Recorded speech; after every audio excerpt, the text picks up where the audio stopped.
Hello, welcome to the stream, or DROD, or going back for more DROD. Hello, good day, happy Wednesday, DROD day, DRODness day, DROD. We're gonna play more DROD. Welcome to the stream. We're gonna play more DROD. Hello Tefla, welcome. Hello Deezer Lavos. Hello Dracatos. Hello, Stream Elements. Those are some nice emote suggestions. Can you imagine a Wild Woody emote? I can. It's terrifying. Ingrid would be a good one too. Hello Almacia. Hello Foamed. Hello Biff Fraction. Hello Tango Bunny. Hello Sentinel Proxima. Hello SGBU. Hello Rubix. Hello Rubicon. Hello Dana. Hello Chunko Bunkum. Wild Woody and Rascal were both quality video games. They were both quality video games. That's my review. Quality video games. Don't listen to the haters. Quality video games. They may be poor quality, but poor quality is still a quality. I had fun with them. Hello Noah, welcome. Hello, welcome to the stream. We're gonna play more DROD. We're in chapter 6 of the Descent of King Hesper. Still don't really know what King Hesper is or why he's descending or anything like that, but that's beside the point. It's still slow going. It is considerably more difficult now than it was in the previous chapters, but that's okay. It's okay. I have had a difficult time like shifting mindsets to a more open-minded learning mindset in these more difficult puzzles, whereas the previous 120 hours or so, it was more just cruise through, with exceptions of course, but it was more just like rapid progress, smash the game, crush through these rooms and solve puzzles and have fun. And now things are much more difficult, and it's been frustrating, the change of pace. But we're going to get back into it, and we're going to learn some more. Nobody has figured out how brain queens work, Rubik's. I still maintain that nobody understands them. And anybody that says they do, they're lying. They're trying to sell you something. I still maintain that. What is this Wild Woody? Do I want to... Oh dear, Dana. I don't...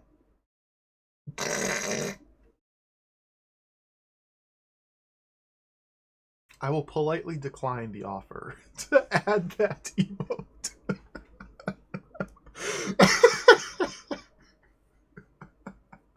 Terrifying. Hello, damn it, Baines. Welcome. What did the bra say to the hat at the end of the undergarment party? You go on ahead. I'll give these two a lift. Thank you, Baines. Hello, Al Roker. Surprise. Welcome. I don't think the architects understand them. No. I insist. They are an eldritch abomination. Those brained roach queens. Eldritch abomination, unknowable disaster creatures. So let's play some video games. Let's get back into it. DROD. Hold on. There's the sound.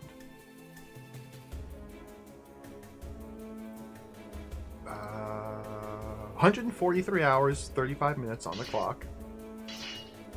As you can see, I was playing more DROD last night. I got a couple high scores because I'm a sicko who's obsessed.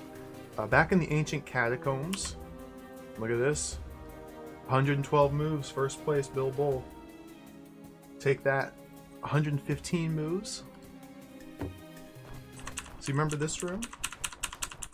I struggled greatly trying to do the wrong solution. Something that's impossible, probably. Well, turns out you can just do this. You just do that, and you do that, and you do that, and you just do that, and you just do this.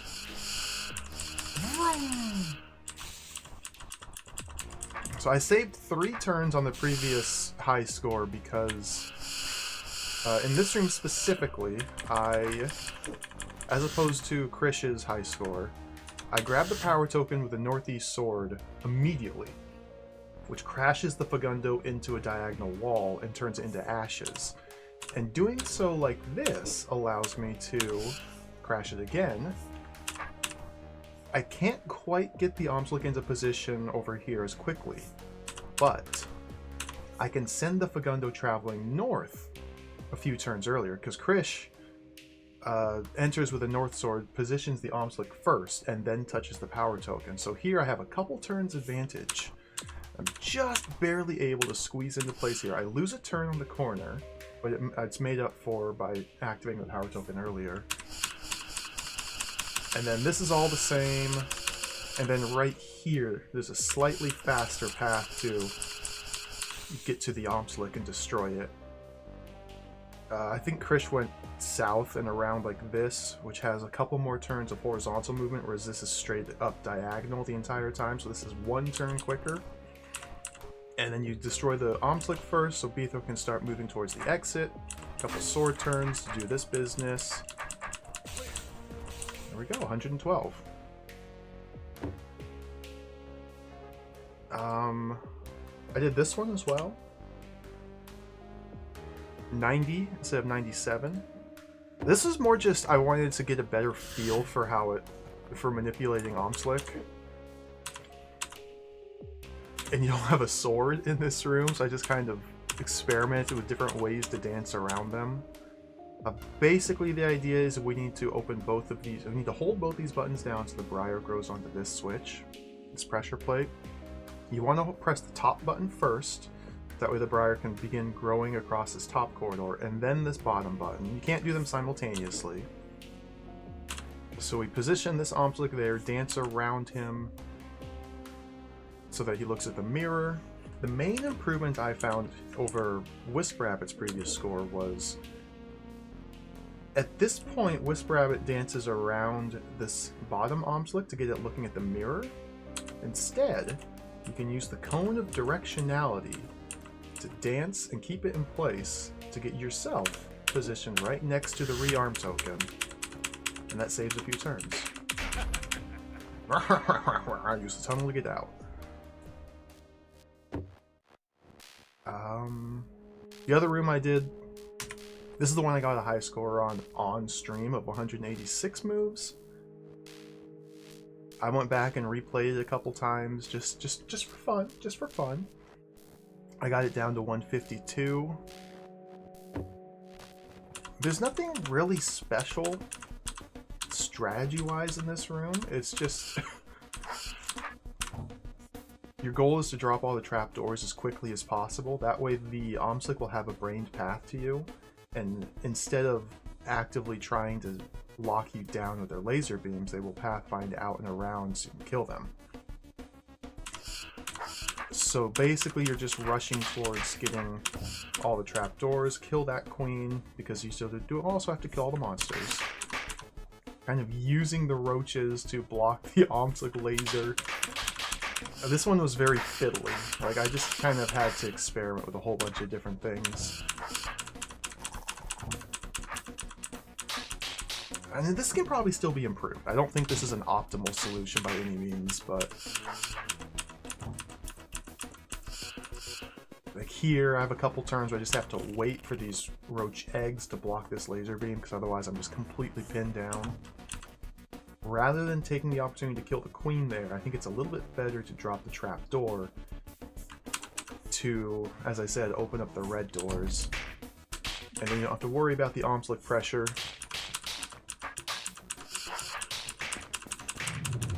And there's probably a slightly better way to do this again. And we're out. 152. So yeah. I was playing more DROD last night. It's good. It's a fun game. Good game. Let's get back into it. Start the timer. Here we are at the Cerebral Testing Facility. We've done about half the rooms on this level. This is a very tough floor. There's a couple rooms I never really tried. I just walked into them, got scared, and turned around and left. This floor is a massive step up in difficulty from the previous brained floor in Chapter 5. Like, orders of magnitude more difficult than the previous brain level, but we're working through it. Let's check this one out. One south, twice east. I think we get a draw. This might be a drawing level, drawing room. We only have 2 monsters to kill here. Brain and Roach.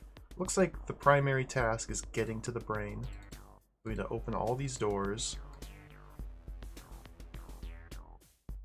And then this one to get out. This closes them all so we can't pre-press any buttons and releases the Roach. Closes these 2 doors. Interesting. Alright, so we have to drop trapdoors to create a path for this Roach to press all 5 of these large buttons as well as this small button here. And the order doesn't seem like it matters too much. Although the order of the buttons could indicate an ideal path to create, although it's, I don't know about that. Hello, Moosey Fate, welcome. We may abandon this level, Noah, and return to it later, but there's still a couple rooms I want to try. Because I never gave these proper attempts.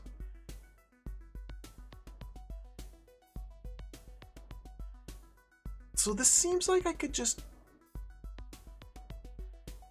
Is this really just simple? Probably not. There's probably something I'm overlooking here.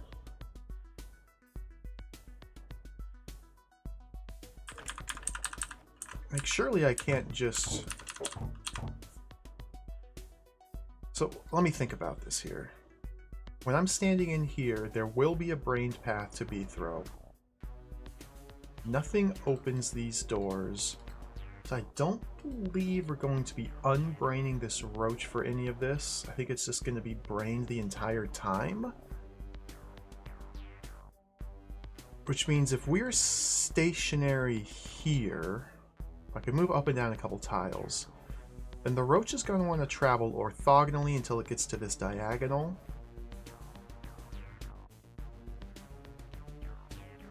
So it's going to go due south until it reaches here.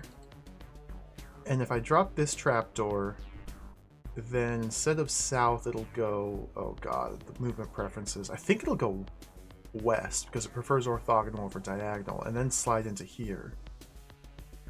So I think I only need to drop this one trapdoor. That one. Because it's going to want to, with none of these trapdoors dropped, move into this tile and then diagonal down. No, that's not true.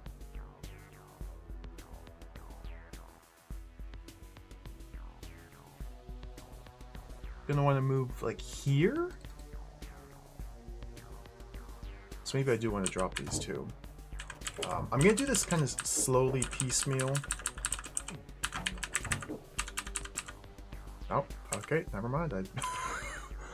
It goes that way? It's instead of that way. Okay, so we got to drop a couple more trapdoors.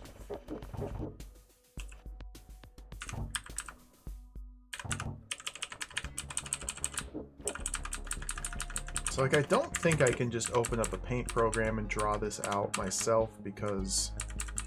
Oh, the door changes the vector. Since I don't really grasp all the nuance here. So yeah, it's trying to get into this column right there.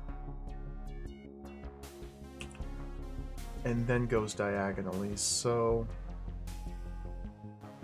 If I wanted to touch this button, maybe instead I could divert it down here? This is really interesting. What if I go like that? How much do I have to drop to get it to touch that one button?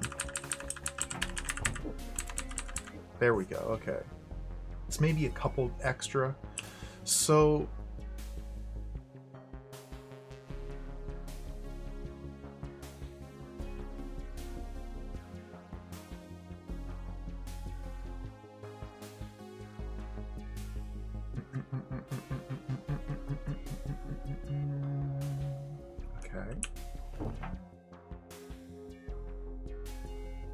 I might want to go like this.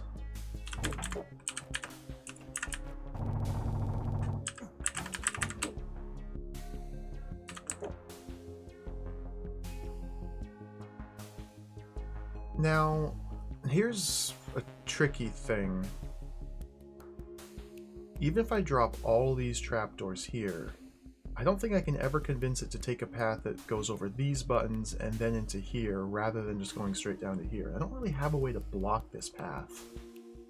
That's a complication.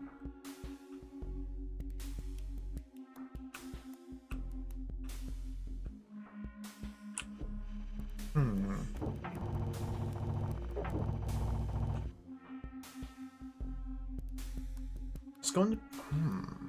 This is tricky. It needs to end up right here. Or at least press this one somehow.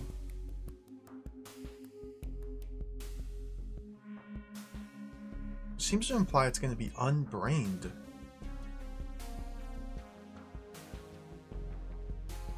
Because I don't see how a brained roach would ever willingly step here while these two doors are closed.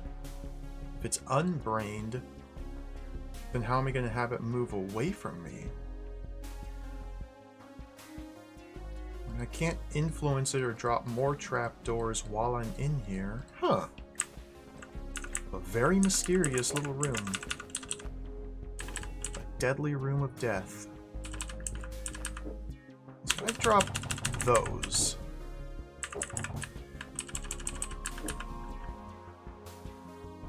Then from this point, I think it's going to... Let's find out. Just avoid the buttons. I gotta drop that one too. Okay. I'm assuming this... the ideal... Excuse me. I'm assuming that the plan is to go from the top down. And like kind of boom, boom, boom, boom, boom. But this roach seems to have other plans. Oops.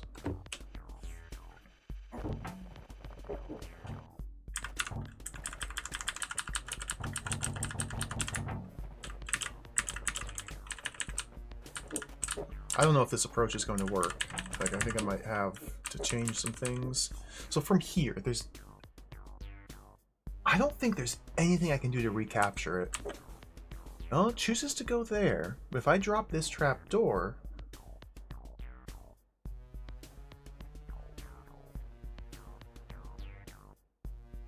We'll go there, won't it?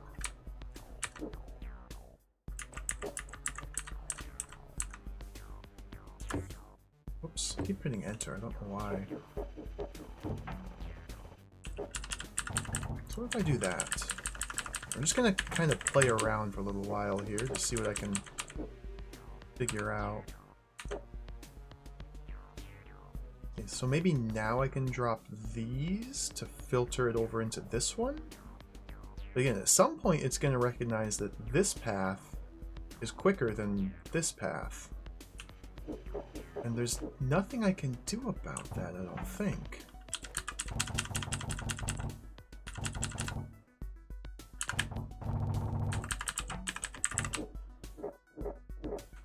Oh, whoops.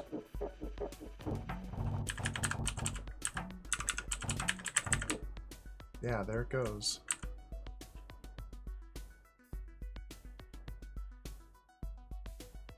Unless I meant to go from right to left. And by dropping all of these, I can force it to hit this button first. And then, if this is the only viable path, yeah.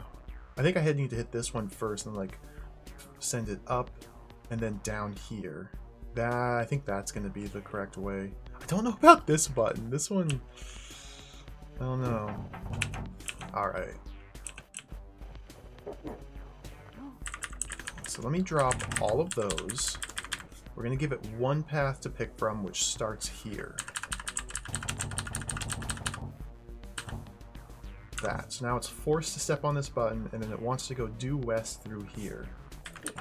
So be sure to drop all of these as well. So now the only path the roach can find to be through is over this button. This seems like a good start. And now I can go like this.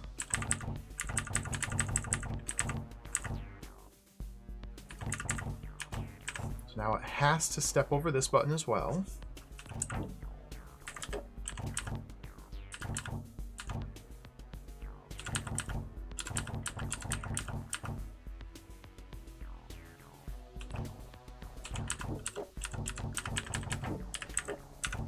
It's a little sloppy, but now it has to step over this one.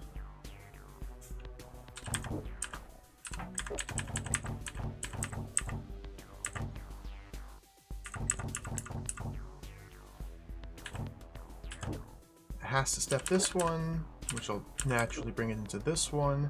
I don't know what the heck to do about this. Let me make sure that this works here. The roach goes down, gets that button, goes up, hits that one, goes down, hits that one, hits these two. And I can... Oh, we kill the brain. Doy. Da-doy, da-doy, da-doy. Okay, I think this is good.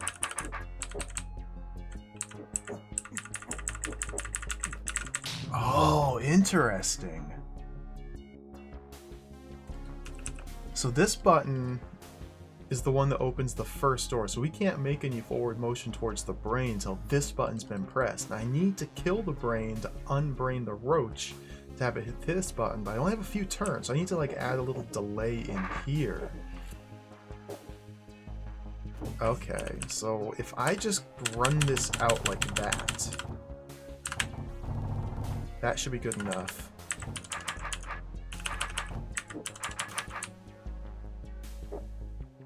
I'm sure this is far from the most efficient solution, but take that. Now we stand here. Clear. Can I get out? Oh yeah, down here.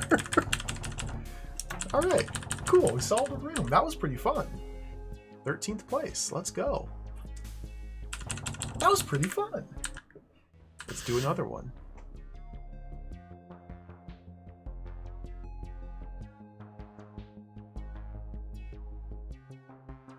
Okay, looks like a similar idea to the previous room. We have to kill the brain. We have a roach and a spider this time. Although the spider looks like it's just an object to be killed. So just pass the roach over this button. Now...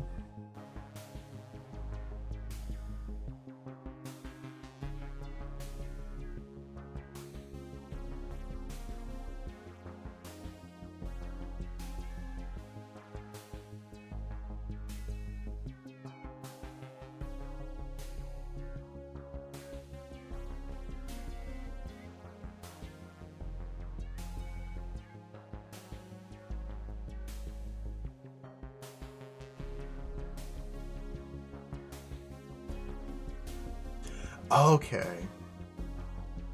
I think what I have to do is I have to send the spider and the roach. This button here releases both of them at the same time. I need to send both the spider and the roach into this little area at the same time. Although that doesn't make... Yeah. So that way... one will like try to sidestep the other to press this button. We got to do some weird shenanigans. Not really weird, but we just have to do some tricks to get one of these two to press this button.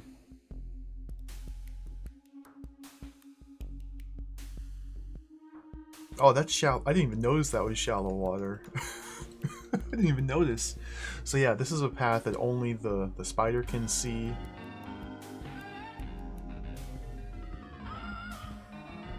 But only the spider can take.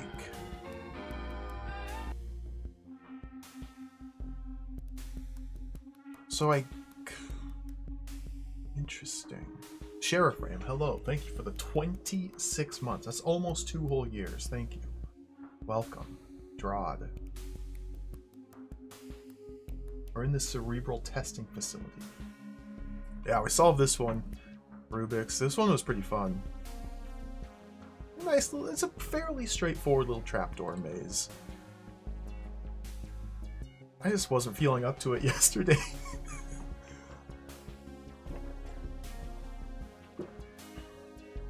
So I think the general idea is we want to point this spider down towards this path, and then create a different path for the roach to follow, and then have them cross over this section heading in opposite directions. Which I don't know if that's even possible. That way one of them will try to sidestep the other. Whichever one moves first. The roach will try to sidestep the spider and press this button for me. It seems like the only way to press this button is to cause a collision. A roach-spider collision. So we have a spider path down here. The roach path would have to be down through here.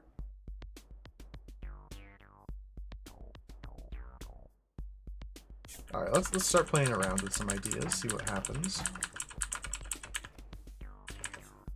So if this is the spider path, this will be the roach path.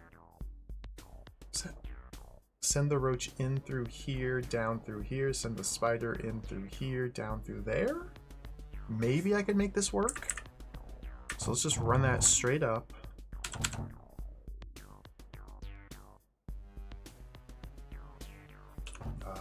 This straight down. That straight up. So I want the spider to come boop, boop, boop. But this path needs to be shorter than this one. So this kind of needs to meander a little bit. Oh, interesting.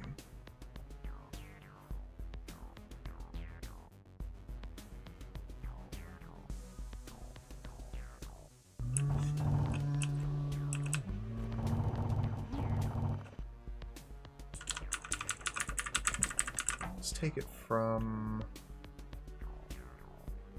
here.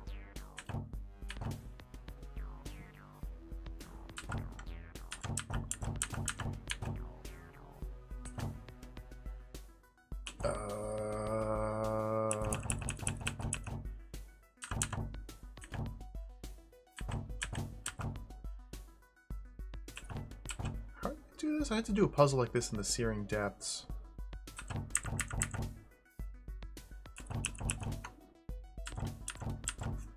I'm thinking this path here. I can meander this down, make this path longer than this one. This path must be taken by the roach, whereas this one here will be taken by the spider. That's kind of the general idea.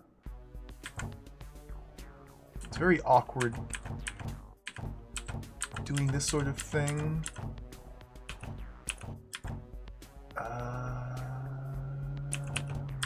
There. Maybe something like this.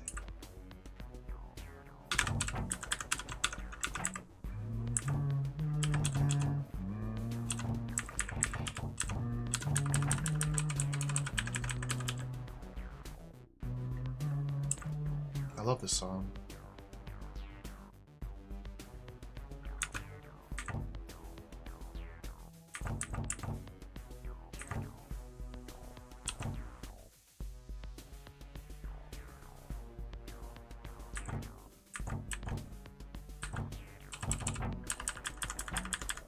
This looks really messy.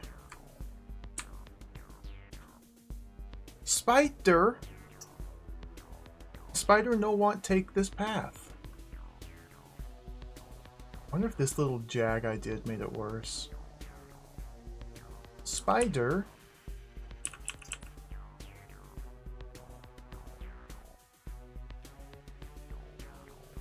Interesting.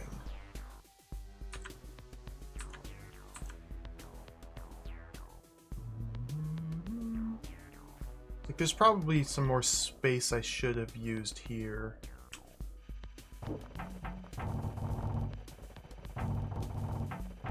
Alright, let's reassess.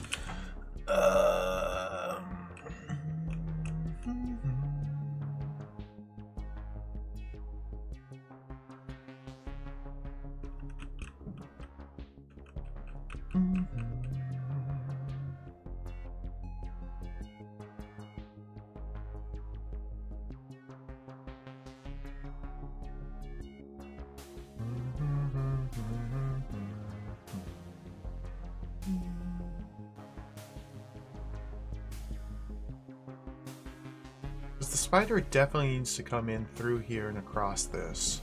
So like I can't have this path leading down here meander all the way up here. Maybe I can. Like I could just go out of control and make this like mega long. Might be what I have to do.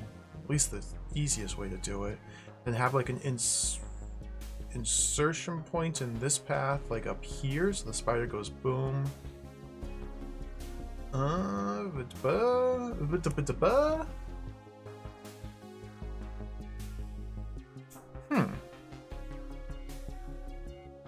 Tricky stuff. Tricky stuff.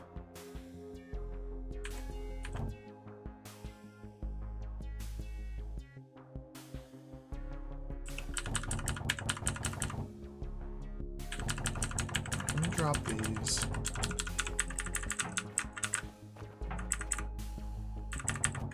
You force the spider to go here.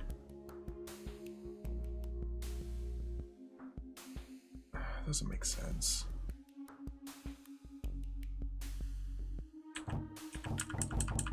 I don't think this is doing anything to help my cause. No, that just...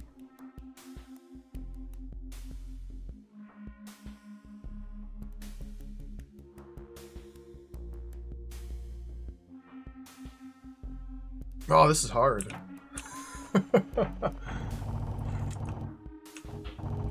This is a lot harder than the previous one, I would say.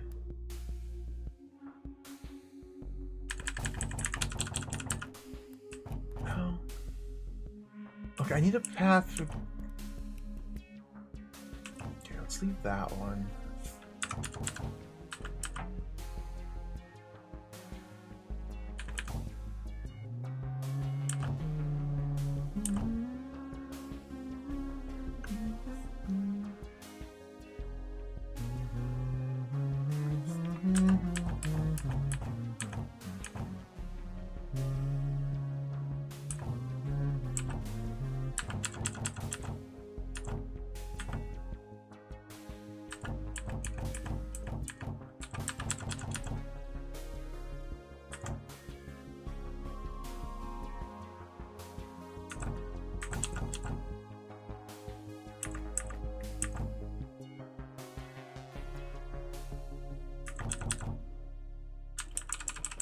Maybe something like this. Well, no, because I dropped that one. Oops. Oopsies.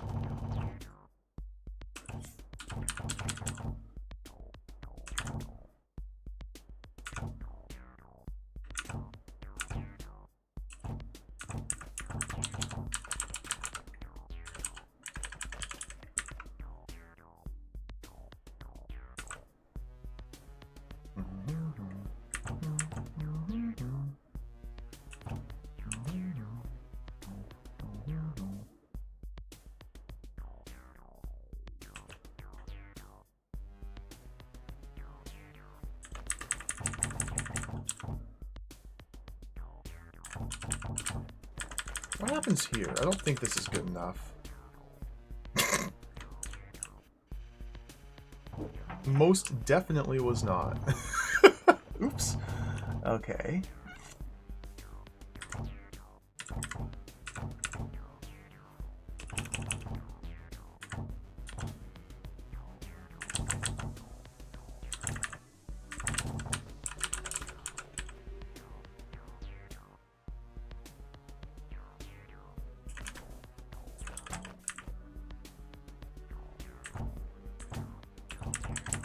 What is...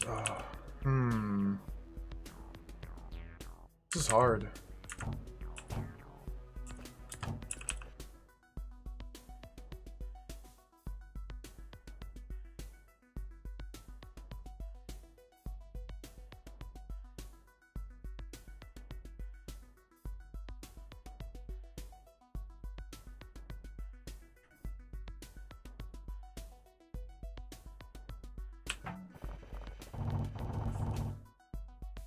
Still need to get up in here and drop these. This path should just go straight down through here, so I can't like bring this one too close to that because I gotta isolate this path.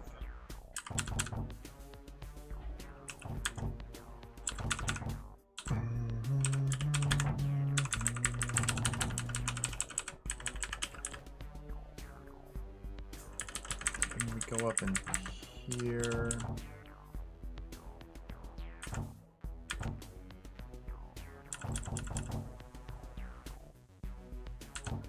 Well, I don't want to do this. Don't want to do that. Maybe I should have left myself an off-ramp here. Oops.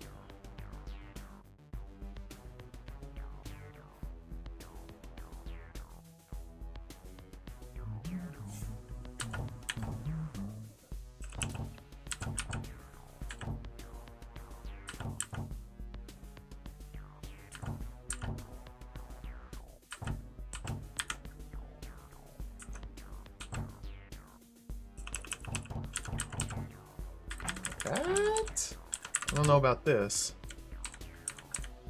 Okay, well I sent the spider in there, so now I need to force the roach into there and then adjust the timings. Okay, this might actually be good. It's a giant mess at the moment, but it might actually be working. Not like that. Those three, okay. And then to force the roach into this path.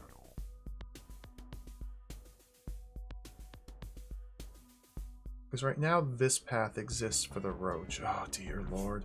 So I just need to close off that and that.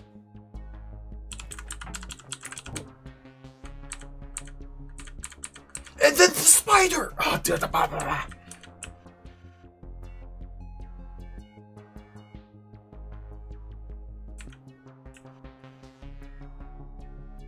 So the act of dropping like these 5 trapdoors was just enough to redirect the spider. Oh man. Okay, we're close, close.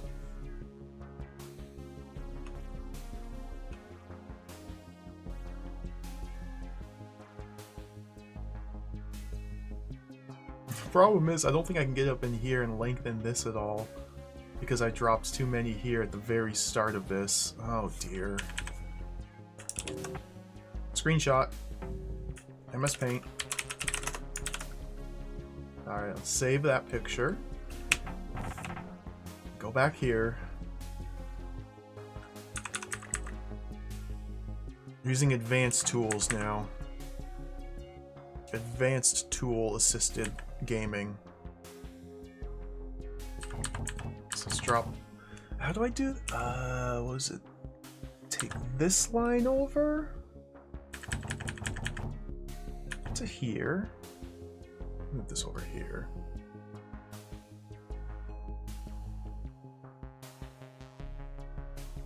I'm gonna have to draw a map.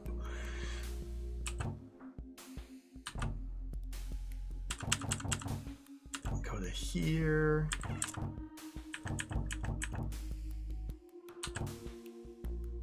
Oh, this is hard to follow.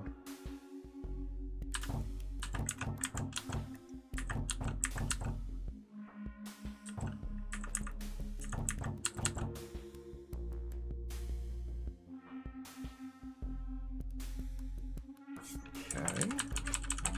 Let's chip away from this side.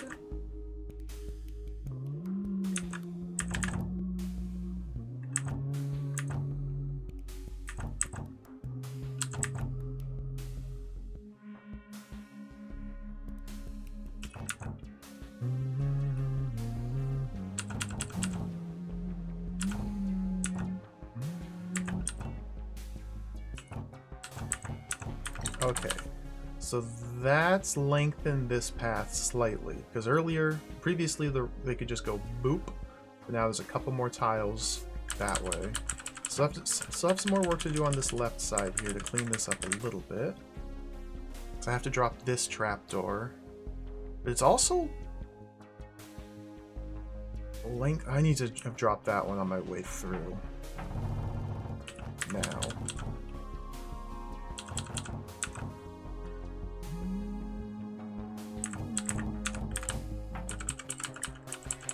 Maybe something like this will work? Collision! It worked. And I could unbrain them whenever I want.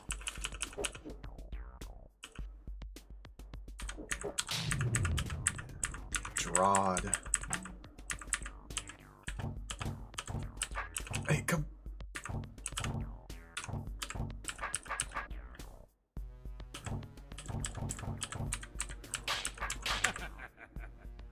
Seventh place. Good enough for me. Yo, Barfy, Messahide, Bo Rizzle, welcome. That was pretty fun. Pretty fun. Alright, alright. Maybe this game's not impossible. There's a secret room down here that I don't think I'm going to try to solve.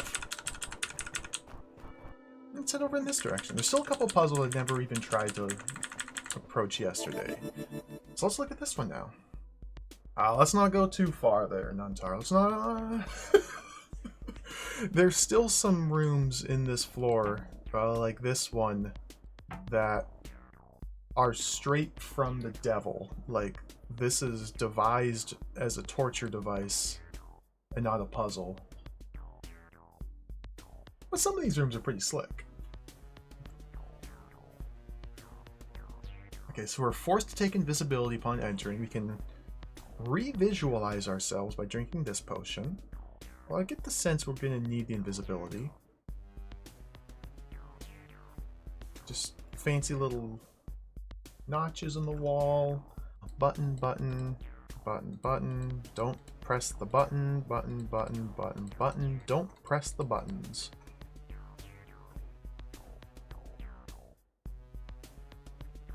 Okay, so this seems like it's based on brained golem movement preferences in some sort of way. Although with the power of invisibility, we have a couple tools at our disposal. Because I believe, while invisible, it's not set up to do it. Yeah, if I get into smell range of a single brain, then every monster in the room can then see me. However, these three do not have brained path maps to Bethro due to the broken walls. So simply being in smell range of the brain causes these three to move unbrained and this one to move as brained. Who presses that button? That's not good. To influence him to move north rather than northeast, I don't...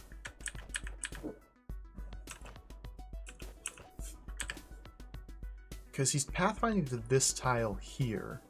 And if he's on the diagonal there, he's just going to take the diagonal.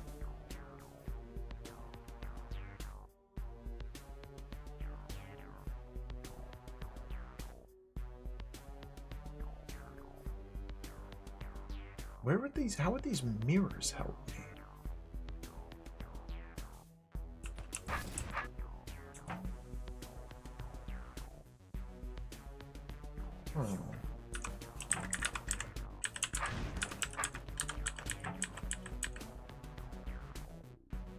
See, I can do something like this, push the mirror ahead of me, and now this golem, when I get into the brain range, is acting unbrained. Okay, so if I had a different sword orientation like that, like almost there. Well, he can press... No, he can't. I still need to get in here and kill the brain and get back out. My name is Bethro. Nothing opens these doors. Huh.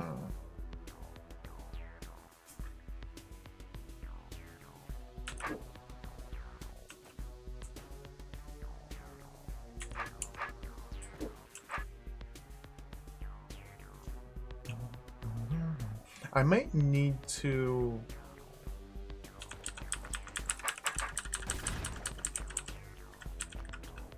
use these other spaces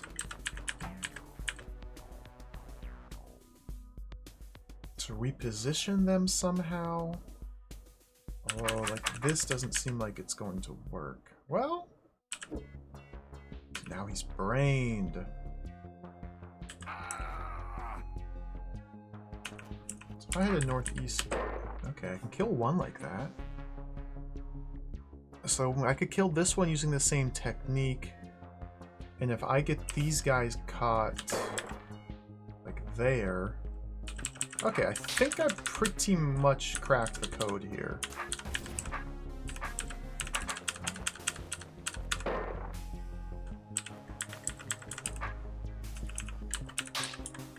So it takes care of this.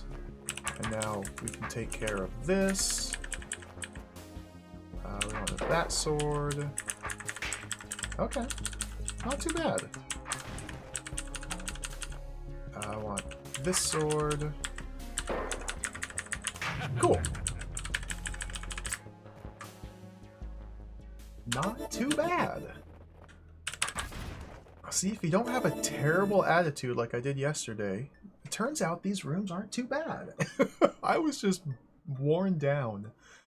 I think just the average difficulty of these rooms being so high just is not conducive to playing this game for 8 hours in a row.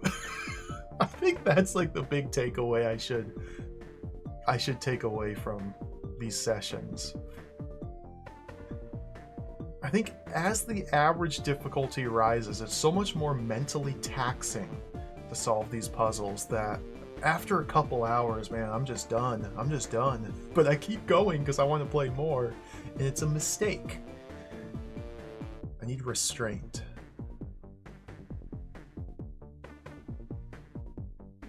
Okay, what are we doing in here? We got little mud and tar snakes, little globules, little worms, a brain, fuses to prevent tar from expanding into those tiles, but will still grow once. So the tar and mud will only grow because we're forced to use invisibility here, and a stick.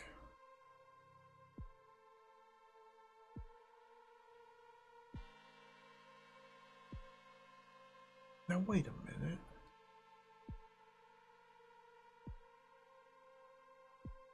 They're not on the fire traps, but with a stick, I can't push eyes out of the tar. So we need to use growth. We need at least one growth cycle. We need to grow them individually, I believe? Yeah, because if the mud grows and I'm over here, or if I'm not over here with a stick body... Where would I body block it? Interesting. Okay, I think I'm kind of understanding what the idea is. If I had a caber, I could pluck the mother out from the tar and put it on the fire trap and kill it, but I don't have a stick. I think that's how it works. And a brain, like...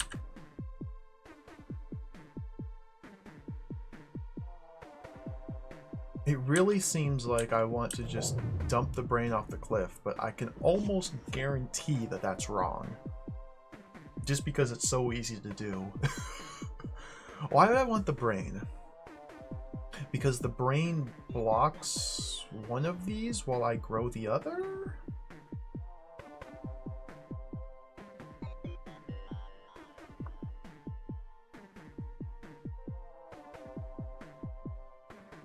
With a stick, once this stuff grows... Okay, let's focus on one of these at a time. Let's think about the tar. How to kill the tar mother. The only possible way while using a stick seems to be to allow the tar to grow once, push the tar mother onto this tile once it has tar, and then activate the fire trap. However, the question then becomes... How? If Bithro is standing right here, in fact, I think we can get away with trying it. Let's wait for there. So if Bithro's standing right here, and the tar grows, then I can go like that, like that. However, problem here. So I think that's what the brain is for.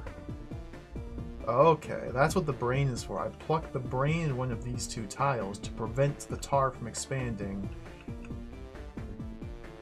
And instead just having a baby to deal with, which is easy to deal with. Okay.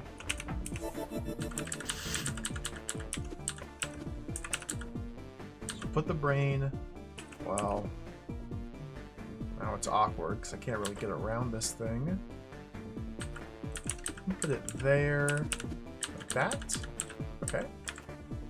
I think, let me just confirm this. If I'm in brain range, like if the brain can smell me but none of the eyes can, I believe everything still grows. Yeah, it does. Okay. That's what I thought. I just wanted to confirm. So now we can, don't do it like that. So now we can get in here and do this. Boom, boom, boom. Okay, so that's the tar taken care of. Hey, it's 3 blind mice.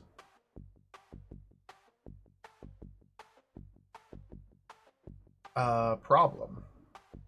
The brain's in the wrong spot. Because now I need to move the brain to block the mud, but I can't get to it. Oops!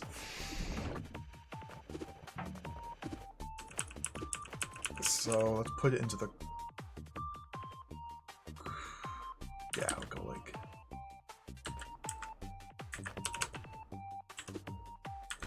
Go like that. That. Just enough time to do it and get out. Wait here. Okay. So there's step 1. Get rid of you. Let's wait for a moment. I need to extract the brain. I love stick rooms. Any room you get to use a stick is a good room. Except for the bad rooms where you have to use a stick. Those are bad rooms. Wisdom of Bill. So the brain needs to be here. Mud Baby needs to go there. So I have to use the same sort of technique as before. Or I have to push this down, jump around it, push it up. Okay. Wait for turn 30.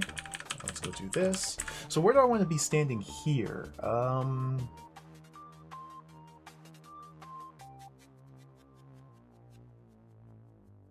Oh, interesting.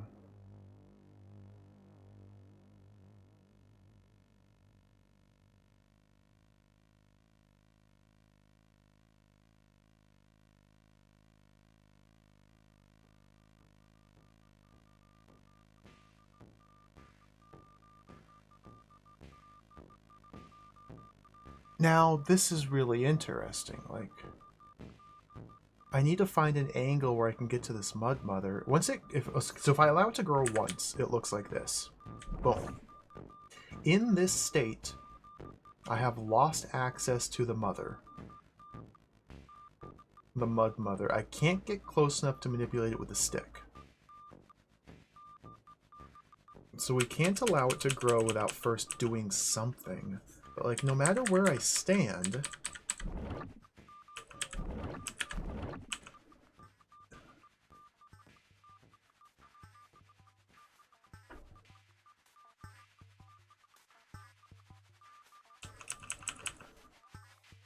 It blocks growth. I don't want to block... Huh.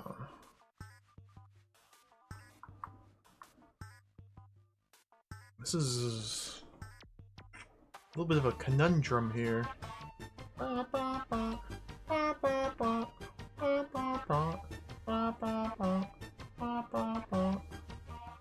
Maybe... Okay, let me see what happens here. Allow it to grow once, and then activate the fire trap. Okay, kind of as expected. Target's taken care of.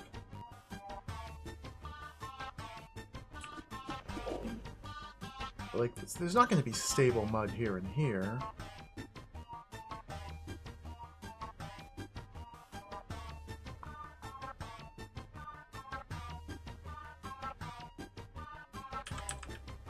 If we let it grow again, just kind of experimenting with different things here, because I don't really know what to do. And then do that, it does the same thing.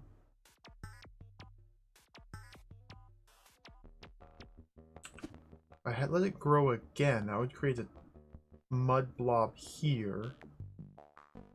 And then this would be removed. And these two would be removed when I activate the fire traps. I'll have a stationary mud blob there.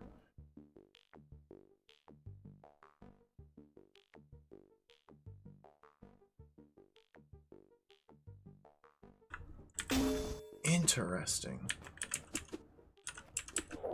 Yeah, let's let it grow again. Hey, you idiot. I'll do that. I'm getting... Oh dear.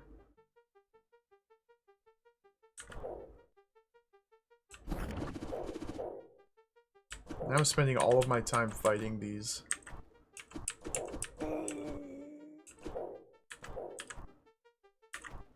Okay, good.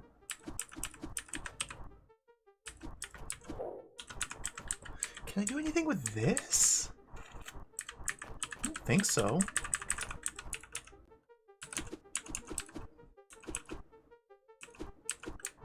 I wait till like,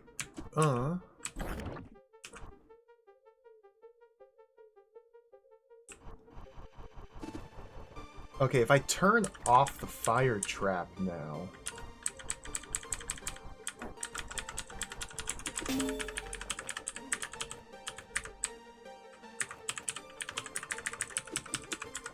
And then wait for growth. And it grows like that. Oh my goodness.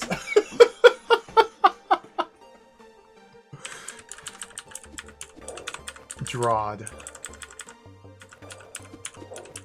And then we incinerate.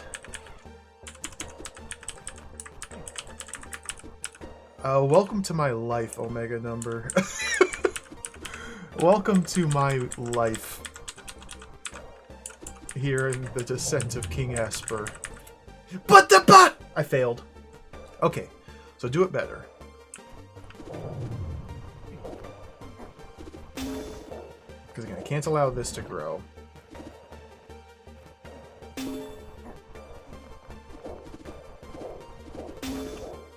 Yeah, the mud doesn't technically need to be connected. As long as it's adjacent, then I can move the mud mother from one blob to a different blob. Yeah.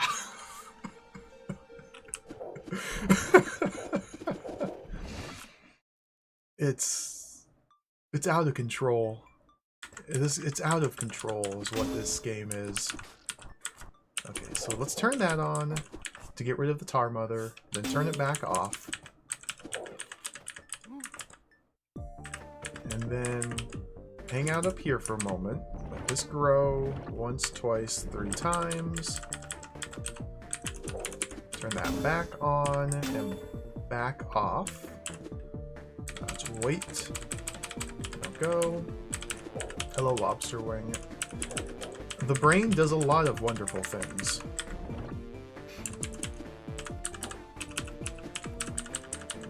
I realize that doesn't answer your question, but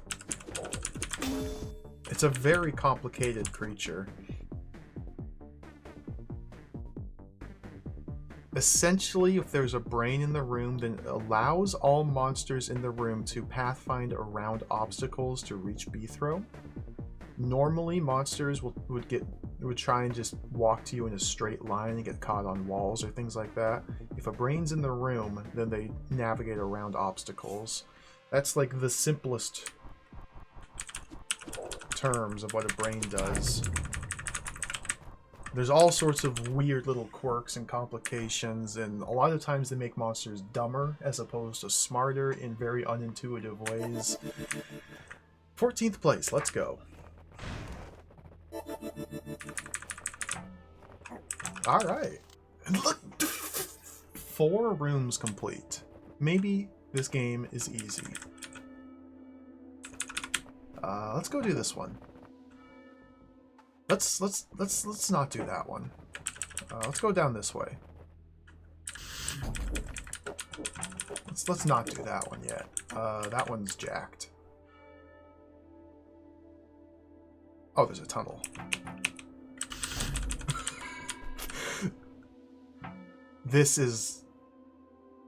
You thought that last room was unintuitive? This is utter nonsense room.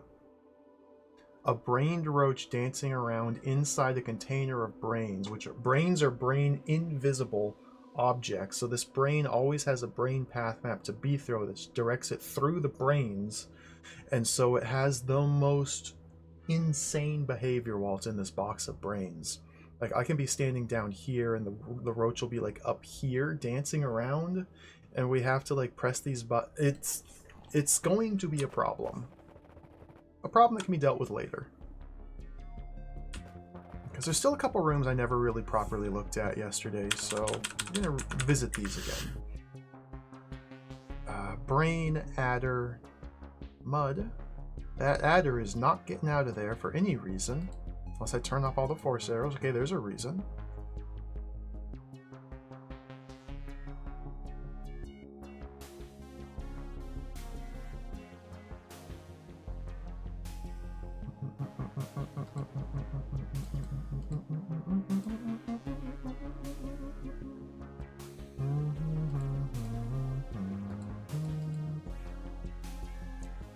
So it seems to me like what we have to do is cut the mud in a very specific way, such that when Bthrow steps on this button, the force arrows get turned off, allowing the adder to eat its way out of the mud. And then I want it to stay on this little button though until Bthrow gets all the way up here. When Bthrow steps on this button, then the adder needs to leave its pressure plate.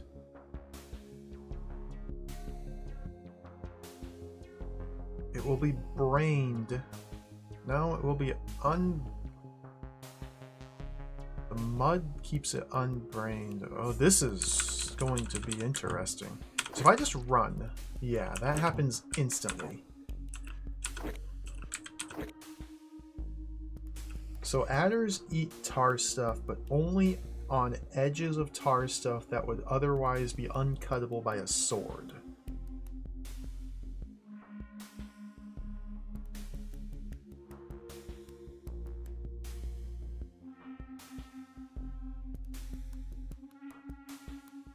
And brained serpents use roach path maps. Dear Lord. So, okay. So I can get in here and, like, do things like this. This is obviously not good. Just for the sake of trying something. I can do something like this, and now the adder's permanently stuck. It will never escape that, even if I turn off the force arrows. Because all these edges of the mud are cuttable by a sword, therefore the adder cannot eat them. So somehow I have to do something kind of similar to this, but probably radically different, which will keep the adder spinning in place until Bthrow gets here.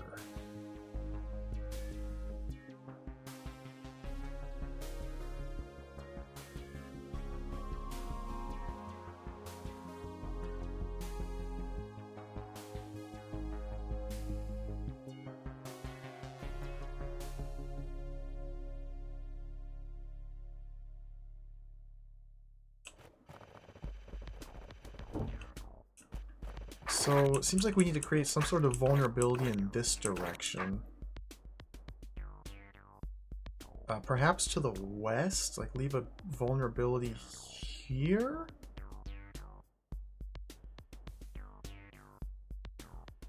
And then time our movements so that it has vertical preference. Although with these it's... okay.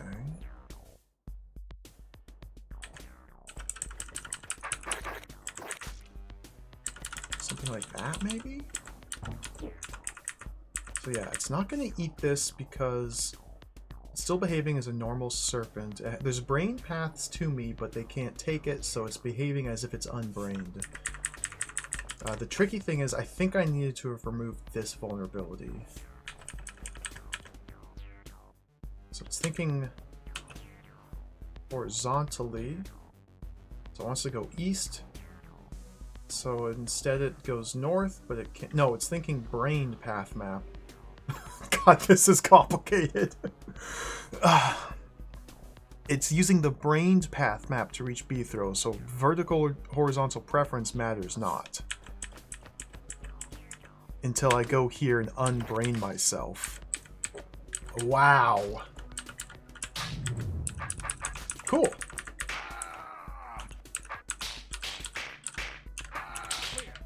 Cool. Alright. 9th place. Yeah, this button unbraining my... Oh, wow.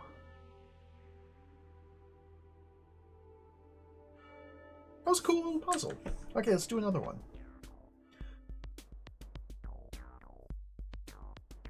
It's amazing how a good night of sleep can make a big difference.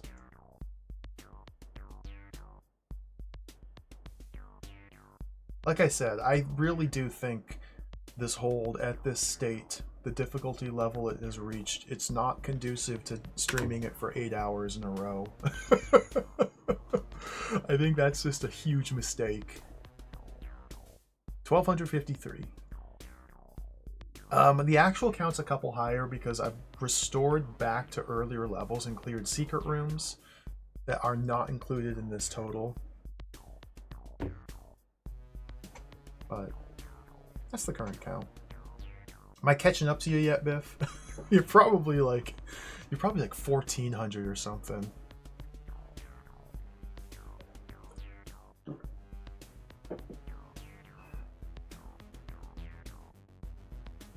$12 hours. Oh, 12 hours of DROD. I've done that before. I've done like 10, 11 hour streams of DROD before. It's a lot. That's a lot. It's a long time to play any video game.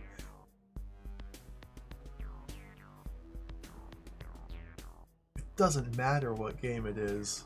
That's a long time to play it. It's a long time to do anything in one sitting. Too long, I would say. So I think all I have to do is guide this brain serpent through here without letting it touch any of these buttons. Because this is my only serpent kill spot. We can stun the brain to unbrain the serpent to take advantage of horizontal or vertical movement preferences to get it around these corners. Because while it's behaving brained, it's pathfinding towards this tile right here as if it were a roach. Meaning it's going to want to move due east until it's on this diagonal, and then it'll weave its way down like this. Or maybe like that, but the point remains. While it's brained, it's going to travel due east. So we need to re-enter from a different position, like this, I think. And, oh, this is going to be weird! Let's try like this. Move the brain over here.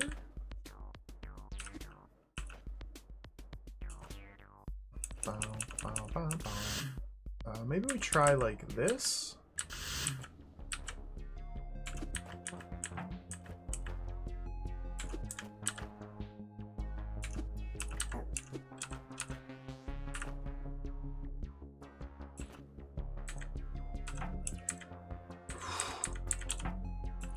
Oh boy. So when I move the brain,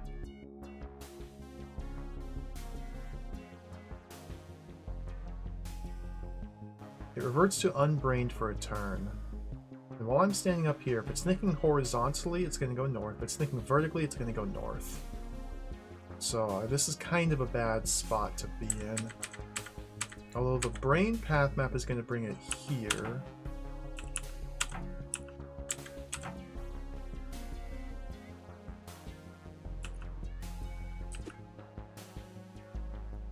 It's going to go north. You want to think horizontally? This is really silly. It's not that the snake moves relative to the brain's position. No, it's... While brained, the serpent is trying to get to this tile. But when I push the brain, I stun it, and then the serpent reverts to unbrained behavior while the brain is actively stunned. So, what does that mean? It means I can almost get away with what I want to do. I need to be due north of the... Okay, I need to do this. And then do that. So like as long as I'm stunning the brain every turn here, then it's behaving as if it's unbrained and just traveling directly away from me because I'm standing behind the head. So once it gets down here, I need to unbrain it, and that's going to send it due east. Problem is I can't move the brain while it's traveling brained. Brains!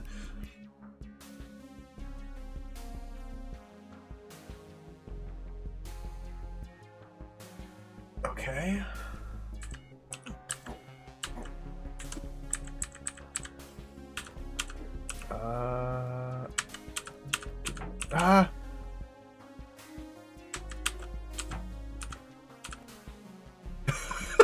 This is a very funny room.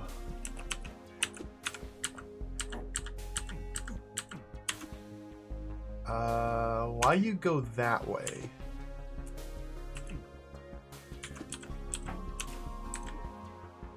What is your...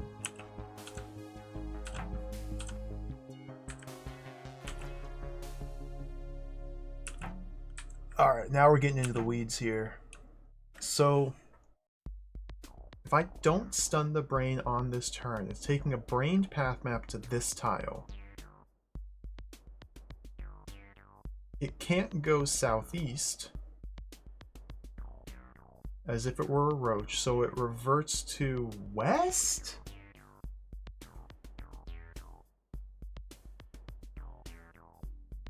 Because north puts it farther... Oh, well, the brain path map does not consider the serpent's head as an obstacle, but the tail it does. So the brain path map sees this tile, which goes boop, boop, boop, boop, as equivalent to this tile, which goes boop, boop, boop, boop. Or, no, because it's trying to get to this diagonal. I don't know what's happening. Wizardry.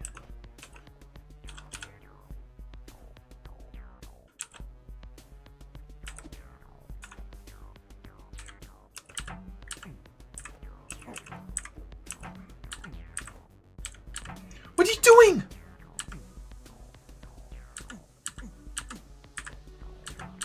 Sure.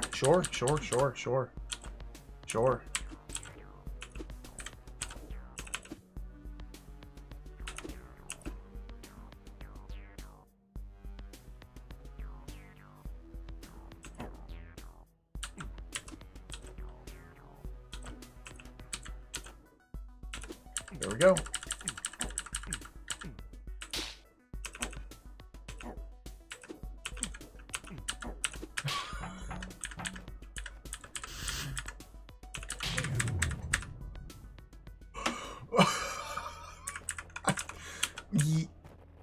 Yeah.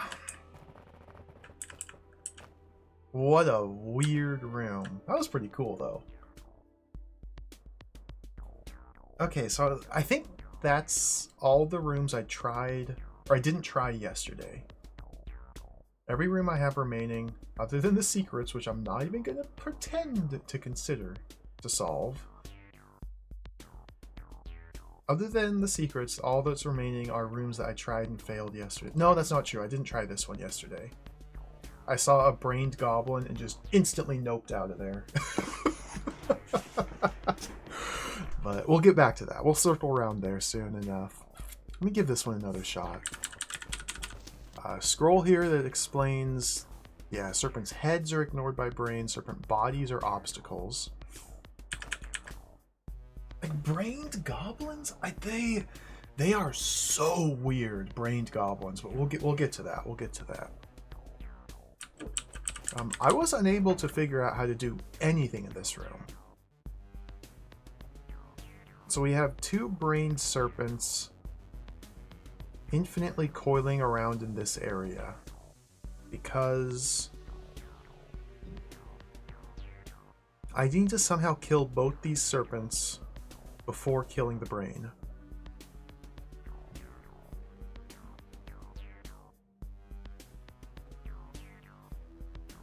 And they're just going to be coiling around in here because they want to take this path. Because again, serpents follow the roach's path map. So they're trying to take this path to get to B-throw.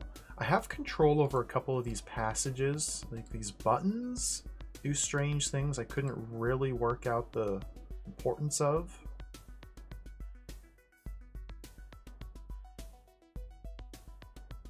And I found a way to kill this serpent on the right pretty easily. If I dive in here and have it follow me down here, then I can just do that and it's dead. Now this technique does not work for the other serpent because there's a button here that closes these doors. Once these doors are closed, there is no serpent kill spot. In fact, these doors are the only serpent killing mechanism we have. There are no dead ends, I guess like here. And that's why this closes when we enter the chamber, so we can't send a serpent in there.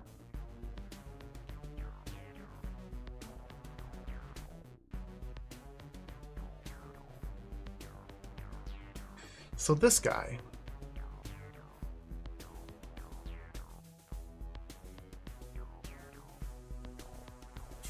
Like, this is the point where I'm not really sure what I can do. And maybe I need to use this space down here to convince the serpent to try and pathfind this way to reach me rather than through here, because it seems to always be wanting to go up through here to get to B-throw. Which makes sense, that's the shortest path. If I were down here, it would still want to go like that. Or like that.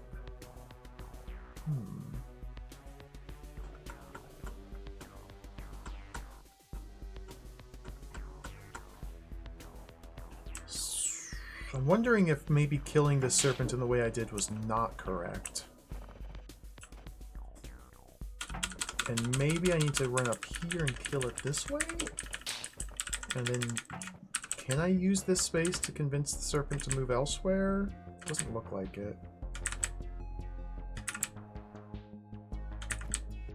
No, because still this path will always be shorter than any of these paths. So how can I convince it not to take this path? I don't think I can extract this serpent and have it place its body on this tile or wrap its body around this corner to cut off this brain path map to B-throw, forcing the serpent down into one of these corridors. Okay, there's a theoretical possibility there. Is there any way to extract the serpent then? Well, the serpent can't be following me if I want to extract it. I need to send it down one tunnel while I escape in the other? Now, how is that going to happen? It's brained. Must I unbrain it like that? Oh, wow! And then he's free, and now he's brained. And now this one's actively unbrained. Do your go the other way! Ah! Okay, this is close. This is close.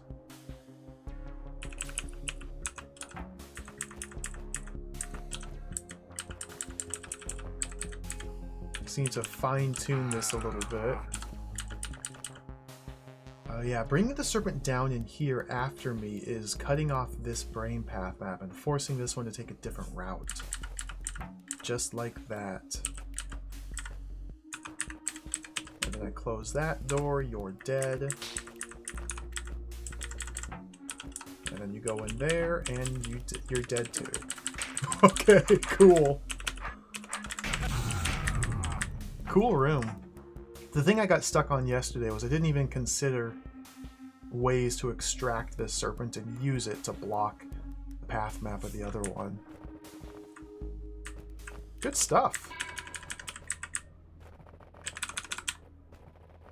Good stuff. Alright, let's skip the silly room. We'll come back to this one. And I want to try this one because I never even attempted it before.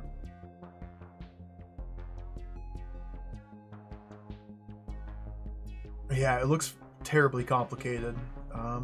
Terribly complicated.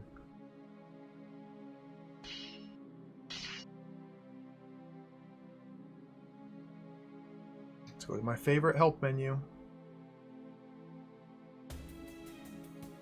Brained goblins. Brained goblins move the same way unbrained goblins do, except that they calculate distance differently.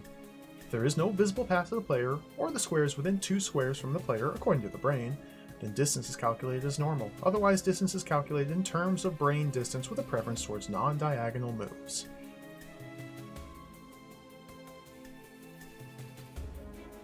Goblins use the Pythagorean theorem to calculate distance.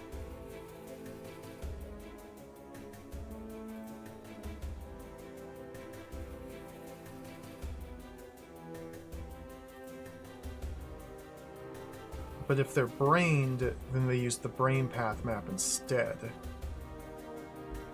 Which is just assigning scores to tiles adjacent to the target with growing score every tile out. And it looks for the path with the least score, or the lowest score. Yeah. So... we have a... okay. A challenge in this room, it looks like. I think I need to get monsters onto these 2 buttons. Yeah. Goblin into 1, roach into the other.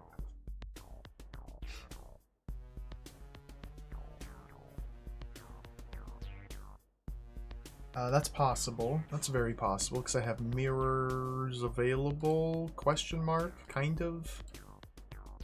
So if the roach were following me down this path, and I blocked this tile with either my sword, or a goblin, or a mirror, then the roach would sidestep onto the button. Goblin? I don't know what it's going to do, and there's decoys, and I can kill the decoys. And there's mirrors, and there's ortho squares, and there's buttons and buttons and doors, and buttons and doors, and I don't have a clue what to do. What is... I seize you, Budkin the Butcher. No one can fool me with your foolish decoys. Feh. As if I didn't know you only act smart when there's a brain around.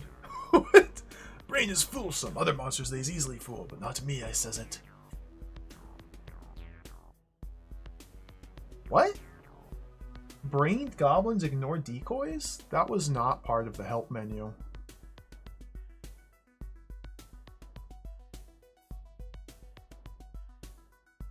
But brained roaches don't? Okay, sure. Good to know.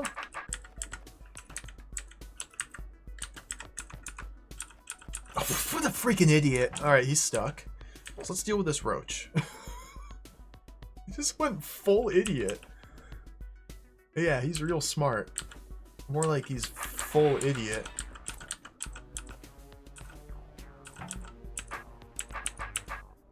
What opens this?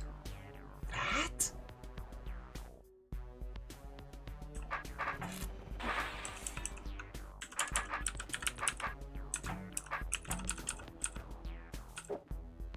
Don't do that. Don't do that, Roach. No, no, no, no. No, no, no, no, no.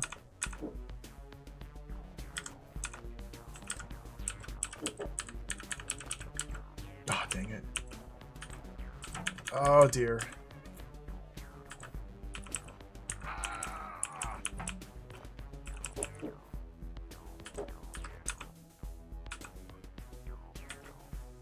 I don't really know what I'm trying to do here.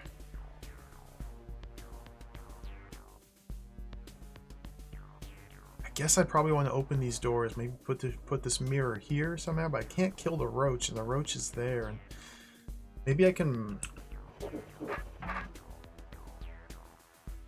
No, both buttons have to be held down.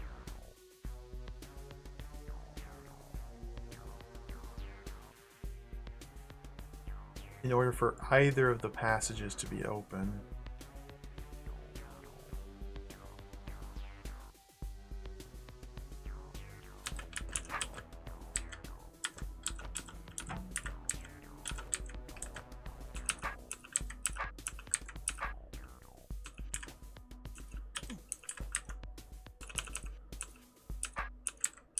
I don't know what I'm trying to do. I don't think I can get it. I'm trying to push the goblin in here. I don't think it's gonna work.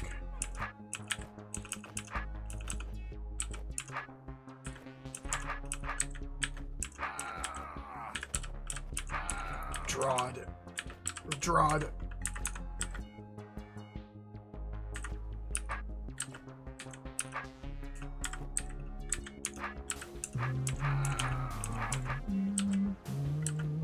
What is he doing? He's braining. What? You? What? Duh. Okay. Okay. Okay. Okay. Okay. Okay. Okay. Ah.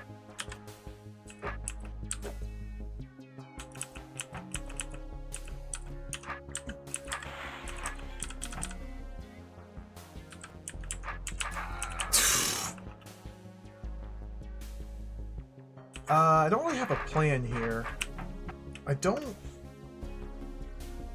have a plan at all for what I'm supposed to do in this room. So the mirrors could serve multiple purposes. They could allow me to block off paths. They could weigh down these buttons. They could replace these decoys if I put a mirror here instead.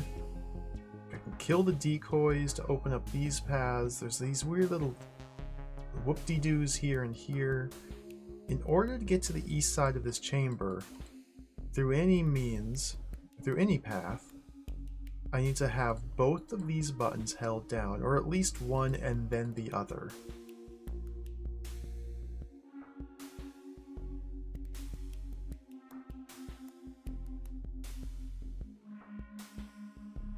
So if I put a mirror in here and leave the roach in here,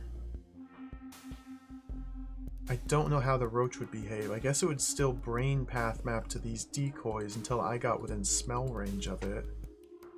And then try and position the goblin first. And then I don't know how I'm going to get the... I guess I can open one of these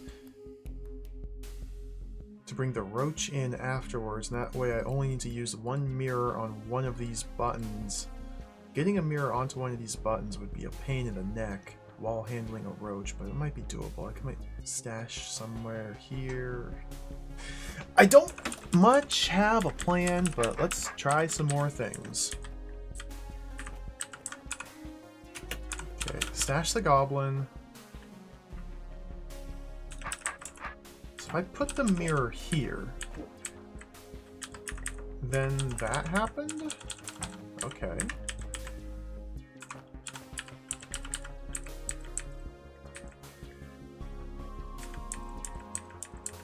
Oh, okay.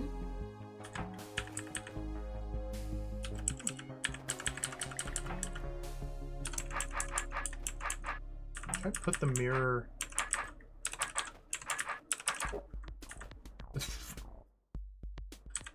What? What? Oh, what?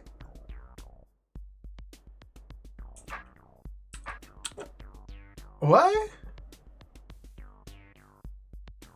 Okay, when I step here, you can't see it, but Bithro has a attraction radius the same size as the decoys. You just can't see it. When I step here, the roach was previously on this tile is in my attraction range, so it begins to pathfind towards B throw through this decoy, because decoys seem to be brain invisible objects. So that's what causes it to revert down to this other switch. The mirror that I'm pushing has nothing to do with it. So now it's actively trying to get to B throw through here.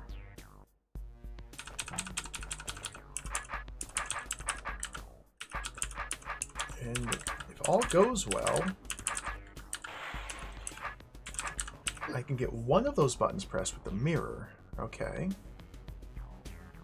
So now the question is, can I get you over on that one? No. Can I get out of here? I think I have to kill the decoy now.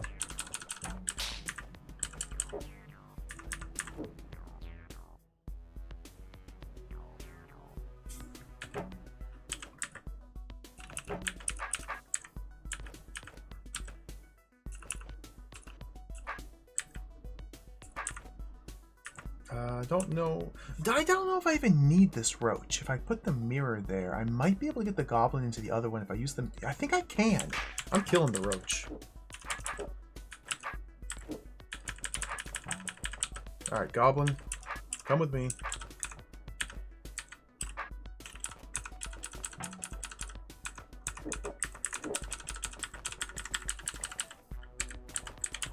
Just get on the button. Just behave. Just get on. Thank you. Okay. I don't know if that was intentional. Like, I feel like I kind of bypassed some of the mechanisms. Conquer the room without killing either of the decoys. Oh, well. I didn't do that. 14th place. Well, good. That was a weird room. I think there's just lots of different viable approaches. I think there's just lots of different viable approaches for this style of room. That was pretty cool, though. I like that. Intentionally fairly easy to solve and hard to do the challenge. Cool. So now we have 3 rooms I could not, for the life of me, understand even the slightest bit what I'm supposed to do. So now the fun begins. Look at this roach. Like, what in the absolute hell does he think he's doing?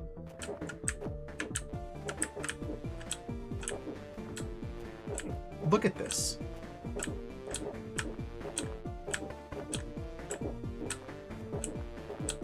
Like, really?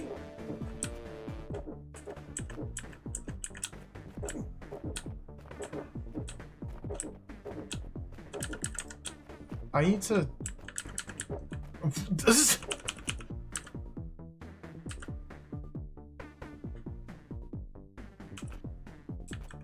I need to understand this behavior and utilize it to solve a puzzle? What is this behavior?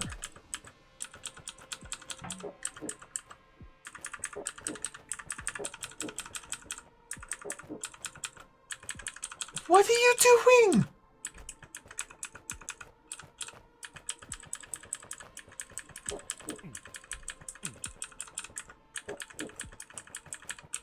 Yeah.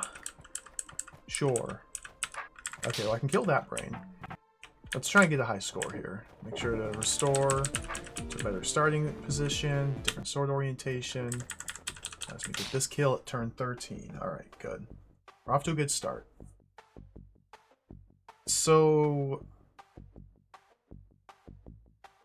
I don't get it.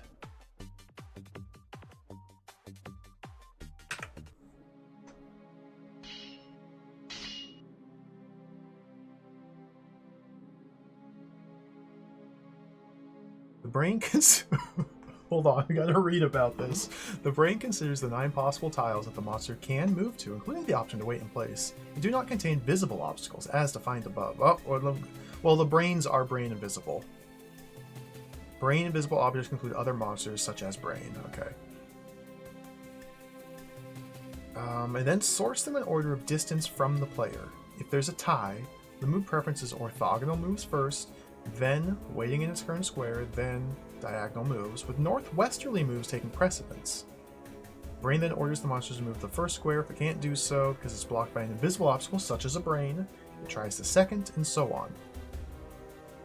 The brain does not give the monster an order or orders it to wait. Monster's own instinct kicks in and it tries to move as if unbrained.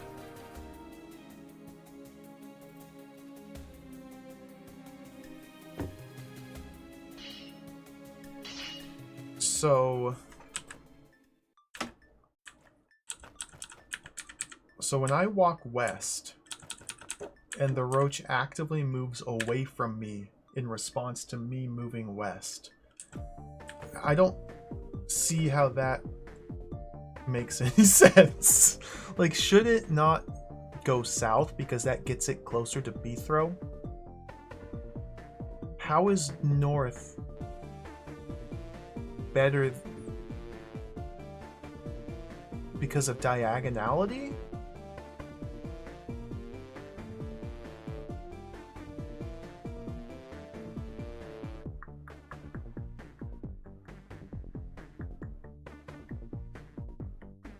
So, okay, so when Beethrow's standing on this tile, 1019, the roach wants to move into this tile, because from here it takes 1, 2, 3, 4, 5, 6, 7, 8 turns to reach Beethrow.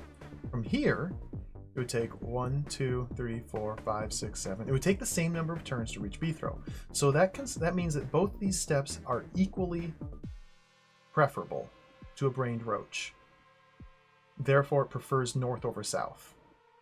Because another room, one of the scrolls told us the preference is north, west, east, south.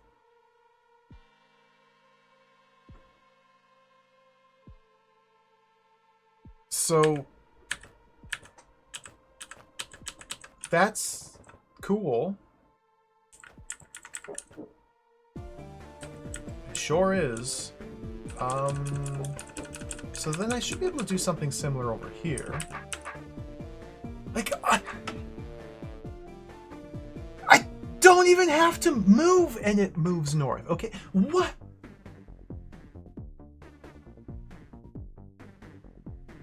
Because rather than wait, because orthogonal moves come before the wait command, and only if the brain tells it to wait in place does it revert to unbrained behavior. So it still wants to move orthogonally, even though that doesn't get it any closer to me? 7. Yeah, because it's waiting in place is 7 points, or 7 moves. 1, 2, 3, 4, 5, 6, 7. Going north is 7, going south is 7. And rather than wait in place, because it's the same score, same number of turns to reach Beethrow as it would be to move north or south, and in a tie, it prefers north over south, and it just slides to the north. This is jacked! Okay, there's 2 dead.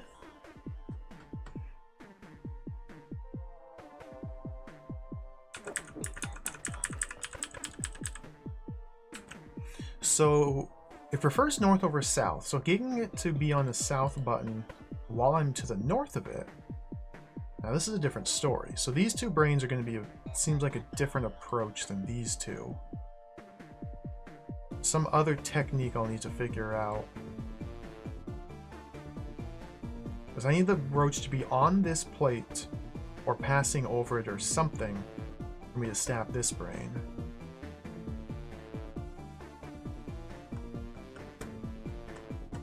I don't... Like, obviously one thing I can do is... No, hold on. What's the scroll again? Don't do that. I can do that. The challenge is to kill the last monster while standing in the dirt floor square. That implies that it is harder to kill these brains and then this. So to kill these brains in a simpler way, I would want to kill most of these first? Yeah, because we can... If the last monster I kill is one of these 2 brains, the green door will open, I can run out. Yeah, okay. This is why Rubik said she spent hours on this challenge. Yeah, I get it. I see now. Okay.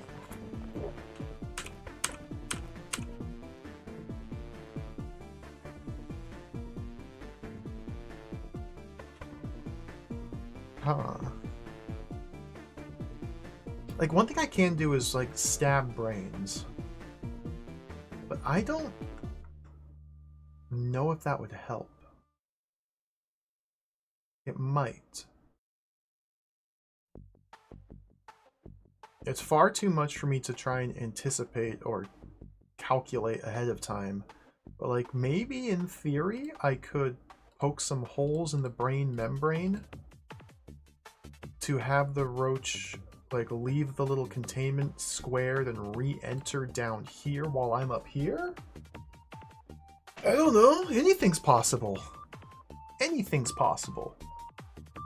Like, based on what I've been shown on this level alone, anything is possible in DROD. Like, you can't rule anything out.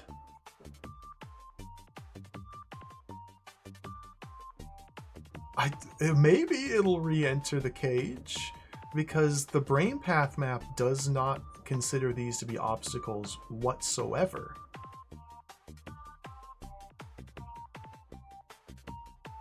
So cutting the brains doesn't alter the brain path map at all. But it does allow points for the brooch to escape if...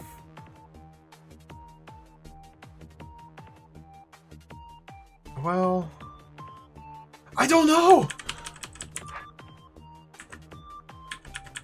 Yeah, go over there. So if I poke that...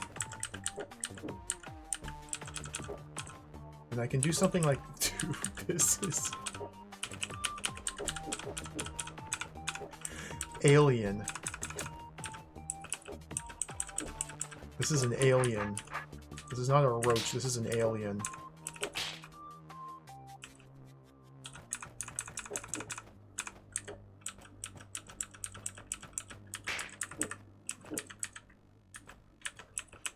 Oh, now it's doing the north sliding again. Okay.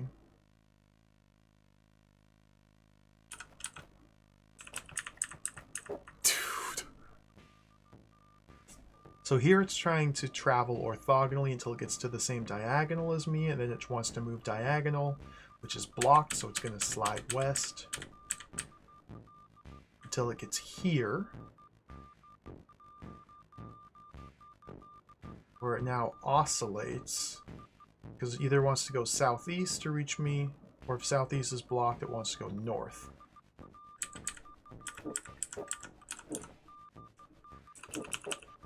I think there's some way I can get something like this to work. It's still unclear the precise way to do so. I think this is the general idea. It's just about figuring out where to puncture the membrane, because I only need to kill one of these two brains.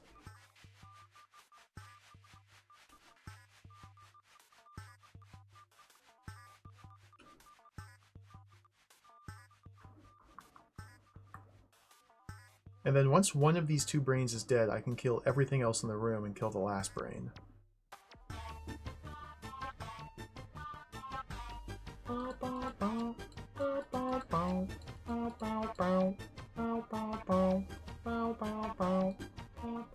I love this song.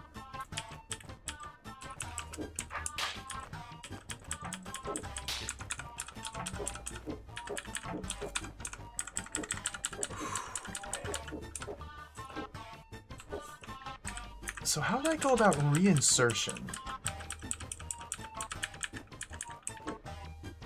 Okay, reinsertion, but I'm in the... like, I need it to reinsert from here, travel orthogonally to here while I'm up here.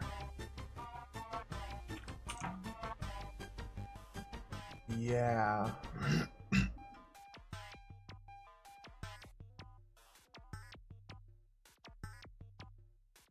I could reinsert it here, maybe. This is really wild. What did I say? This line?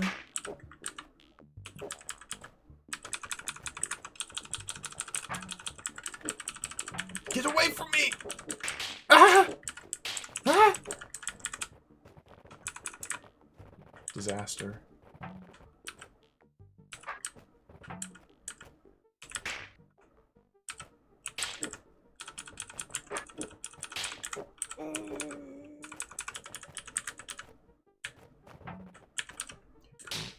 distance.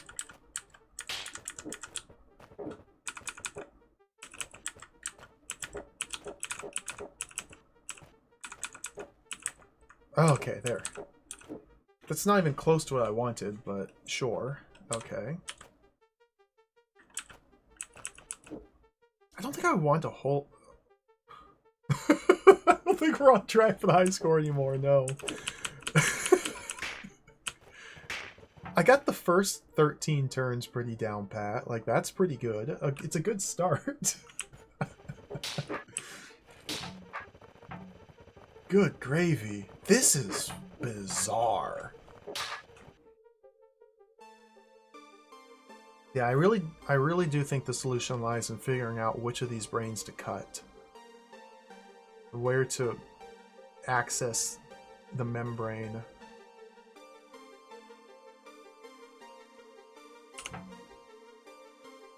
Maybe I just need to make one hole? What if I leave that? And what if we just make one hole right there? And extract, give him the runaround. Now, why would he ever want to reinsert in there? I don't think I can give him a reason to reinsert.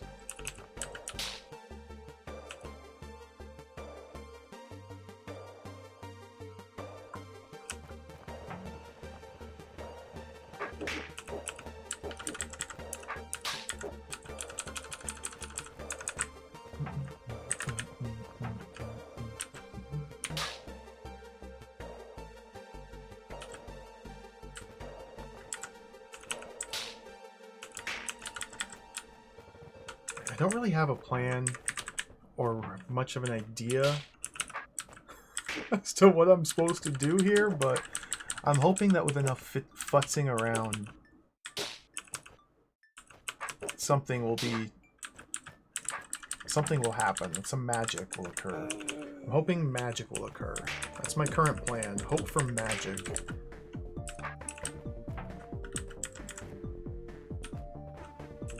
So there, decided to go with that. Oh, okay, now.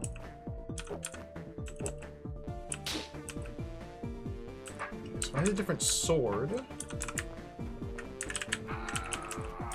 That would get owned.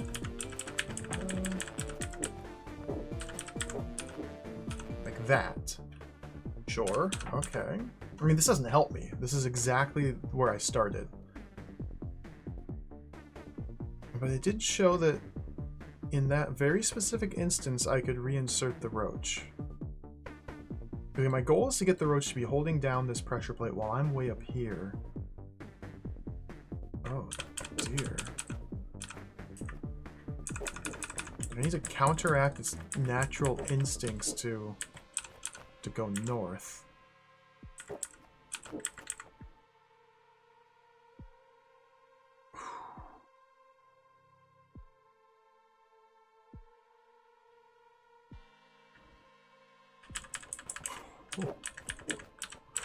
What? What a room. How'd you even come up with this? I guess you just plop down a square of brains, put a monster in it, and kind of observe how it behaves for a while, and then plan a puzzle around that? I don't know. Blorks is on another level, I think. Blorks puzzles are very creative and very interesting, and oftentimes very devious. Yeah, kind of evil genius mode. Which is cool. I like it. I've had a really good time with Blorks levels, just on average.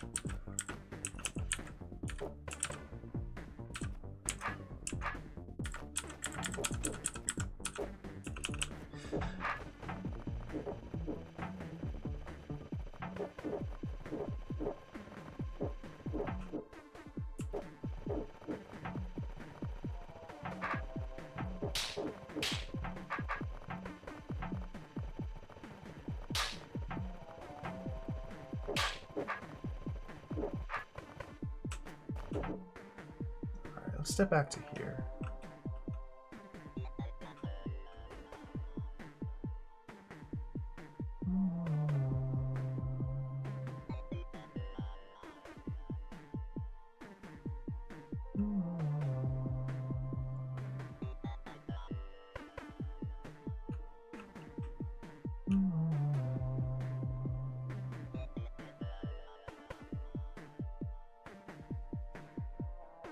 So if I go, okay, if I puncture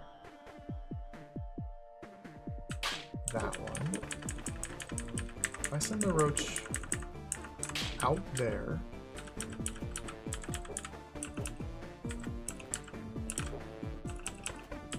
so I have to touch this diagonal? Is that what I'm seeing? No, this diagonal.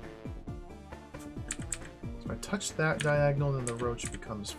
Oh, touch the scroll, okay.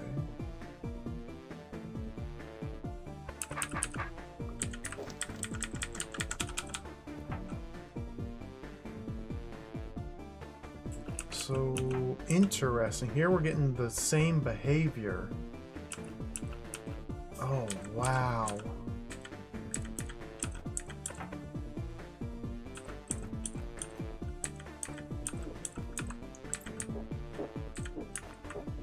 Wow.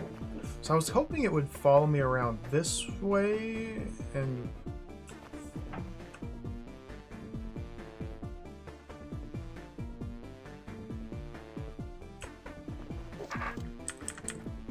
What if I go like that?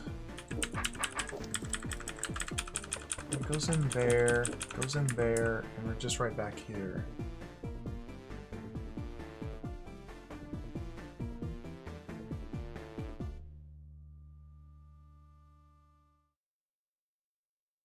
This is very confusing.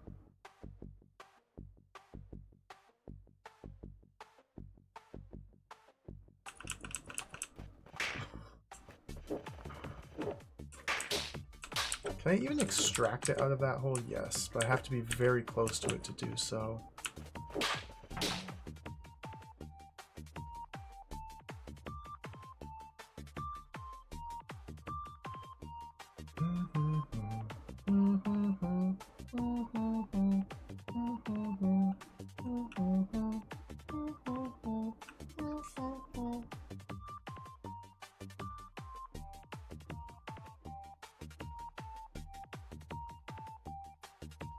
I'm reminded of a room in the second sky where you're unarmed and there's a brained roach and you have to...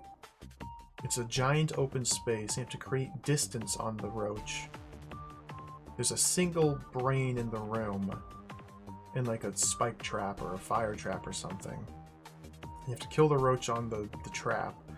The only way to do so is to create distance between you and the brained roach. And you do that by running circles around it and leading it directly into a brain on a diagonal such that it slides orthogonally when you take a diagonal step, and you create one tile of distance that way. I don't think there's enough space to do a similar technique here. Like if I had enough distance between me and the roach, and like all these brains were out of the way save for one which I use as a collision, I could just theoretically have the roach, you know, it's like eight or nine tiles behind me and run up like this.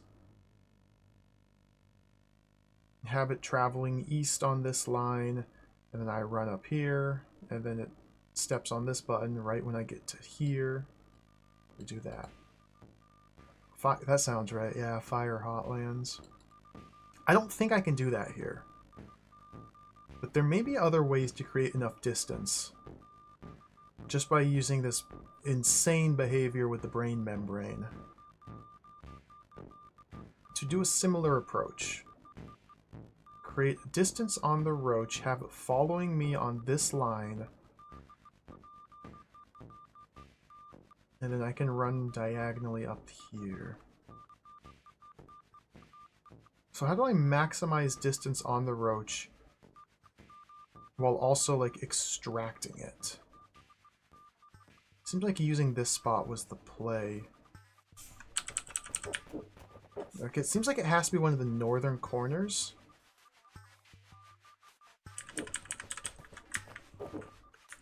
So if I just get rid of you, he's going to want to come out right away. Okay. I get rid of you, I can buy myself a little bit of time here.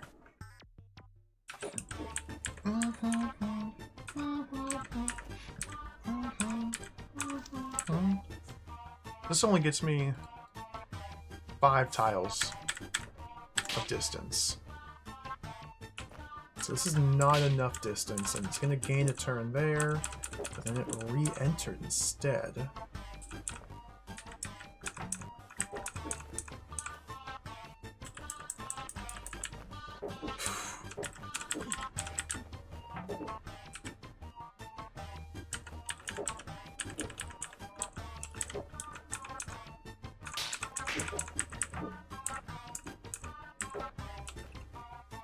Something like this. I just need more distance between me and the roach. So you can see I kind of... I got closer. This is closer than I've made it so far.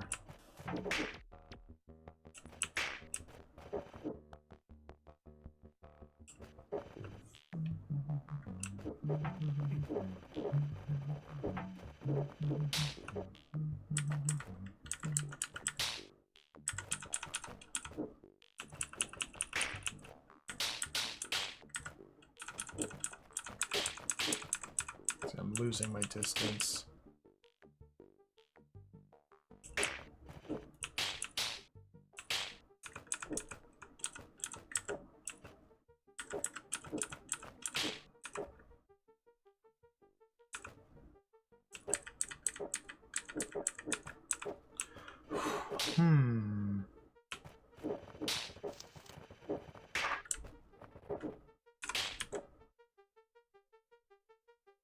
I think I'm close. I just don't really know how to change what I'm doing to get a different outcome because it's just like, look at all this distance. Look at this mega distance. So can I not use mega distance like that in the... Look at this mega distance. Okay, maybe I just got mega... Maybe I just solved it.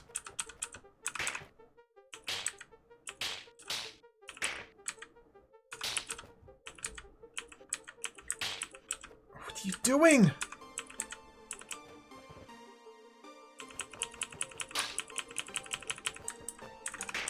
This is insane puzzle.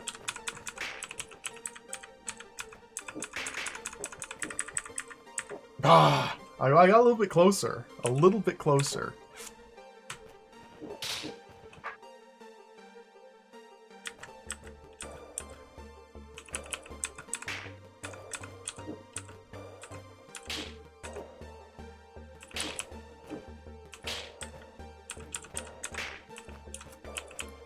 So I think I want this hole to be... God, this is so weird. There.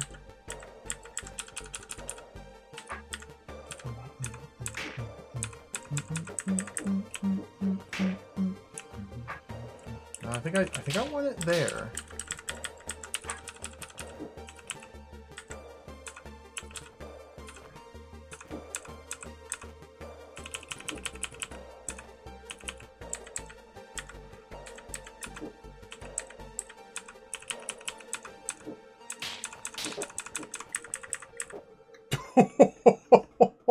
We're getting there.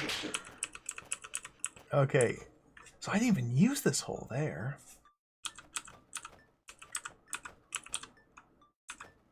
So the idea is I want to try to run it south. Maybe I didn't want this hole here. What made that hole? Is that my initial extraction point?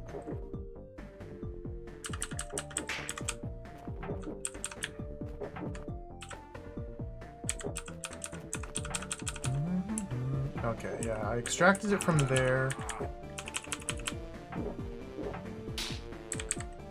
And then ran it around this way.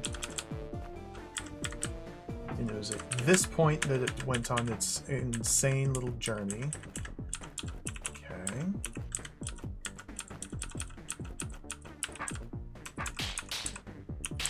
So I need it to continue down...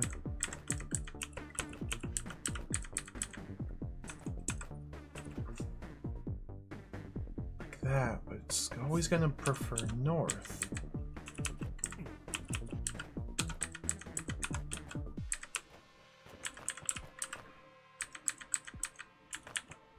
And now I'm giving up all my distance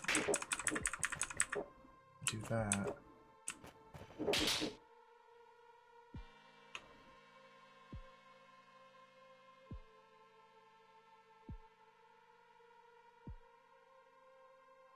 So what if instead of extracting it there,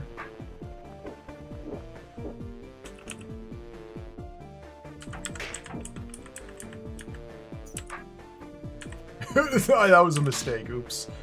Did not want to leave him dead. Thank you for noticing.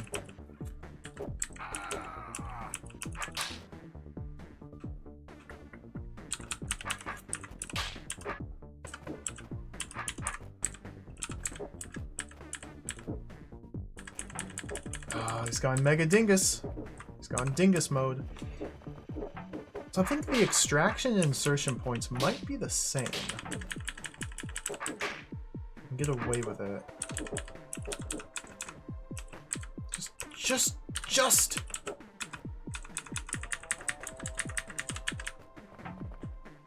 I'm running around in the wrong direction. Bad sword. There we go. Okay, so now I can go like this.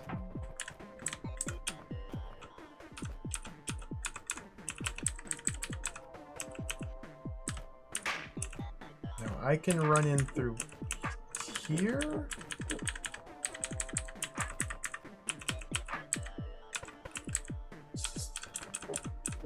Like I just want to.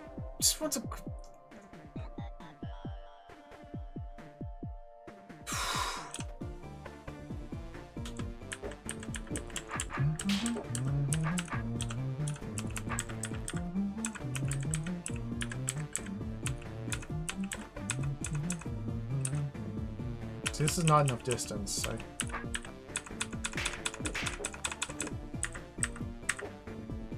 It's close. That's really close. It's 2 turns away. I need 2 more turns of distance between me and the roach.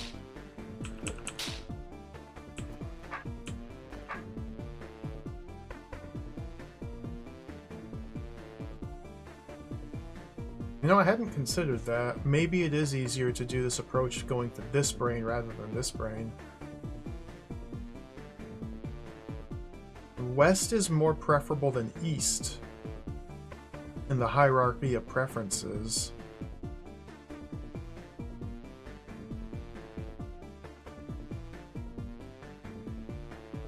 And this one's farther north relative to the box of brains than this one. So maybe this one is the better one to go for. We'll try it. So if this is the case, let me flop my thinking a little bit. So we'll use this point here. Is this the plate? Yeah.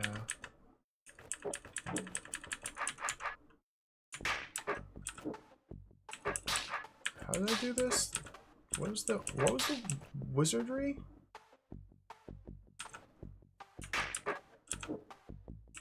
Oh, that's right. I have to extract and then turn around. Turn around? No. Let's do a lap. Okay, now he goes up.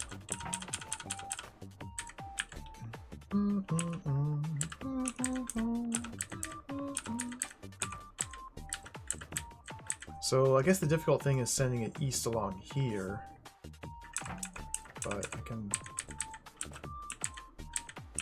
use this space to a degree.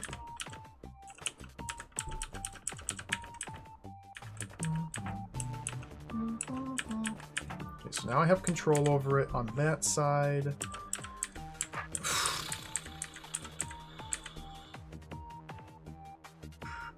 I might be able to grab an extra tile of distance had I cut this brain to allow it to cut this corner to me.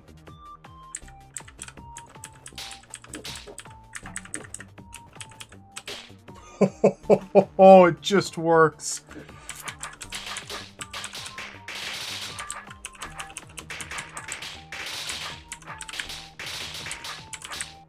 Ah, carnage.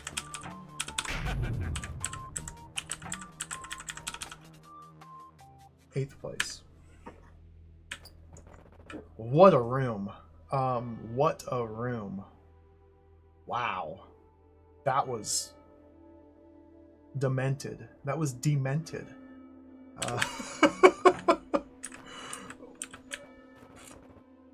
That was demented. So let's go do another absolutely jacked, demented room. Let's go do another one. Remember this room? I tried to forget about it, but I couldn't. Just couldn't. This is... If that last room was demented, this is like lunacy nonsense. This is just a whole nother tier of absurdity.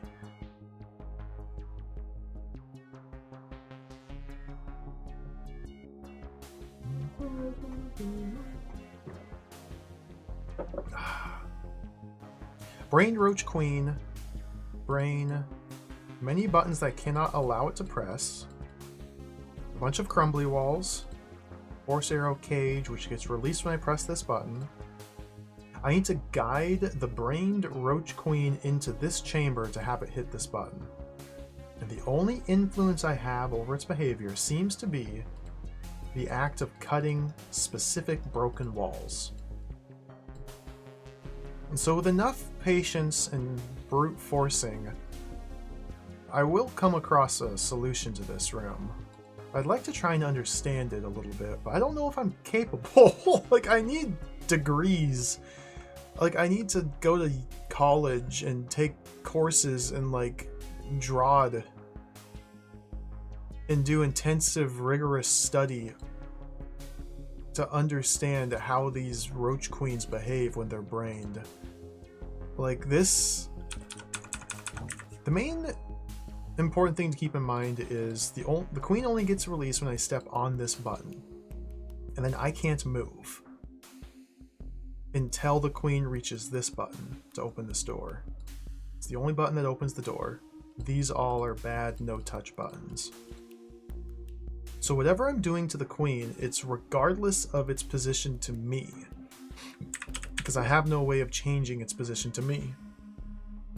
So it does this sort of dance. It slides against the wall there and then dances in, and that's where it ends up.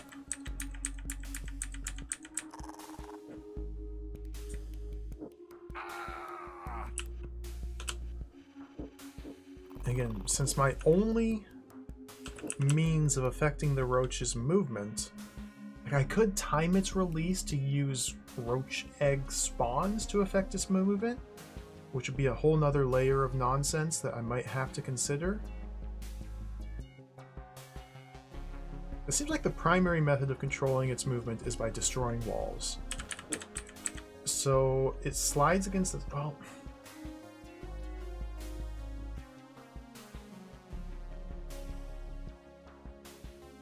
Like, this changes its parity since it seems to prefer diagonal movements as much as possible.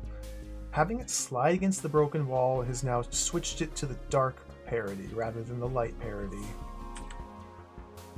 And it has no way to go back to the light parity once it's on dark, because all of the broken walls are on the light tiles. This is a dark tile, but I can cut these because this is a light tile. Maybe I need to just simply avoid having it ever do that, and the rest of the pieces will just fall into place. Let's take this one step at a time. So go boom, boom, boom. Now it's going to slide north. Okay.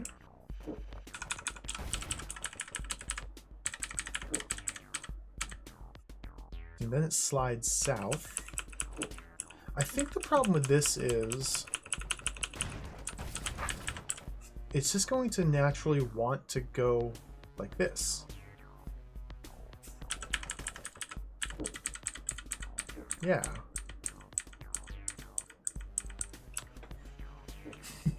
Den3 of False is the best. I miss Den3. That was definitely, he was definitely like one of the highlights of Beatho's teacher. I mean, the puzzles were great. I had a really good hold. Very different style of puzzles than this game, than this hold for sure. Denfrey was awesome. Just the voice acting was really good. Like his complete nothingness advice he would give you. And he'd do it with like all sincerity. It was great. So I do allow it to switch onto those tiles here.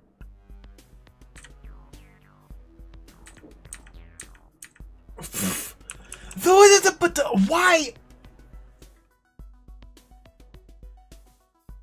So if it's on the light tiles, it just zigzags all the way across this. If it's on the dark tiles, it goes down. Yeah, that makes sense. Like, there's obviously a reason for it. Brained roach queens try to navigate towards the center line of the room. Oops. That would be his advice, yeah. In this room, Bithro, you must allow the queen to reach that hot tile.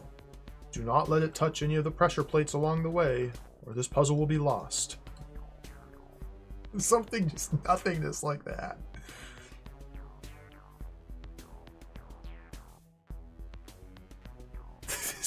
What the? So is this tile there just completely irrelevant?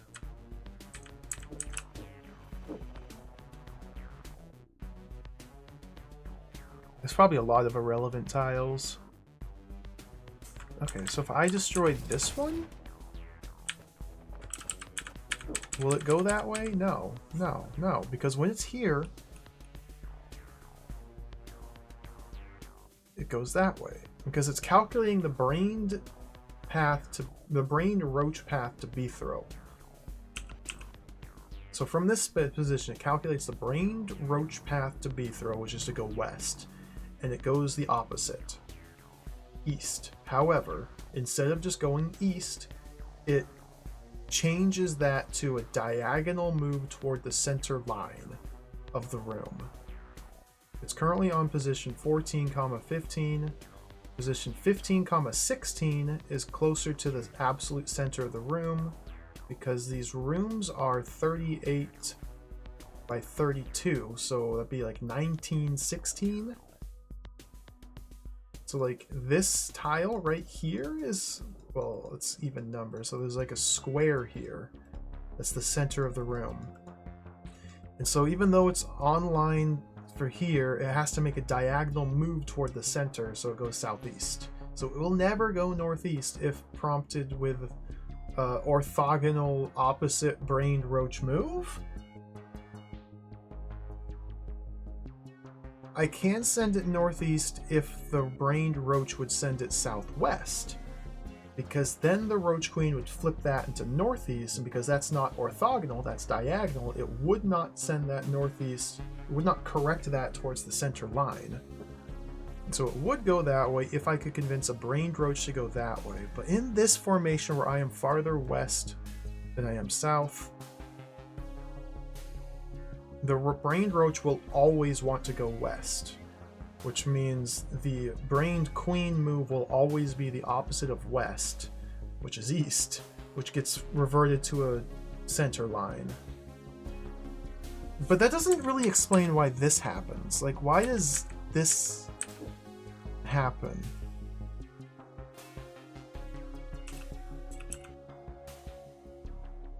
Because from here, the brained... Oh, so the behavior changes because the broken wall is directly to the west of the queen. Because now there's no brained roach path sending it west. It just you can't. There's a wall there. So the brained roach would want to go northwest. Queen flips that to southeast and continues on that line, on that trajectory, until that west path is opened up. And then it goes back to its old tricks of going northeast. So from here, brained roach says go west. Queen says go east, but let's take that northeast instead because that gets me closer to the center line. Yeah. And now west is blocked, so it goes southeast.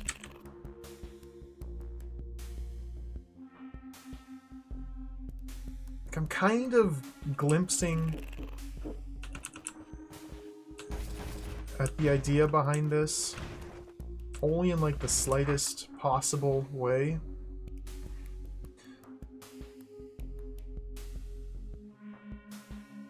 So if we send it south on this line, then if I say break like this wall, okay, how do I send it south on this line? Well, it's gonna boop, boop, boop, boop. I think it just naturally goes down there. Yeah. So if I were to break this wall here,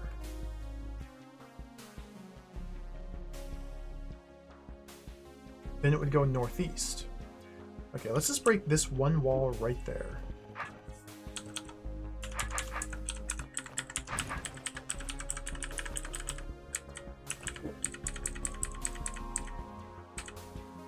And now, Brained Roach Path is northwest, so now it's going to maintain... Okay, so I need to break this one as well. Because northwest gets flipped to southeast, so yeah, I need to break this one. Oh, wow! Okay, so now it's zigzagging here. This is going to go there. Northwest is going to head here, so let's break that one. West will get flipped to east, which will revert to northeast. Maybe that? This could be. And just see how this works.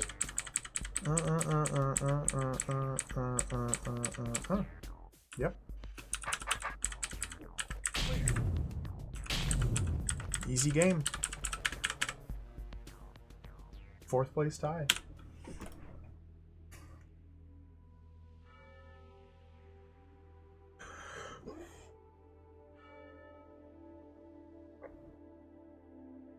Wow. Wow. Wow. We got one room left on this floor. One required room left on this floor. Which is this guy here.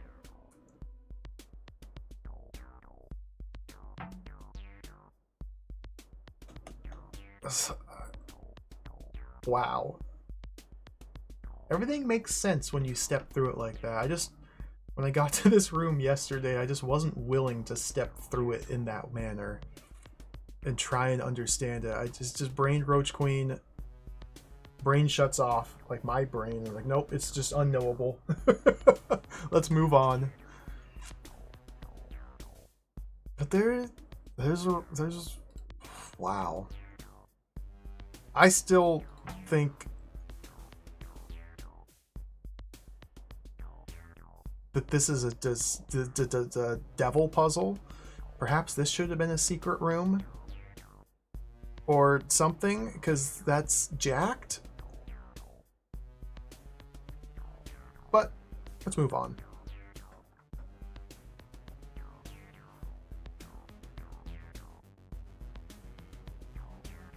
Because like the previous room leading up to it, you just run circles around the queen and it works.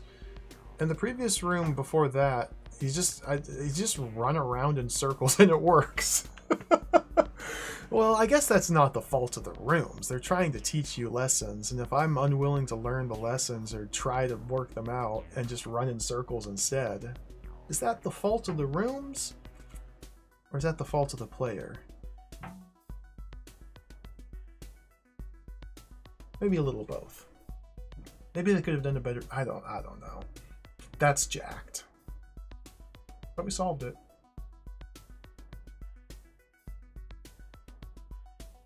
So I couldn't figure this room out yesterday. We have a brained seep and 2 evil eyes to kill.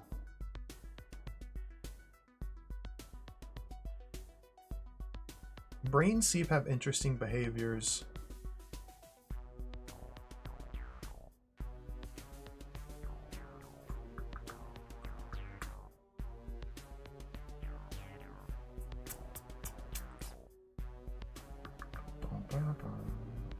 Just scanning the room again.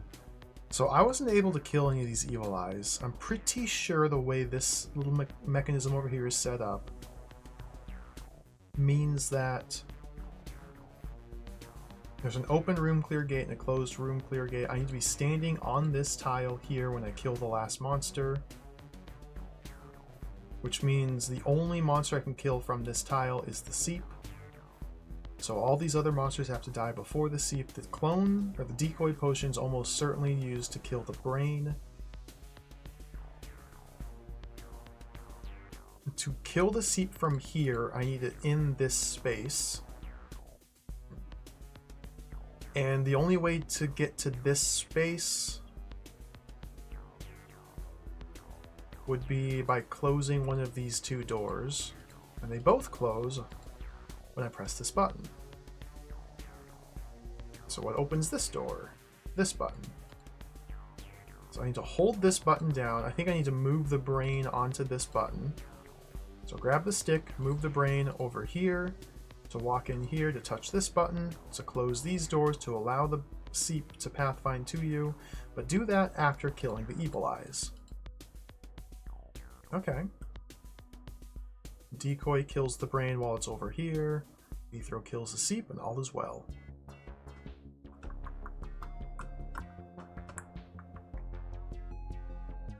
So how do we kill the evil eyes? We have to toggle the trapdoor gate to get into this evil eye. To toggle the trapdoor gate, I am forced to disarm.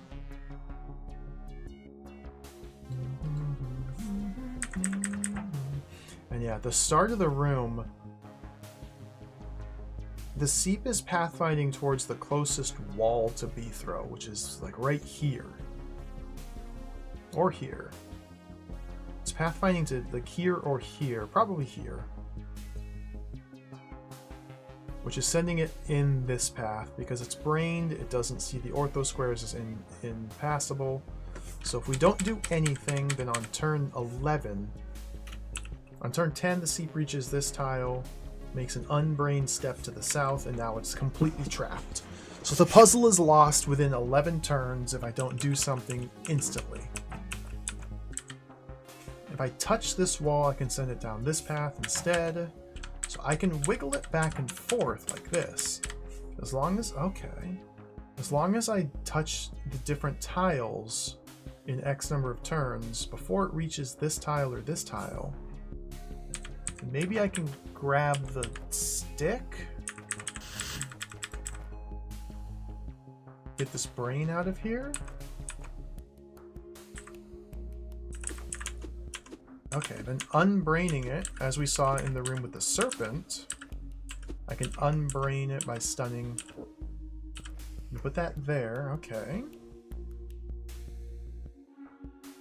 So this is already something different than I tried yesterday, so this is a good sign.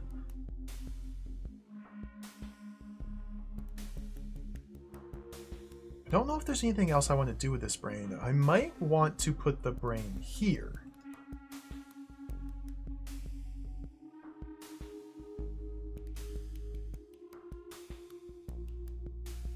And then close the trapdoor gate.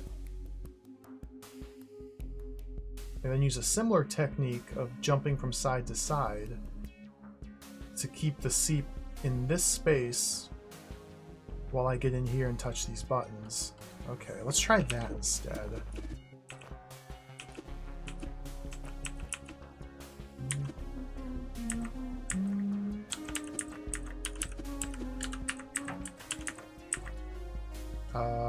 Seep, you're getting into the danger zone. There we go. Let's bring it back this way.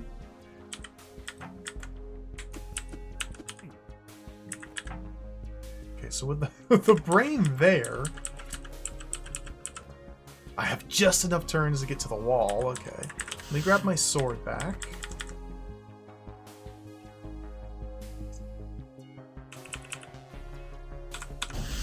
Disarm. And now the seep is just stuck. Oh, because it's a brain invisible object. All right, gaming.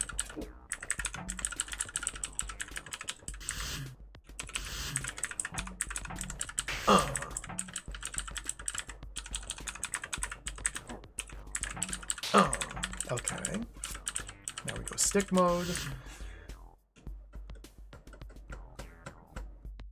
Because, yeah, I still need the brain to hold this down.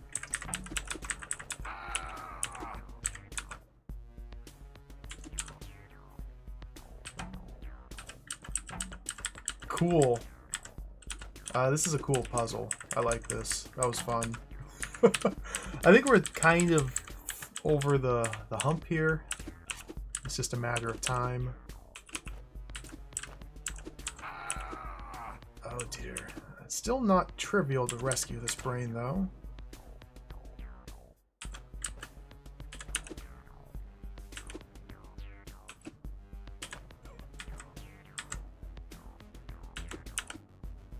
Let's buy some time here.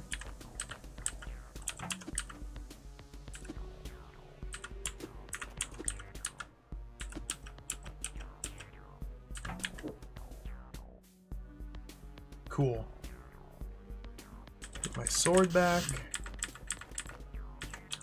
Do that.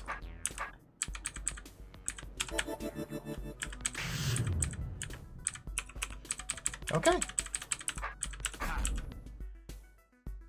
I could have saved a couple turns if I popped that earlier. 5th place. There we go. Cerebral testing facility.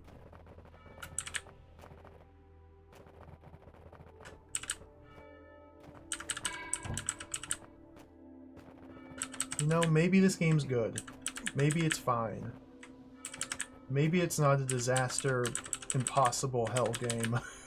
Maybe everything's okay. Maybe I can solve these puzzles. I'm still not going to try these secret rooms.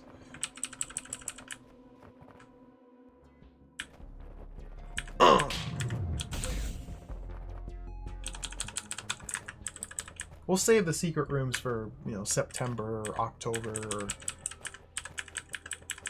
something like that.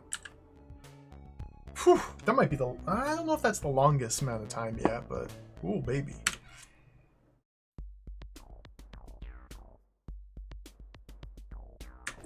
Ooh, baby. So now we go stick mode. Got a little mini puzzle here. I assume I want to perhaps not have the...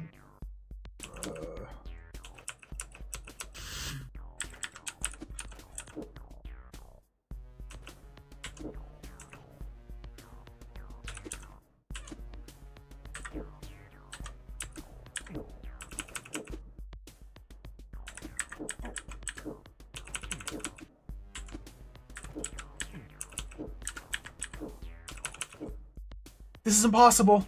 This is harder than all the other puzzles.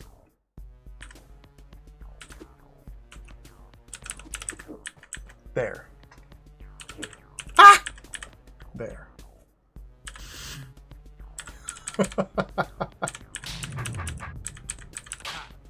Clear. Good stuff. Good stuff. So I've been told depleted quarry pickaxe level might be a little breather.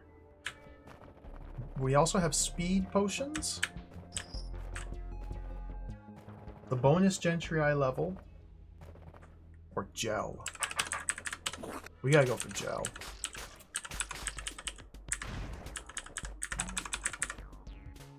Green stuff. We gotta go for gel. So this is probably, I'm just guessing this is going to be the rest of the stream on this floor. That's fine. Pygmy Wubba, green stuff. June 27, 2015. Humans are apt to have strange ideas about numbers. For example, the number 18 is often considered to be unlucky. Many dungeons are built without an 18th floor, even though all floors of a dungeon are deadly, and the 18th is unlikely to be worse than any other. King Dugan's dungeon, for example, it was the 17th floor. It was full of icky tar, with eyes lurking under the surface, bubbling and causing the tar to swell until it flooded the entire floor. Ether shuddered at the memory.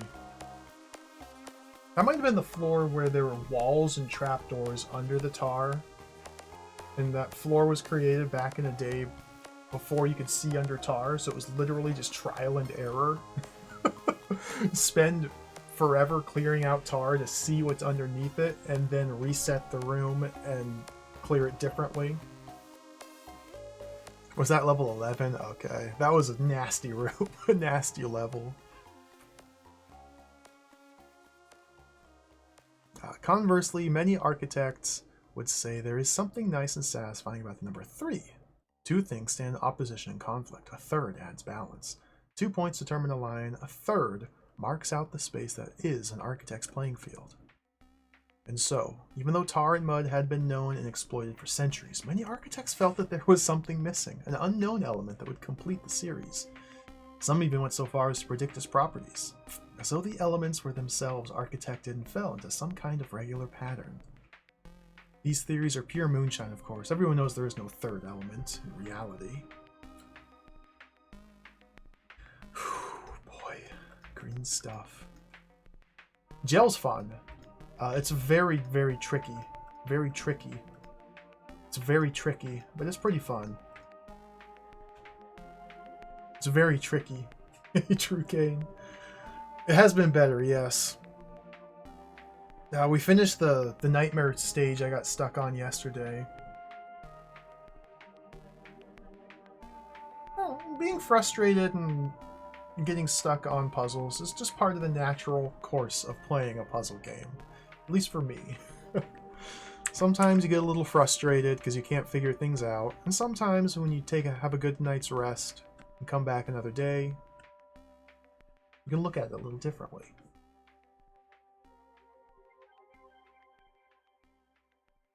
Unlike tar and mud, gel can only be cut on the inside corners. Tar, of course, can only be cut on flat surfaces. Mud on the outside rounded corners.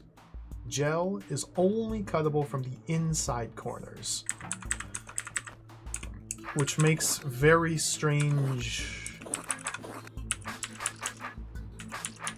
patterns necessary to cut out gel. Also, as you can see, gel babies behave differently than tar and mud babies. Gel babies have the same movement algorithm as golems or wubbas do, meaning they only take their first preferred move, and if they can't make that one specific move rather than consider other things, they just stop in place.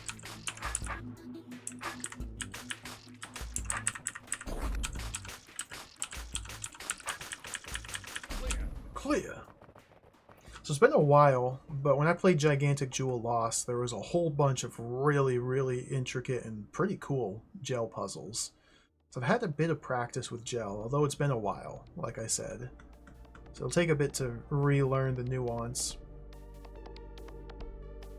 And there's ways to like assess gel blobs, I think, for cuttability in the same way I can do for tar, but that is like advanced gelonomics, geometry.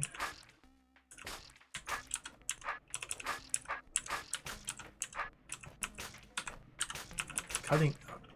For some reason, I'm fussing about killing these things efficiently.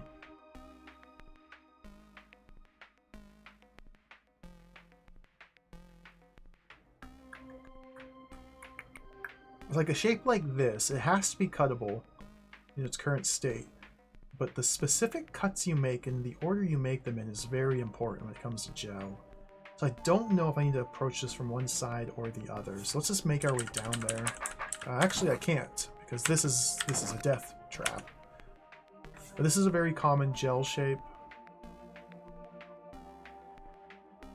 but you need space to retreat from these monsters, which I don't have. So we have to go this way. Okay. Well, that simplifies things.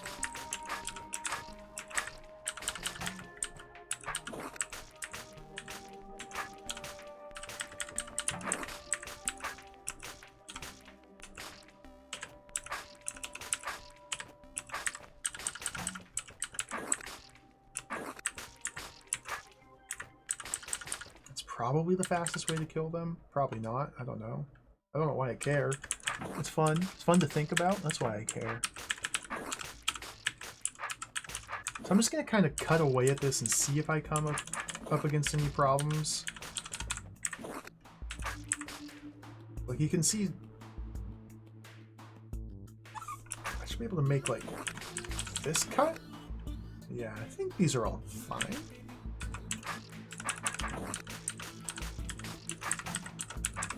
That's bad until I cut this first.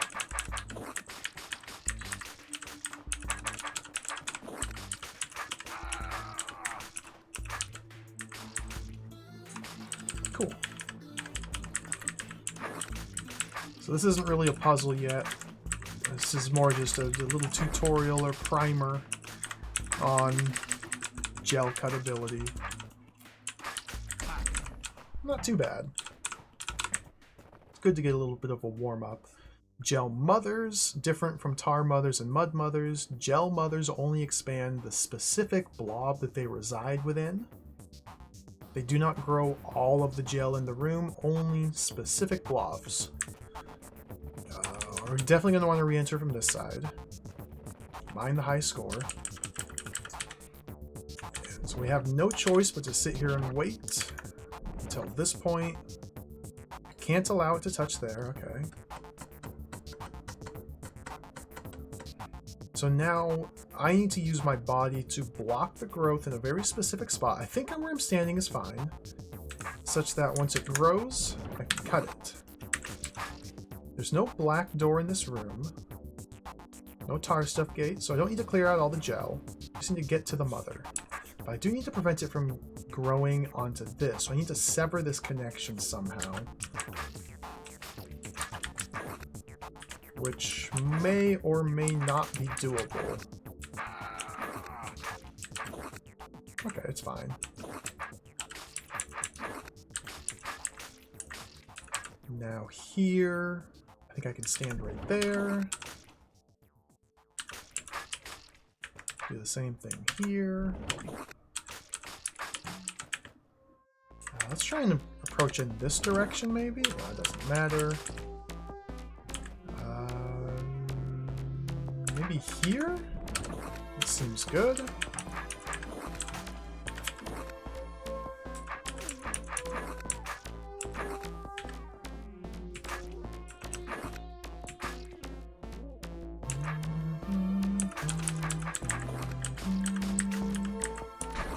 Ah!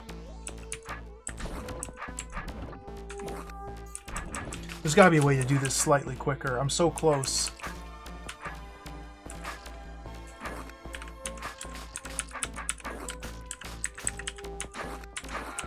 Oh, dude, so close.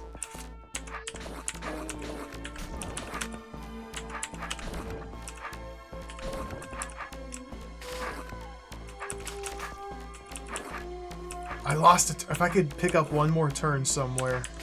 The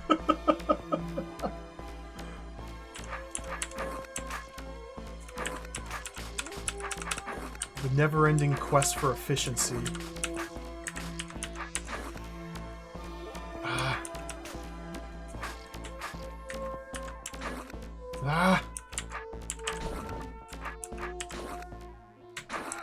Whatever. Whatever. Clear. What's the faster way out? 319. Probably this way. Yep. 5th place? I bet there's a way. No, maybe not. Well, there might be a way to do that one growth cycle faster. There's probably a way. Okay, this looks complicated. This is more just demonstrating how gel babies have the movement properties of golems. Oh, and they can travel over shallow water. That water looks disgusting.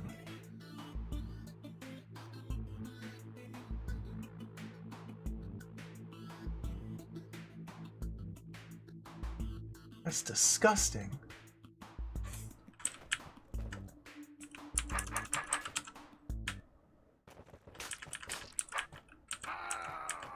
Not really sure what the puzzle is here. So I press this button to release these guys, then I want them to filter. I want them to stay on these. Okay, okay. I've got 6 mirrors, takes 1, 2, 3, 4, 5. 1, 2, 3, 4, 5, 6. Yeah, okay. Okay.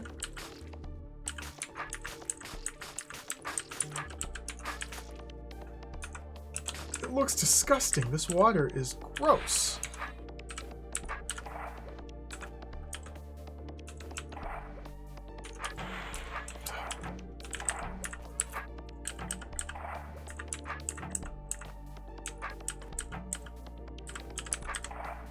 There.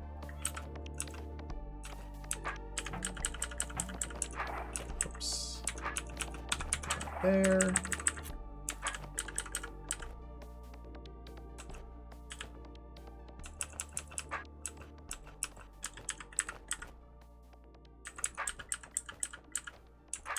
That there.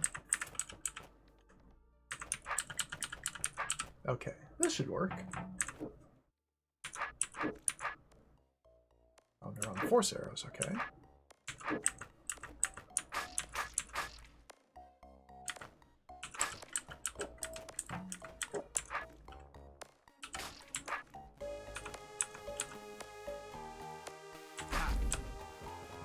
Cool. 4th place tie. There's probably a much faster way to do that.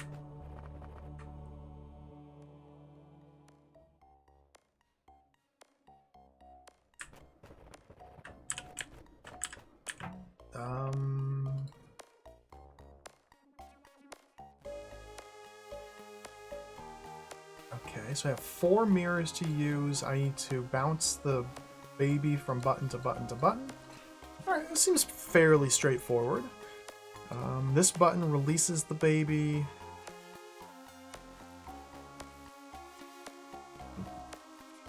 So we need to press this one.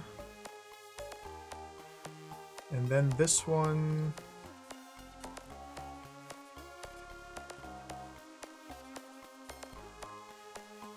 And then this one.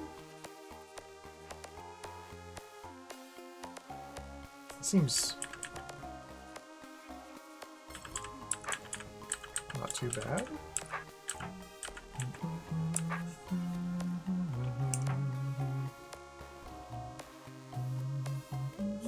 Let me watch this. Okay, so I need to like block it there and there.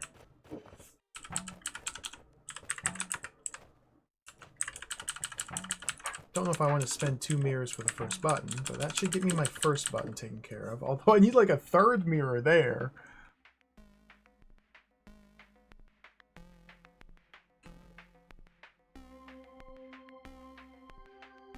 And then a 4th one there.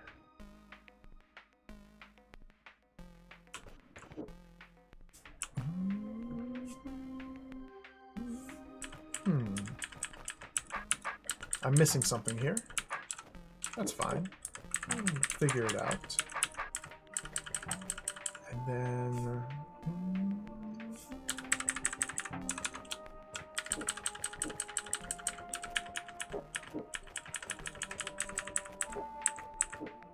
So the problem is now I can't kill the baby. That gets me my... Ooh. Yeah, I need like another mirror right there. So one of these must be superfluous. Probably one of these 3. If I had to guess.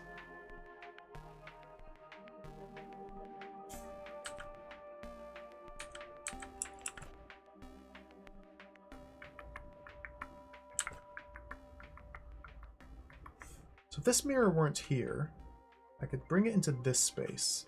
If the mud baby, if the gel baby gets into this space, I cannot send it due south until I get down here, which is past the door I need to open. So I can't. It's like this one needs to.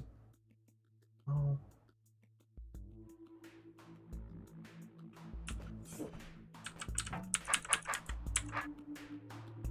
Does not need to be there. I think I can get away with doing that. And put that there. Like that. Do a little dancing. Alright, cool. Cool. The door! Okay, so I can't cut all this until I can double cut using a clone. Or rather, use the clone to help me survive these situations. So maybe we've made it through the tutorial, and now there's 1,000 billion rooms. Oh yeah. So now the real puzzles begin. Oh baby. Alright, let's start with here. This looks tremendously complicated.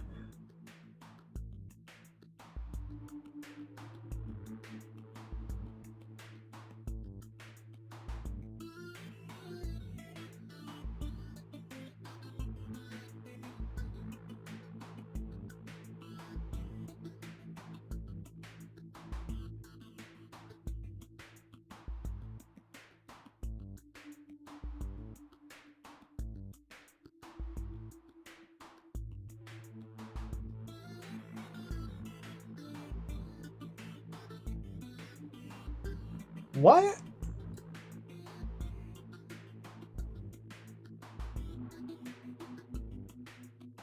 Hold on.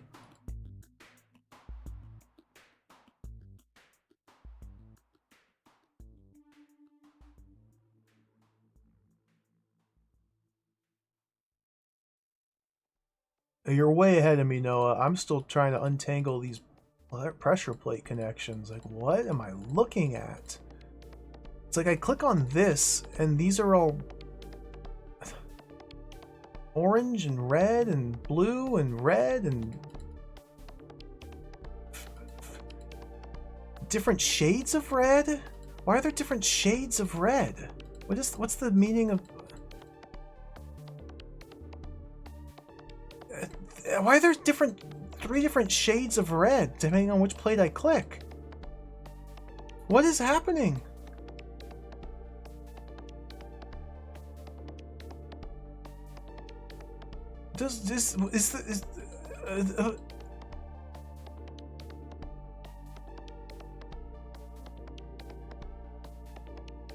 What's...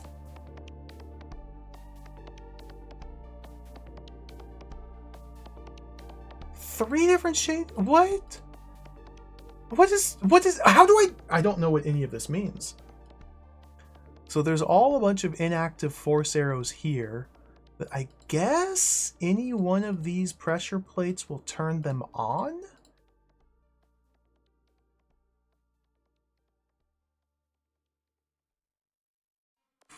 I think is what that means.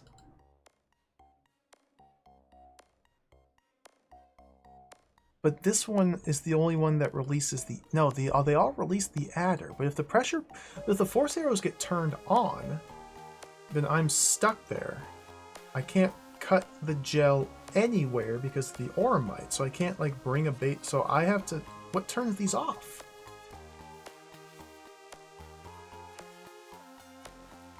I don't... Well, I'm confused. Doesn't seem like I can do anything in this room, because if I touch any one of these... Oh, it doesn't matter if it gets turned off or not. Okay. For some reason... Why does the... Okay, so I can press one button. That's what it says. And if I use any of these 4 buttons, I lose access to the room to the west. The seeing beacon allows me to reattempt the puzzle with a harder solution to go to the secret area to the west. So the room is possible to solve without using these 4 buttons. I'm going to use one of them because I'm a little baby. I can barely handle the puzzles as they are. So if I just press this, I'm immediately looking at the harder solution. But now it's just about sending the adder in to eat the gel. And if I were to use one of these buttons, it would probably be this one.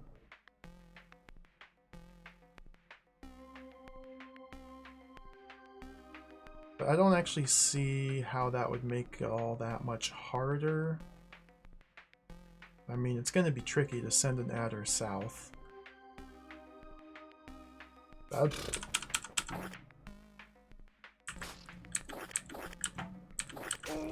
Eat up, adder. Trim you down.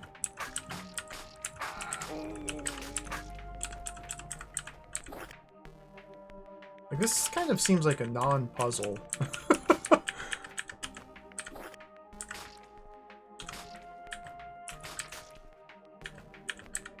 I mean, obviously getting the adder, sending it in these very specific corners is going to be tricky.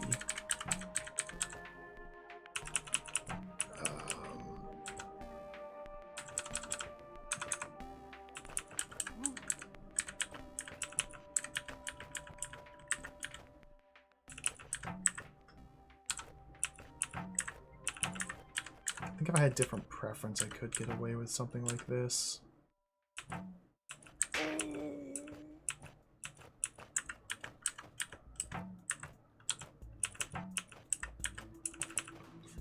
In order to send it south here,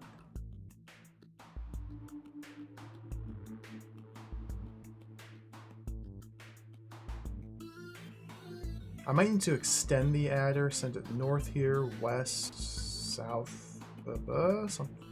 I'm not really sure how to do this.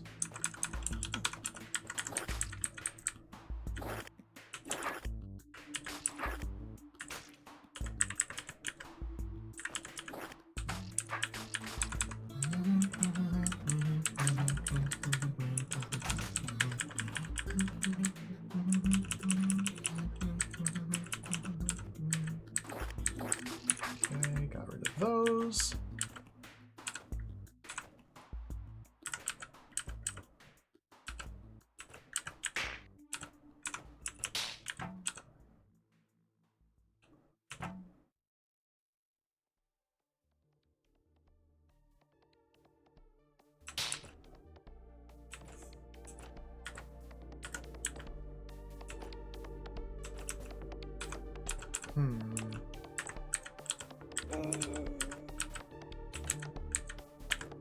I'm trying to, after, like, declaring that I have no intention of solving harder puzzles, I am just trying to solve a harder puzzle.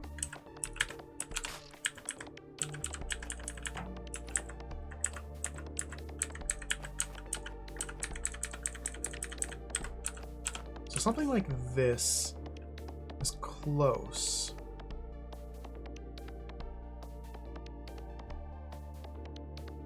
But with this east space open, even if the adder were, you know, a number of tiles shorter so I could escape in this direction, vertical preference would send it east, horizontal preference would send it east. I would need to run its tail over this tile and loop it around like that. So I need to be standing like to the north of its head when it's going south like that.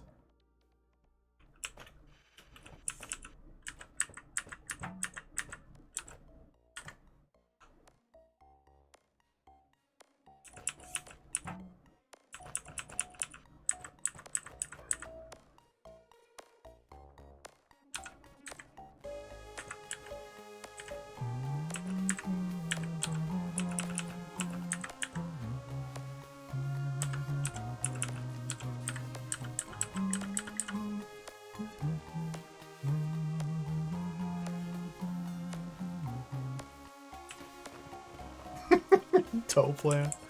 You want a run back of Bean of Nothingness? I didn't solve all the puzzles in Bean of Nothingness. There were a bunch I had to abandon. What a delightful game that was. Maybe we can do the Bean of Nothingness run back. Speed run, 100% puzzles.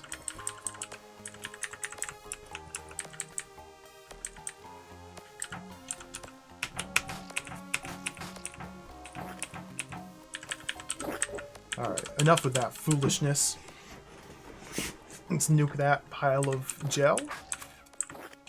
Now let's just do this the civilized way. Now I'm still gonna run into issues in some of these, but I just gotta remember my serpent manipulation.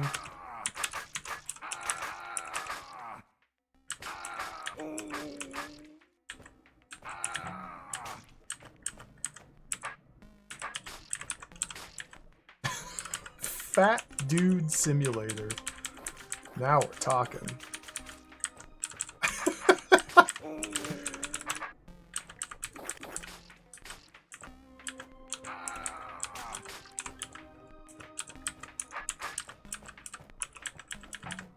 Fat Dude Simulator.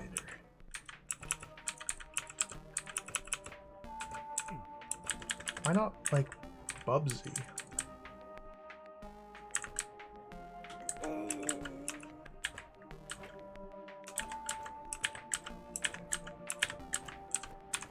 Oh, come on. Sending it east is a fail. You know, I'll just send it north. There we go.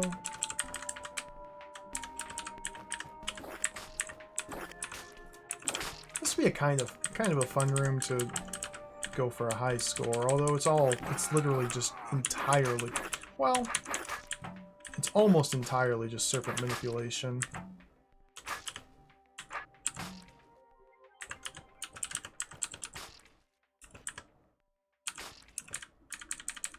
Could be better at it.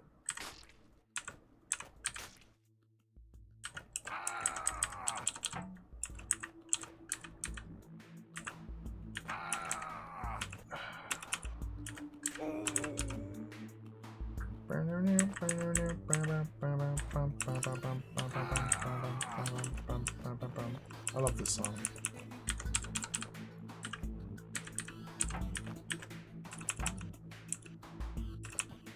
I think it might be easier if this guy were a little bit shorter.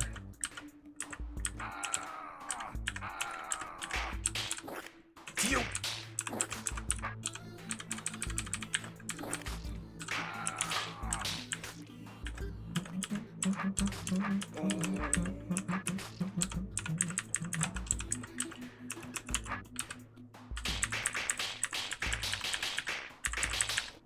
Okay, should be good, maybe.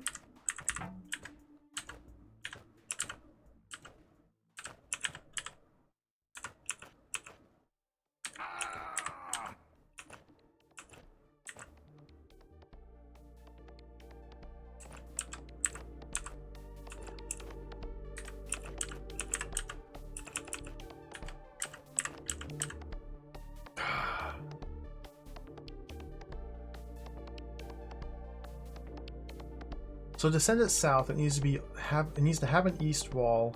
It needs to be traveling south along this east wall. And that's kind of my opportunity to get behind its head to send it south.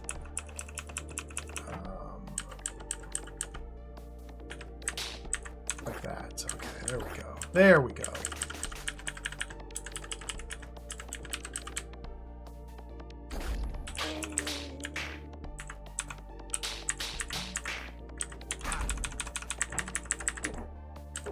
No secret from me. Not today, at least. That's okay.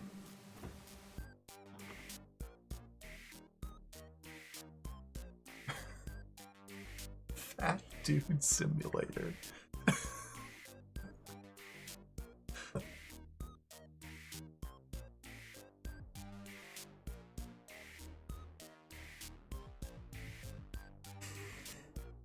Oh, this is complicated.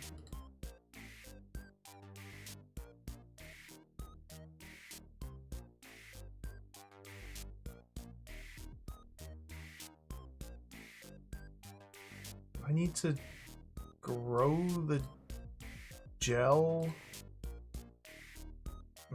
1, 2, 3, 4, 5 times. That it covers these buttons. What?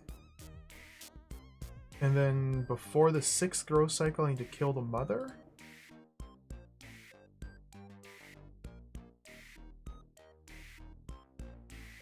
I don't really see what the puzzle is here. Which means there's something. Okay, I need it to grow equally on all 4 sides so it arrives at these buttons on the same turn. I cannot leave the boundaries of this area, so I need to position myself such that I can reach the mother and stab it after the 5th growth cycle, before the 6th, without disrupting the growth in any of the 4 directions. Oh, weird.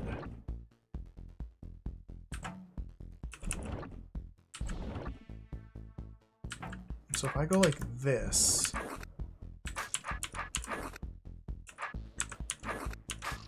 and just hang out right here? What opens this door? Wait, what?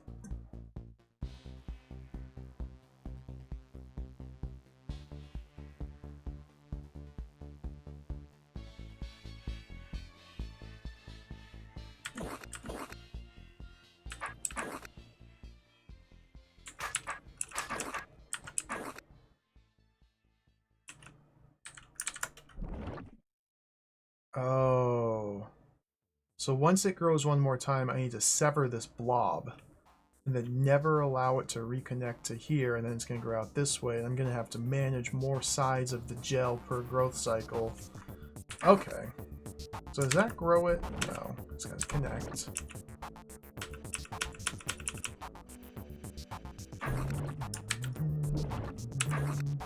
Okay, so blob is severed.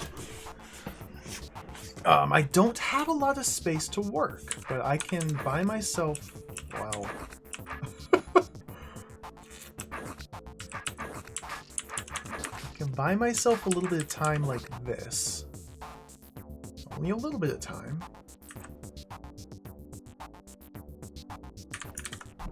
Okay, that does not connect it if I stand here. If I stand there, it does. Then I can do that.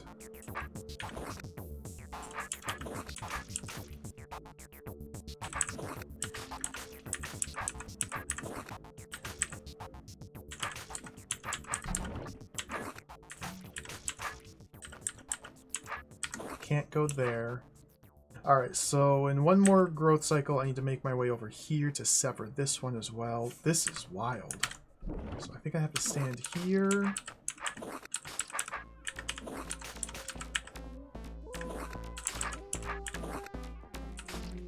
Take care of that.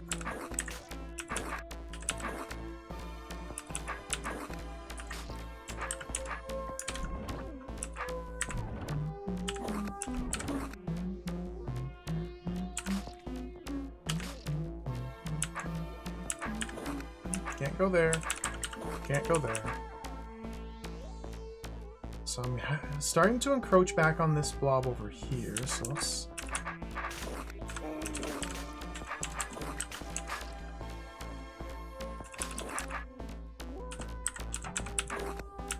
do some maintenance like that. Probably want to stand like here. Oh dear. It's getting uncomfortable.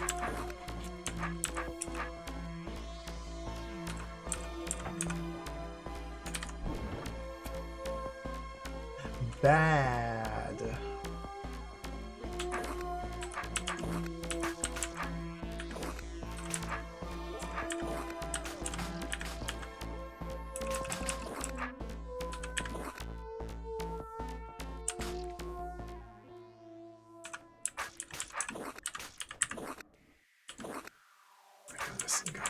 Okay, I severed. Whew, baby.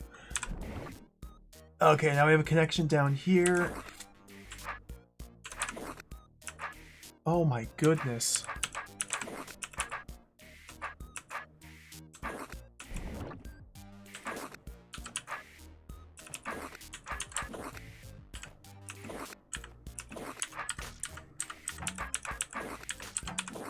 Okay, let's sever. This is not sever. Oh, it's already severed. Okay, just go like that. I think I would probably want to stand like here. Okay, that didn't connect. This isn't connected. Okay, I'm in pretty good shape here. Bought me a little bit of time there. Can't do that. I don't think I want to do that. I think now I want to hang out here.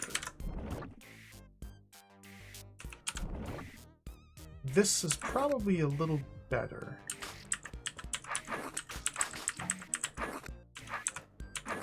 Okay, so one more growth cycle.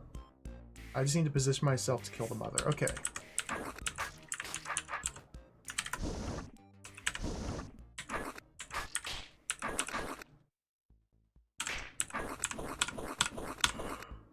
Cool room.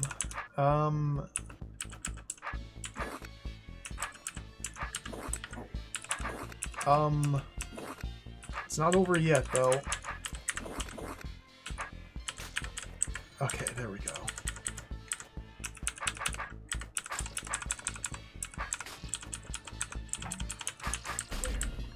That was pretty cool.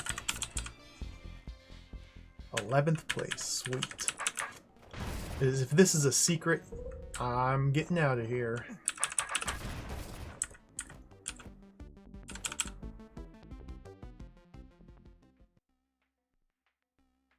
Double cutting with a mimic.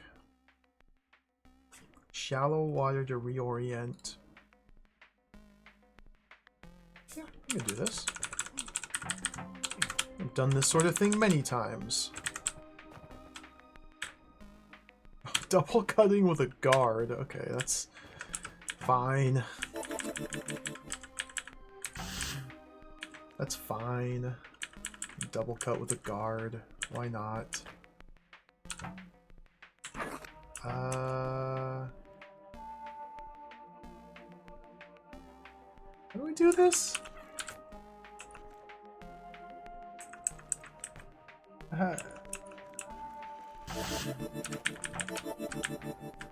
there.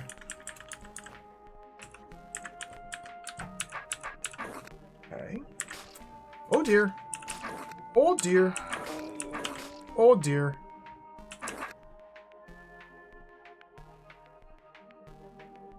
So maybe we do this one last so I could retreat in this direction. Okay. Mimics walk over shallow water? Yeah, perfectly.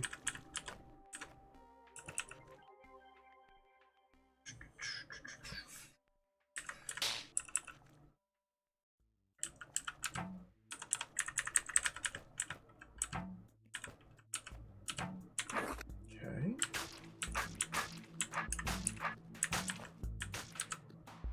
Now I need to reorient.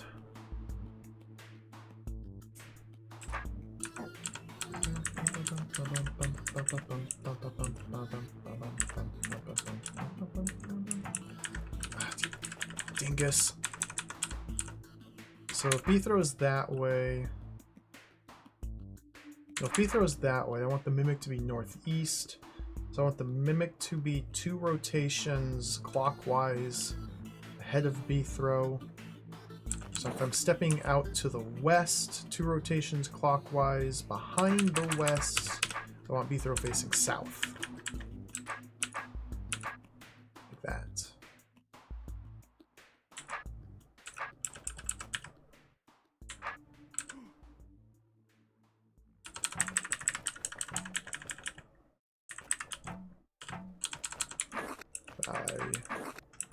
I'm in the wrong spot. Let's swap positions here. There we go.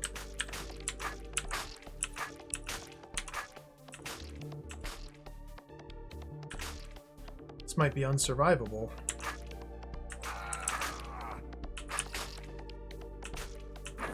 That's rude. It's fine. Okay, it's fine. Okay. So now let's put beef.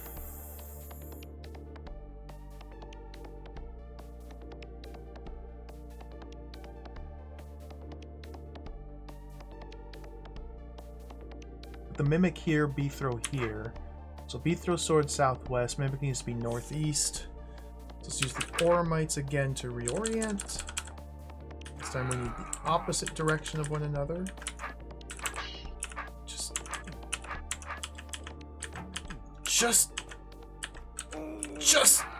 Just get out of my way.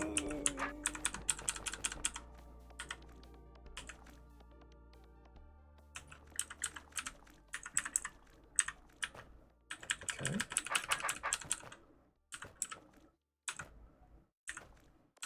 This is so awkward. I love it. opposite. I can't even imagine trying to, like, optimize a room like this. Maybe I can. It'll just be hard.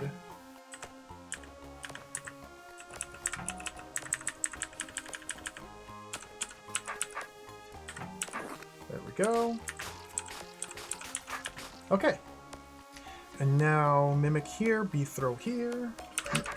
Sword orientations are perfect, although the mimics can be traveling through the shallow water. So get him over there. So bee throw should be facing east. The mimic should walk out with a west sword. That gets us the appropriate offset.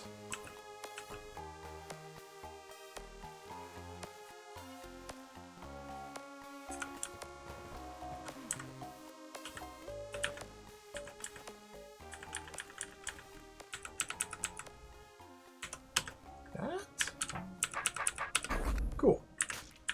Oh my goodness! Not cool! I wasn't paying attention to these guys here. I might need bee throw down here, but I don't know if I can do that.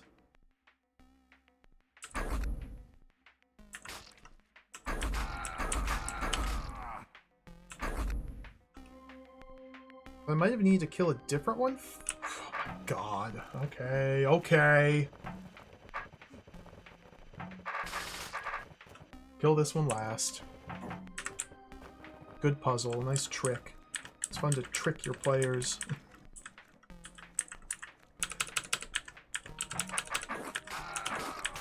It's not really a trick, so much as it's just me failing to read the room correctly.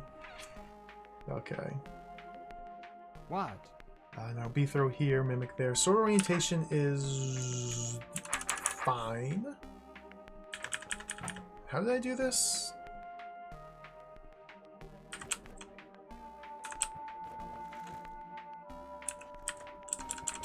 Mimic ahead of me. We need to be having opposite swords. There. There. Oh, mimic! Thank you.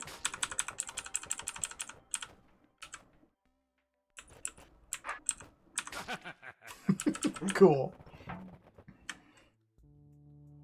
12th place. Let's go. Let's head down south.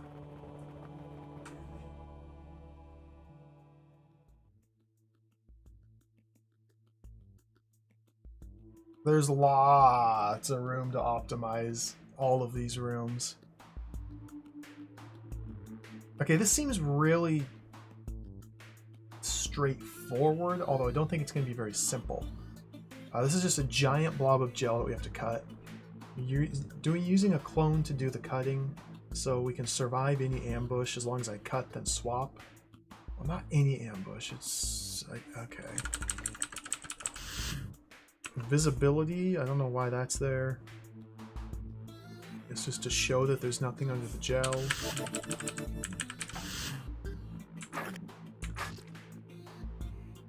There's no black door in this room. So we don't clear all the gel. It's just about getting to these four corners. And when I make a cut like that, I can no longer get to this corner.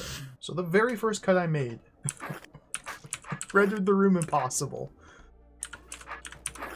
Oh, gel. Oh, gel. How do you... I don't remember how to do this. We gotta relearn how to cut gel.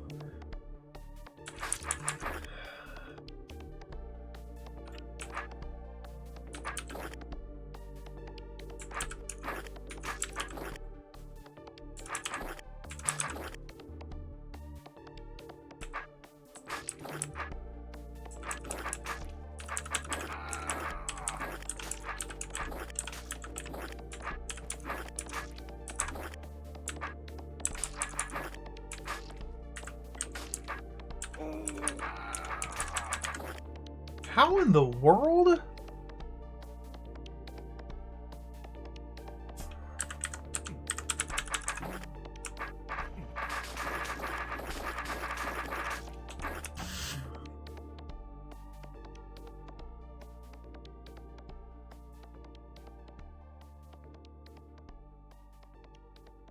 So there's there's going to be one of those repeatable patterns of cutting because it's symmetrical shape for all four corners.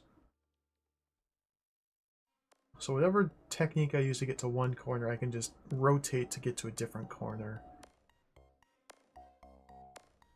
Pretty sure. I might need to use this guy to save me from certain cuts that would normally kill me. Okay, so this is uncuttable. There is no situation where I'm able to remove this piece of gel, so I cannot ever cut this. Which means my first move has to be this. And from here we have two choices. I cut up in this direction.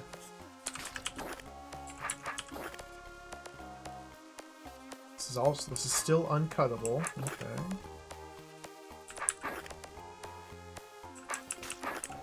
I feel like I need to go further south?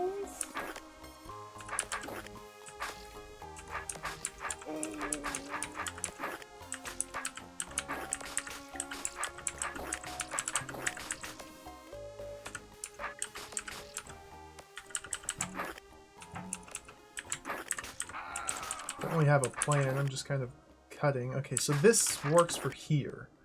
But this is different because I approach the checkpoint. I approach the corner from a different angle than how I started it up here.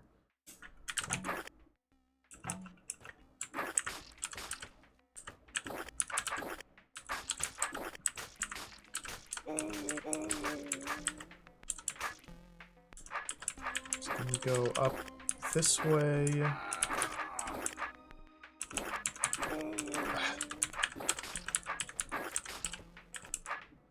This, I think? No.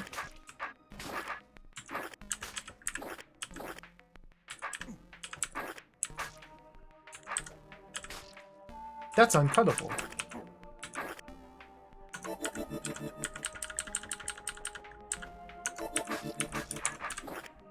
Okay, that's the magic of clones. Let's get to this one. That's uncuttable!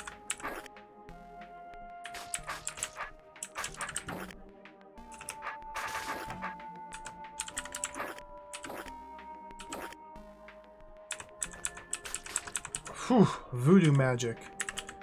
Okay. Gelology, man. Gelology. Gelomancy. Gelometry. Whatever you want to call it. Very complicated.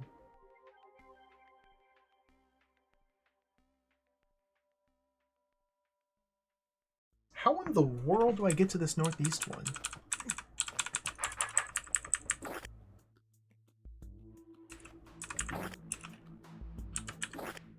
I already stuffed it?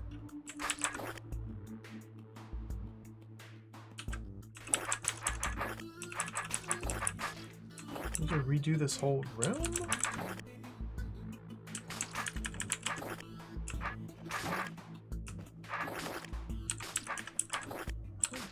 I think I would, but can't seem to get in there.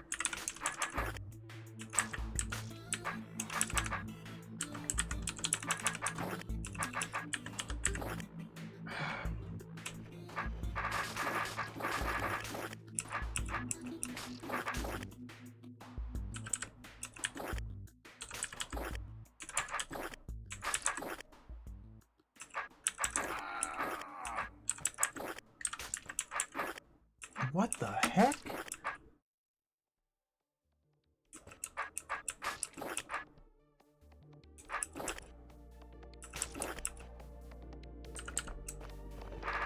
I'm worried that I've made this unsolvable with actions taken earlier, but I don't know yet.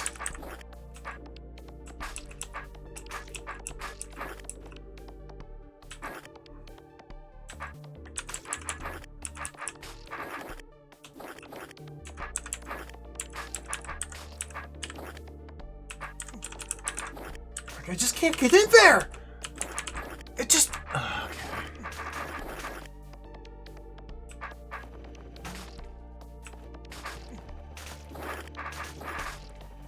What is... I did something wrong. I think. I don't know.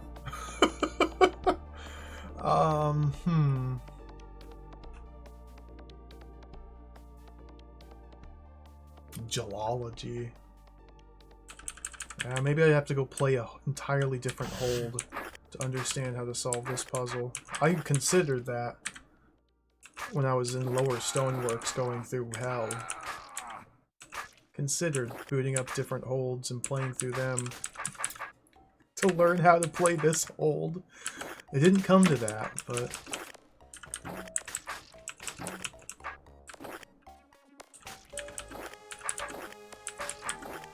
it was considered. Like, I get the same problem with whichever corner I begin this process on. It's just whichever corner I'm starting in, I'm having severe problems reaching the baby. I don't think it really makes much of a difference which corner, because the gel will not form into different shapes based on direction.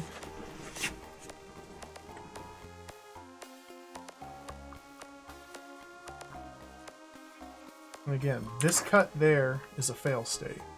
There's no like tricky thing I can do to get to these babies while this is blocked. I can't bring my clone in here.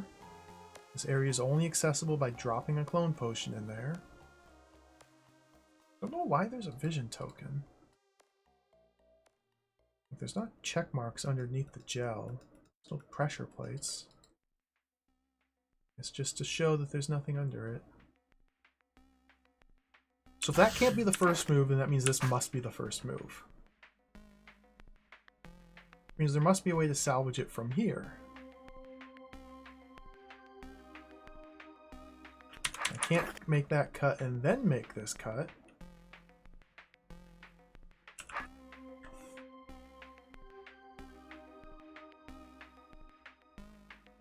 I want one of these shapes here.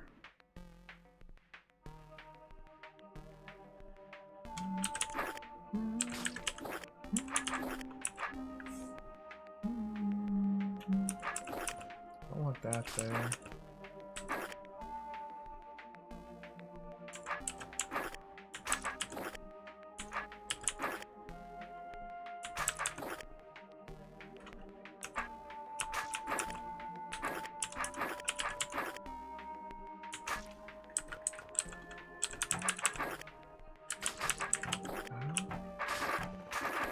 Wow, this is really hard. Very tricky.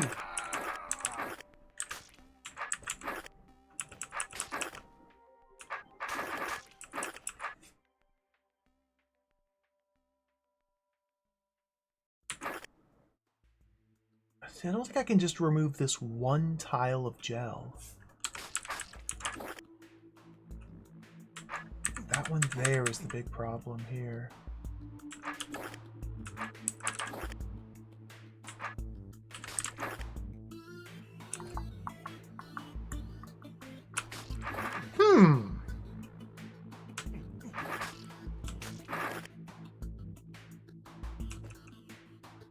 So from here, there's 3 cuts I can make. This one seems bad. This one might be bad. Probably is bad, but maybe not. It's hard to say. Maybe this one's fine. Because then I can cut here to remove this. If this has already been removed. So if this was already gone, and I cut here. If this were gone, then that would mean that this... Ooh. Wow! Who'd have thunk the hardest puzzle so far would just be, here's a giant piece of gel, now cut it. That's literally all this puzzle is. Cut this piece of gel.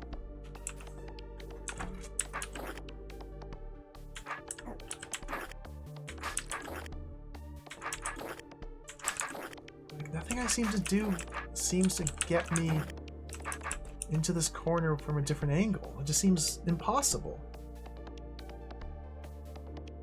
Which usually indicates that I'm either doing something wrong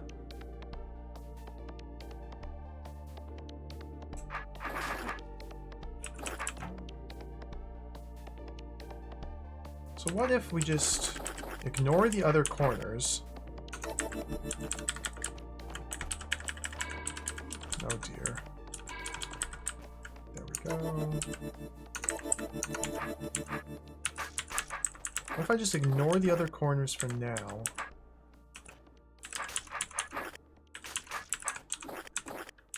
And come at it like this. It's still...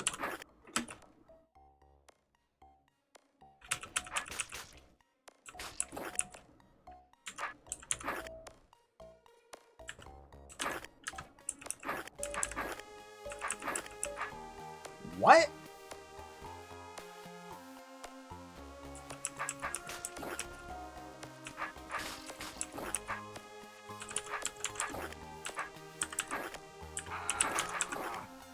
Man, I thought...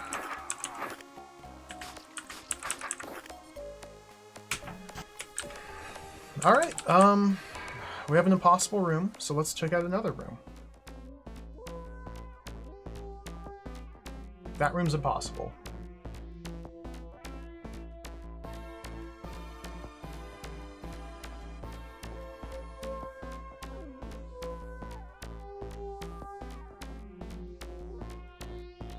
What? Clicking on the gel mother highlights the gel that it's in? Okay. I don't know why.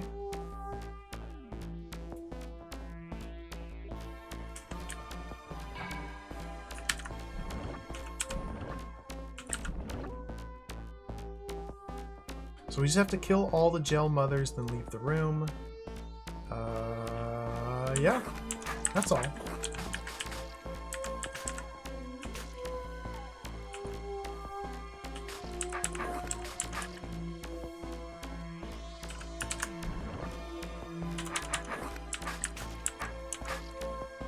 I think I got stuck. I think I'm already stuck.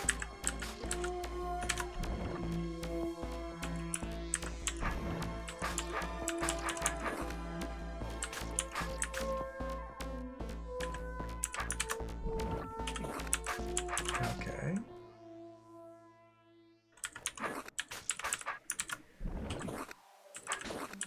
It's those ones.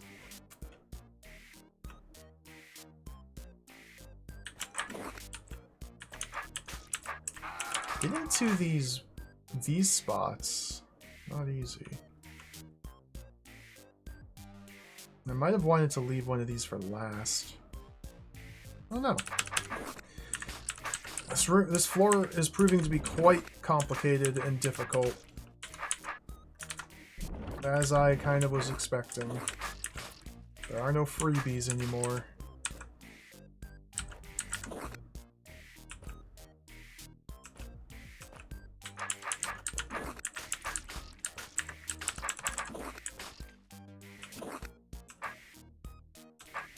Okay, so I can just go... Never mind, I can just go like that.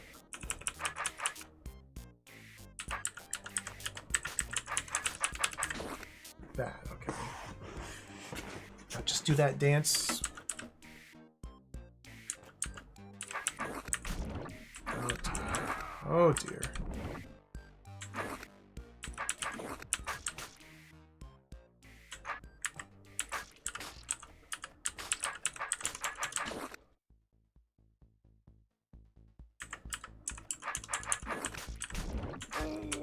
Oh dear.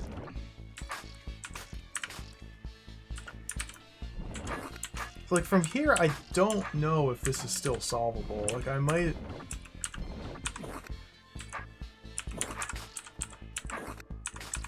need a different approach.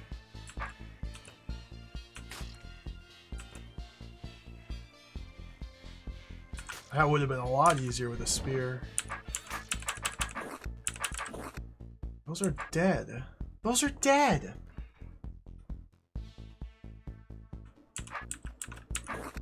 That's not. I can hang out here. That's dead. Okay, I'm kind of stuck treading water.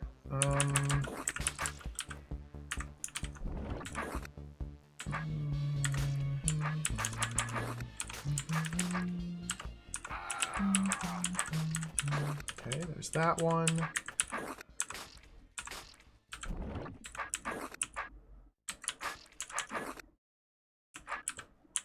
How the heck did I do that one? Like this? Oh, good gracious!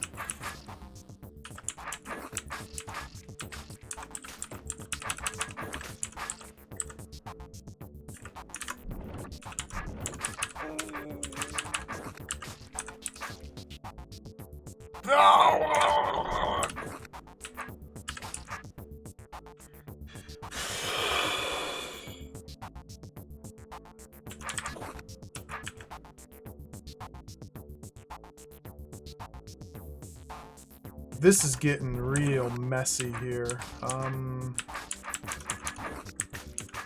That's what I need to do. Okay. I don't know if I can clear this out from here. Like, I don't think this is winnable. I think it's a disaster. Oh, man.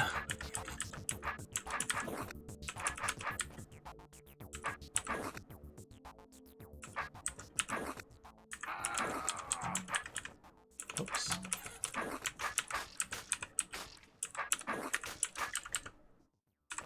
Disaster. Ooh, wait, whoa, whoa, whoa, whoa. Hold on. It's not a disaster yet. I mean, other than the whole disaster going on over here, it's unreachable. It's not a disaster. Other than the disaster, this is fine. So had I not caused that disaster, this would have been fine. When did that cut get made? A century ago. Okay.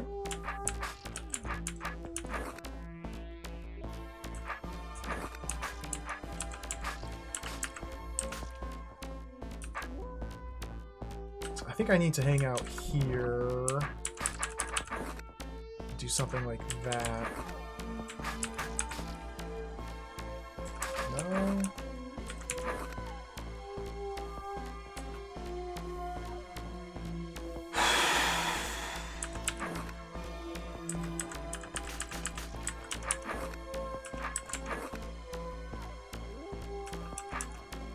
Oh dear.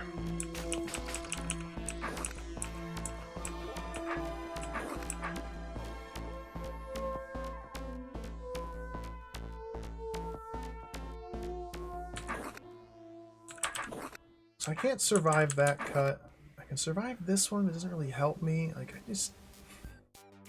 I don't know what I need. What am I trying to... Jelly.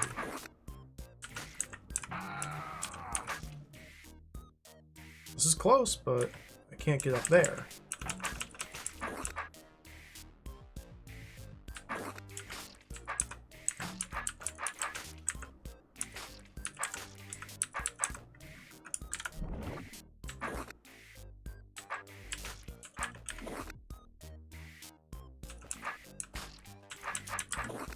Oh dear.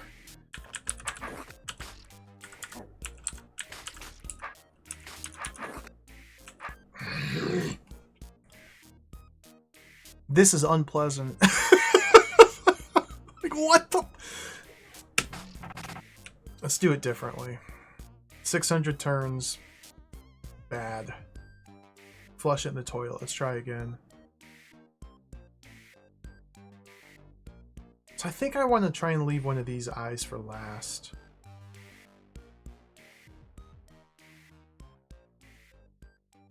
Oi, this is... ugh.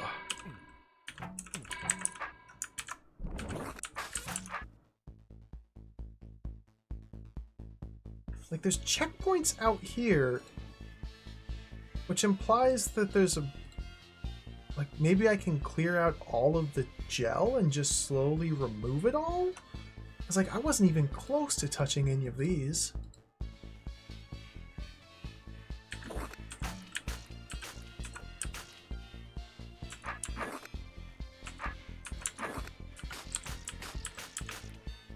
Okay, now I can't do anything from there. Can't do anything else from here. So this cut maybe is better?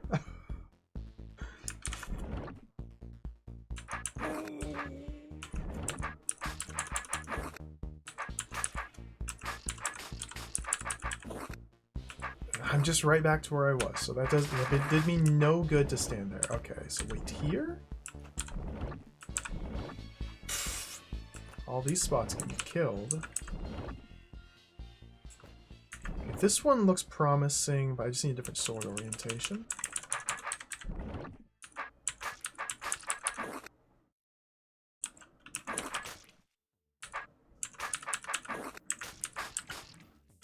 So now I can get up to this eye. Oh dear.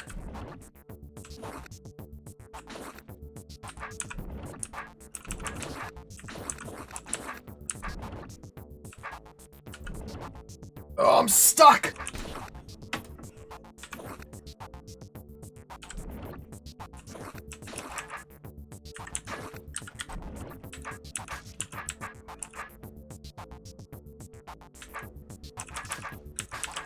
I'm finding this room to be quite unpleasant. Wow. Oh.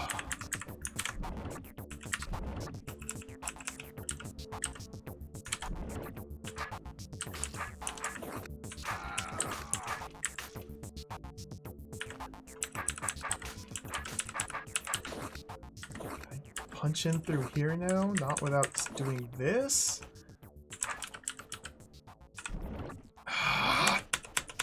It's like I can't leave babies out here either because they're going to become irretrievable once the gel grows into there. So like, why are there checkpoints here? Just to troll me? I think they're just to troll me.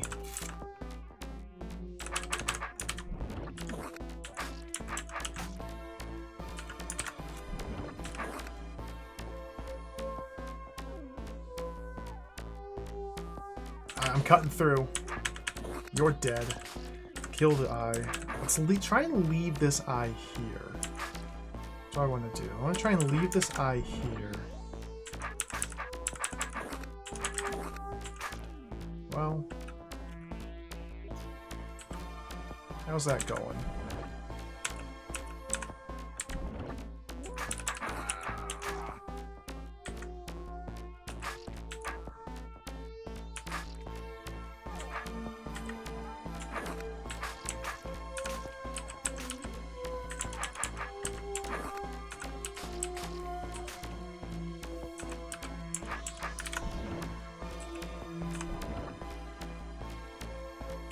That's the spot I need.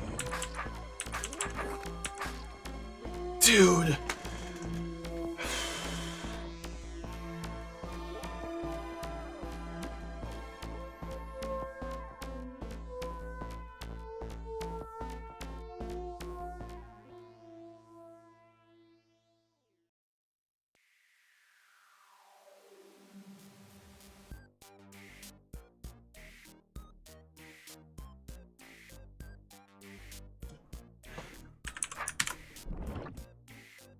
That's what I need here. Let's move this one.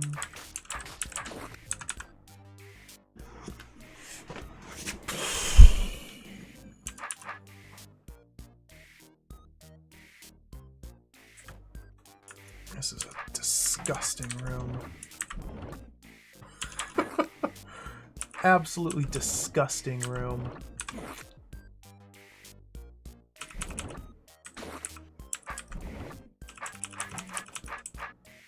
Here?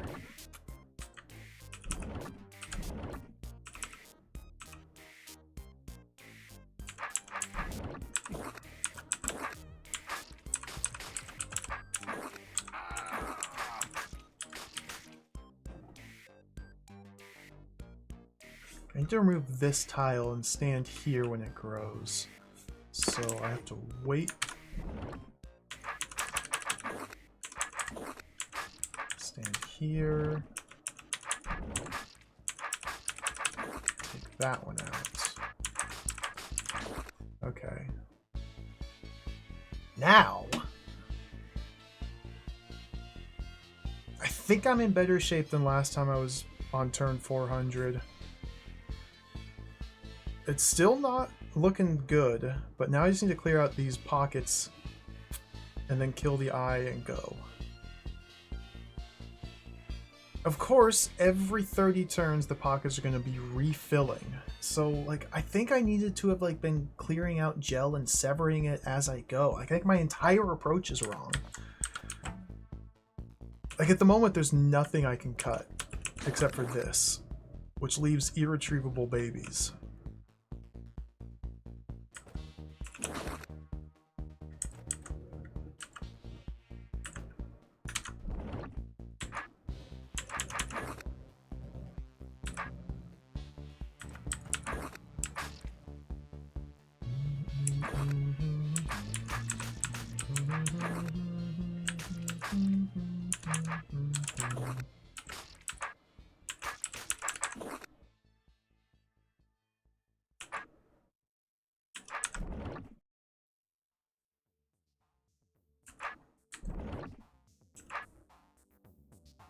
What?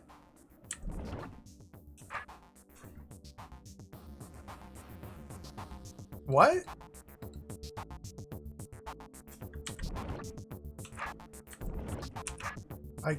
I guess the gel mother on its own is not considered part of the greater gel blob. So when the gel mother looks like this, it only grows gel in the adjacent tiles and doesn't cause this to grow? That's very strange. So from here, that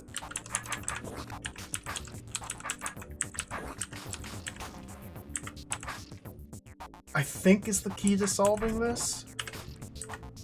Oh dear. Although precisely how, I don't know.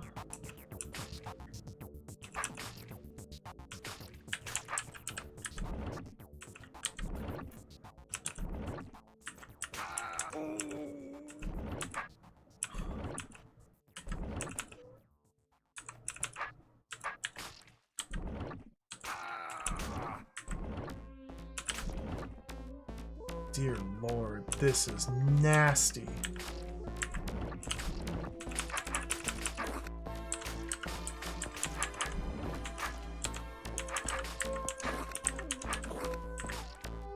So I can't do anything from here.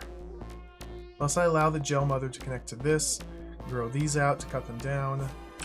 So this is not getting me anywhere, so let's do a growth. So I need to have the gel connected to this.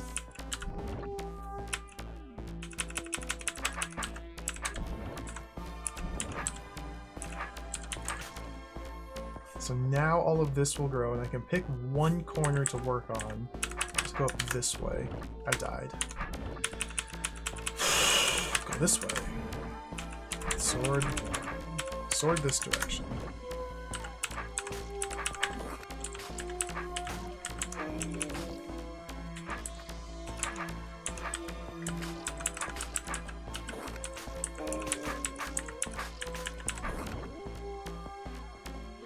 What?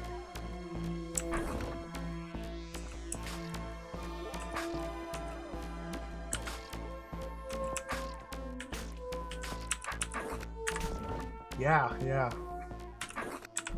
Makes sense. It doesn't make... Oh my goodness. What a insane room. I don't know how I feel about this. Ah! Okay, let's cut that.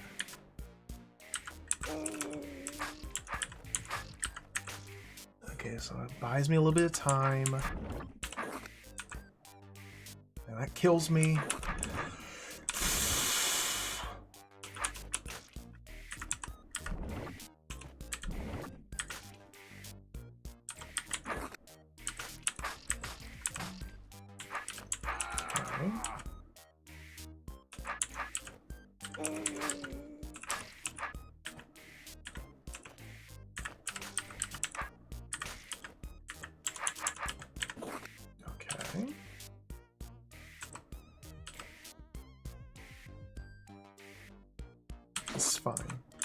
over there.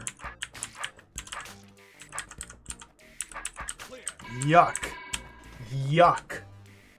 My review of that room in a single word, yuck. This one's still impossible. Hey, this looks familiar. Scroll. Challenge. Clear and exit the room without stepping on the south bridge. This bridge. Don't use the mirrors. That sounds very stupid. Very silly. 2 mirrors must be more than enough. What am I...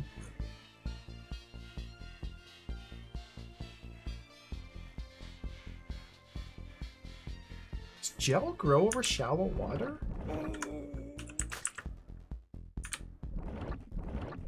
No.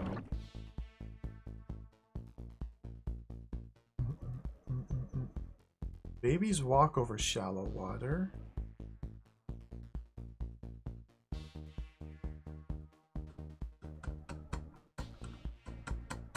Like, even with 4 mirrors, I don't really see how to do this.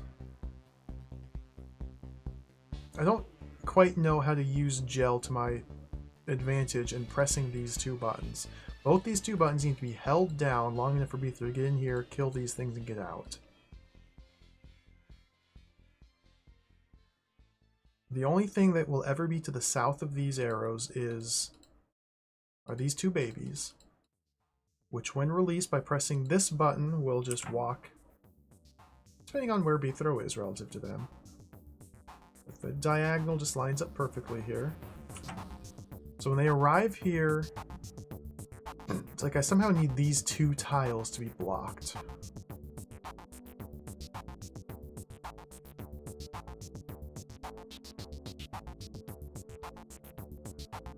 I would need 5 mirrors to block them entirely with mirrors. I only have 4.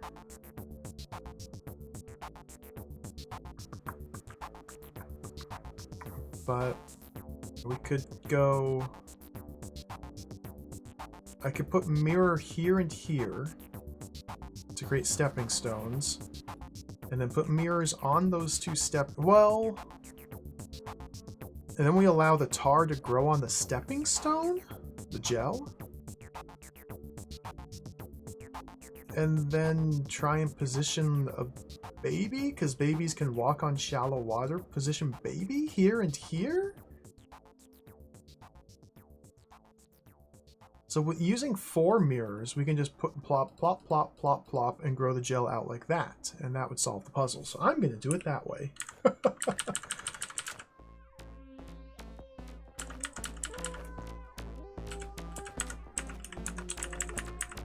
I solved like 1 challenge yesterday, so I'm pretty happy with my challenge progress. Don't need to worry too hard about solving them. They're typically impossible.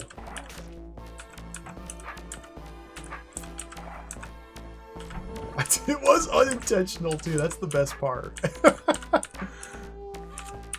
That's the best part. The unintentional challenge solving. Ah, dude, the mirror! Disaster.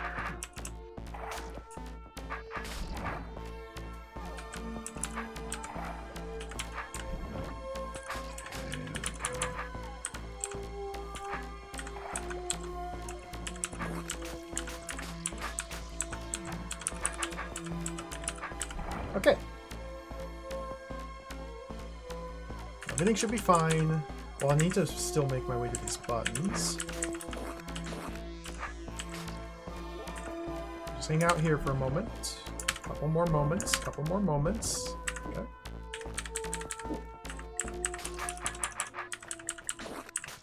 Now, is this cuttable?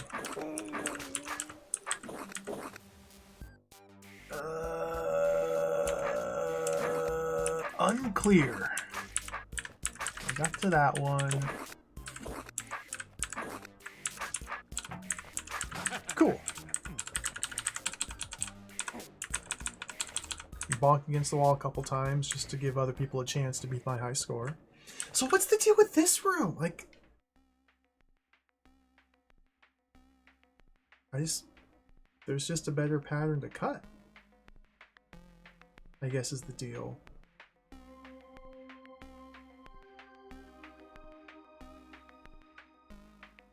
I don't think there's any, like, trick using the clones and swapping between them that would help me cut this gel any differently. Very mysterious room here. Holy smokes, look at the time.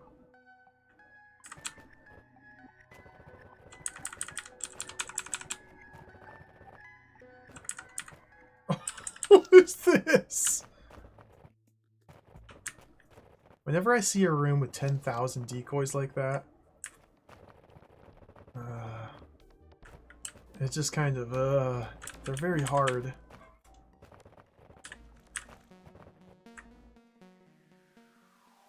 Complicated.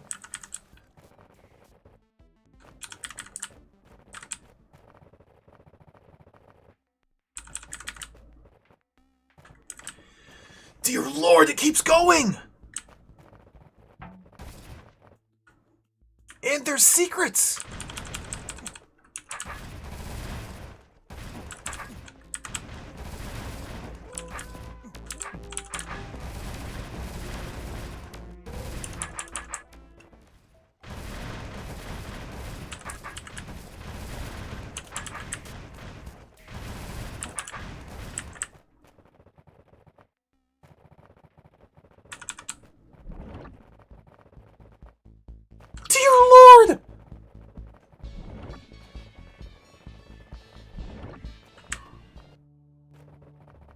There's more secrets. This is a big problem.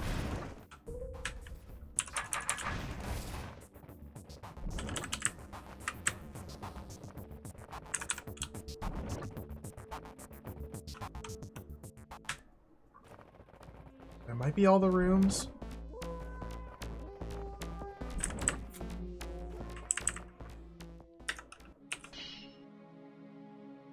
Only 28. Okay, well, it's not as big as Cerebral Testing Facility with its 30 rooms.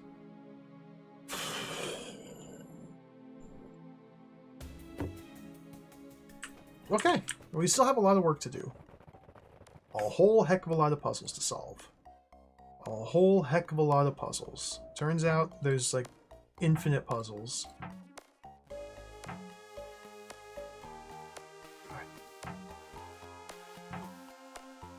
I'm gonna take a break. It's break time. I've been going for 4 hours. I gotta get up and take a break. We'll try and tackle the other half of this level after the break, but I might only go for like another hour or two. Because I think there are serious diminishing returns for my mental well-being if I play this for too long in one stretch. But let's take a break. And play some more DROD after the break. Let me mute that. Put on some more La Mulana tunes. I'll be back in 5 to 10 minutes. Play more DROD. Be right back.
Alright, we're back.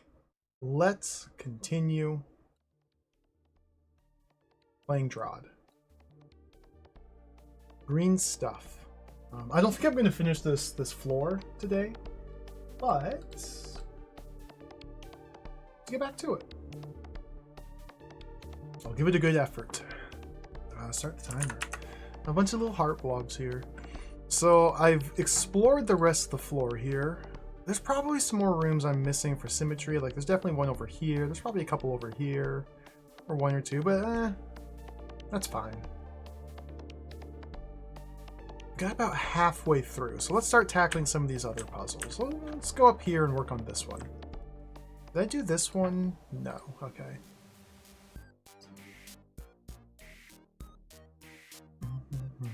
Ooh. Delightful.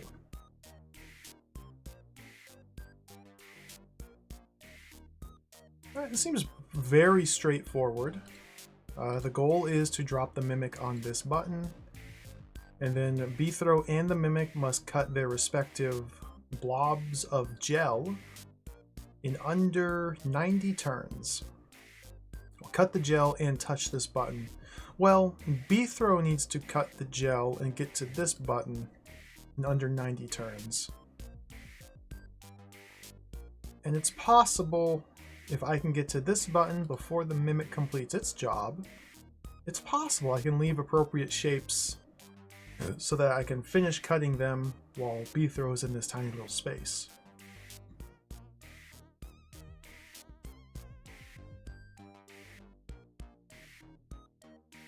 Okay.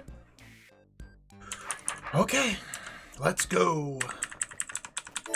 Try a northeast sword to start with. Because of that stab. Cleaning up the babies is going to be tough for this guy. Like, that's a big time waster doing things like that. And now if the Mimic is forced to cut the gel from the north, these babies are going to run away to the south. That's huge time being lost cutting it in this manner. So let's try instead southwest sword.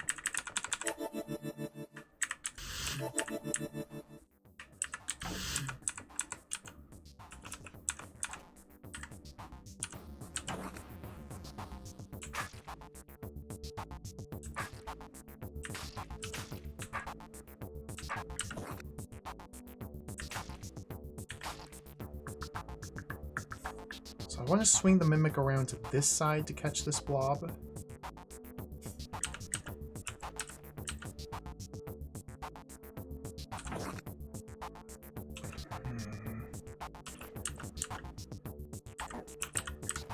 That feels bad. Maybe we... Whoa, can't do that.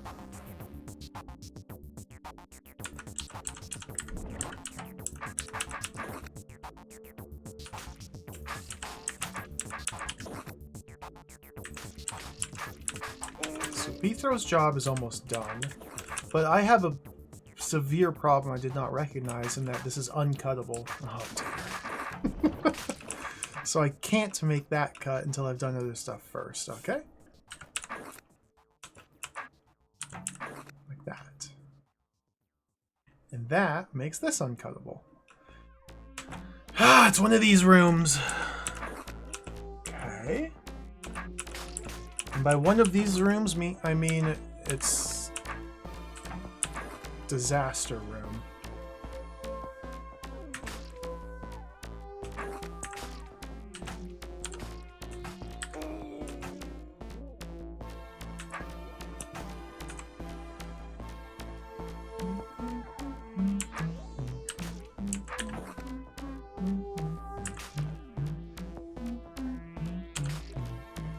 That's uncuttable! Gotta get around to this side. That's... Okay.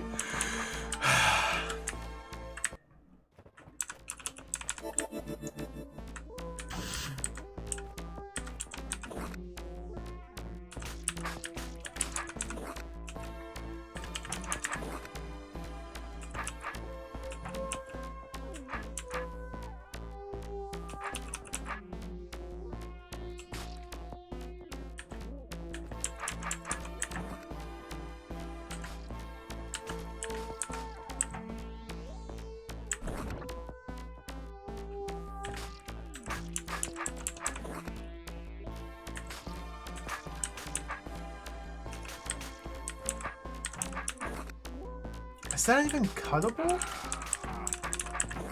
It is, okay.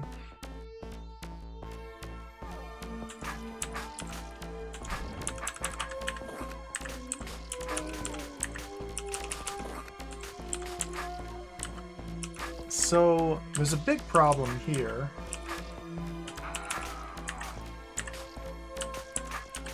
In the form of the Mimic has not cut nearly enough gel, and I have approximately 18 turns to clear out all the gel. Or step on this button and confine B through the quarters. Just, okay, we can do that. And it's likely going to be impossible to cut this. Well, let's not speak too soon.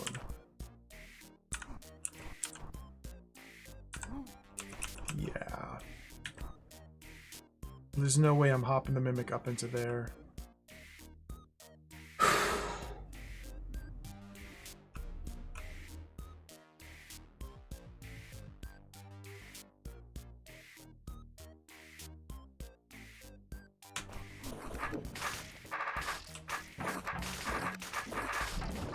Okay.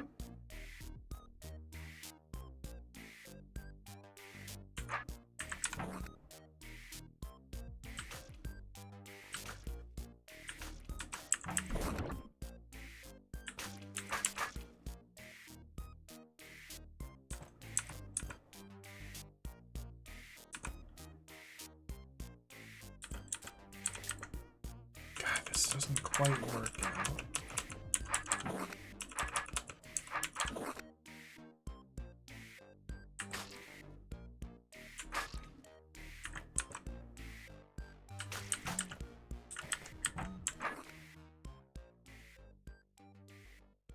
Babies are getting away, but maybe it's fine.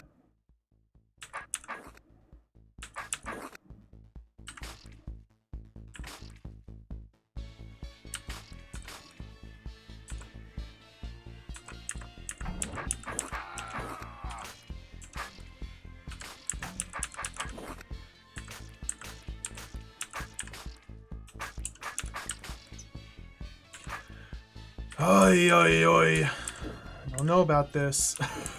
I don't know about this. Nah.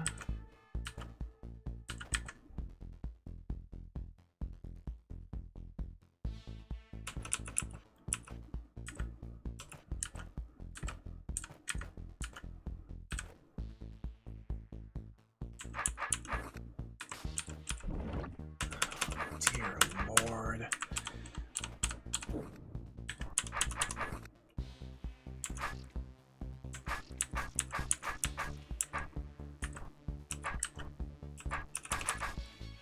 One of those.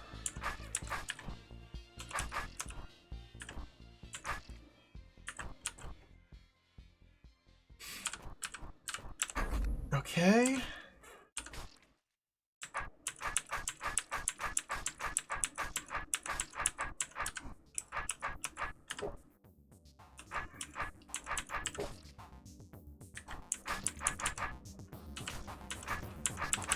No way!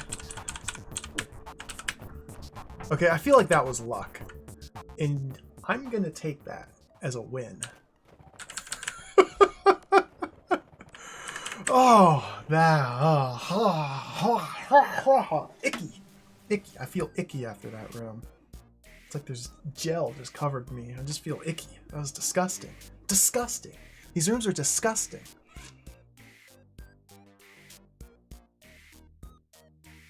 Well, let's do another one. Seeding beacon has to be turned off.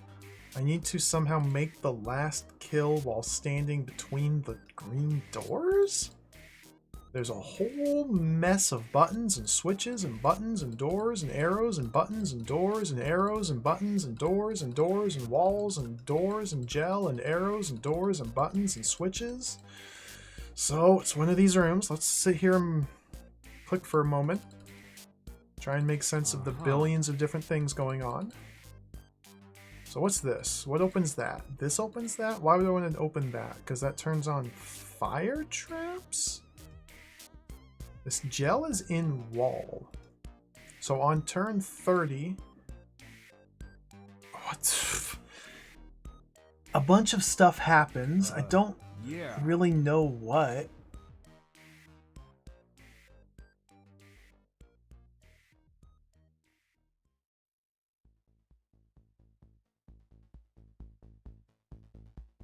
Oh, dear God. So this closes this door, opens that door, and that's automatically going to happen on turn 30. And there's nothing I can do out here. But if I wait till turn 30, what opens this? Nothing. But this also close. This close.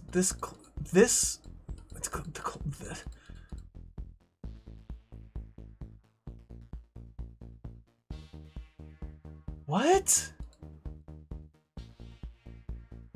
This turns on the fire traps, toggles them. It toggles this door to allow the roach to press this button to close this door and open. And while I'm in here,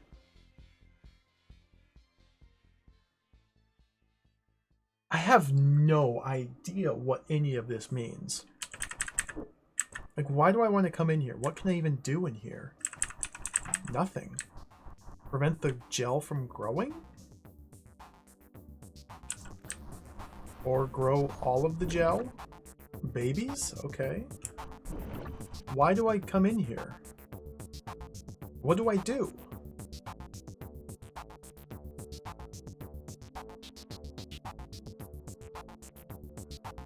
Just survive a single growth cycle? And then leave? Like, what is this room? It's impenetrable.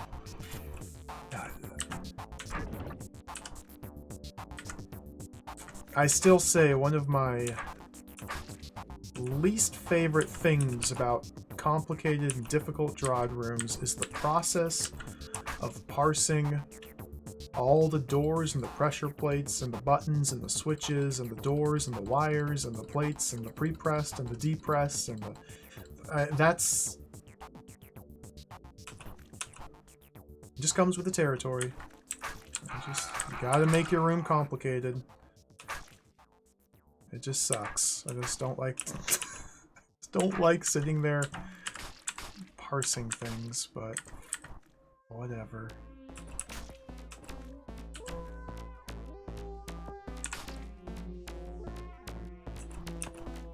So I guess my goal is to just survive? Well, I've already survived, so I can just walk out?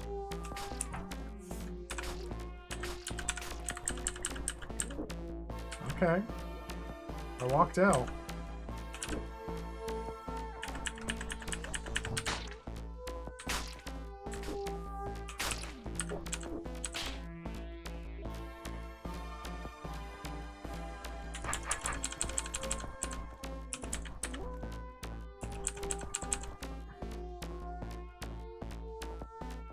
But somehow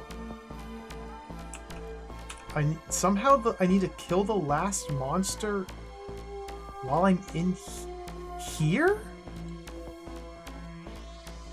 I see. What?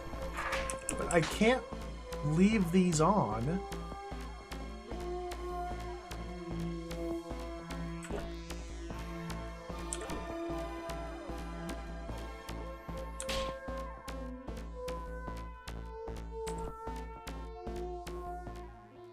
So even if I had killed all of these gel babies while I was in here, using the shallow water to prevent further growth, brought one out here, done this, exploded everything, if there's only one gel baby on this force arrow, I still don't think I'd be able to lure this one in here to have it be the last one killed. Although I might be wrong about that assumption. Like I can bring it in here, but I can't kill it in this space like this.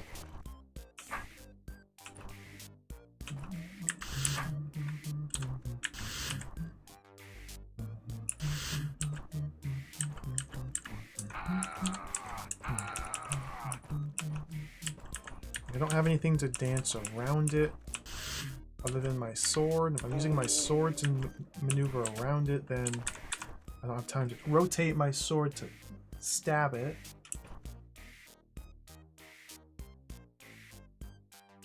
So obviously, like, I can't clear the room in this state because of these babies, but I'm trying to figure out how this is ever going to be possible.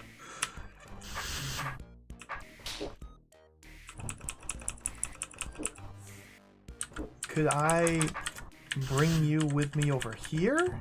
Like that?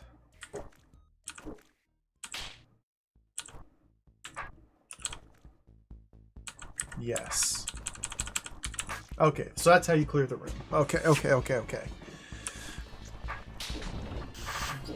So, the goal is to kill all of these gel babies, bring one out with me. Prevent any further growth. Okay. Took a minute, but we got there. I now understand what to do. I finally understand what it is I'm even trying to do in this room. Oh dear. It's a lot of babies. I don't really know where a good defensible position is. Maybe just down here.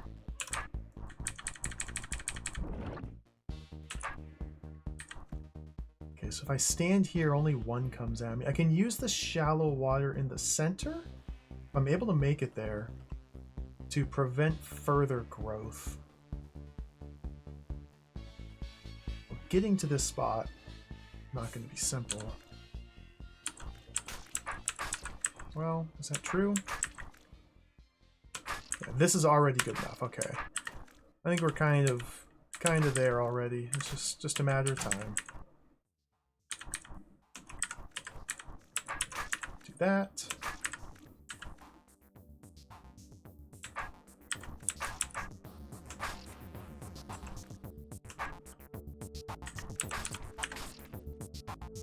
I need to remember to leave one alive and have it follow me out here.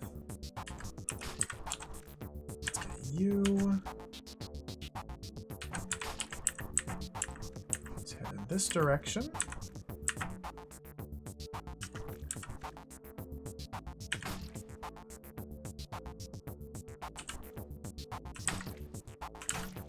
I may have screwed up here. Oh dear. I think I got a little too ambitious.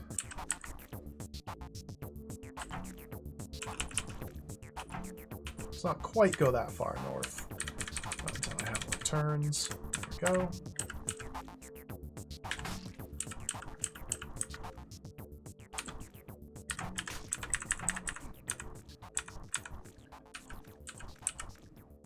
Let's wait here.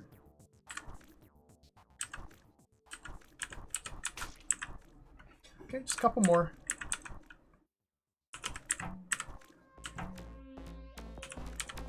Like that.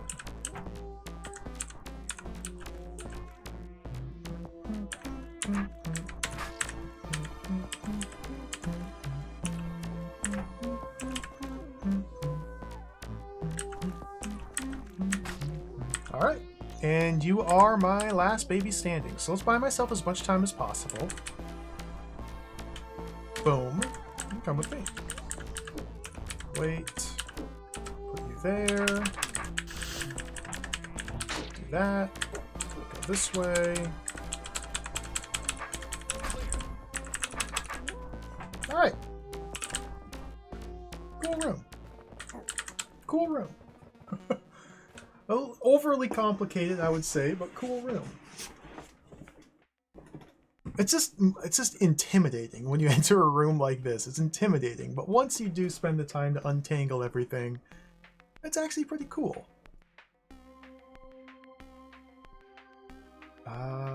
Let's stab these hearts.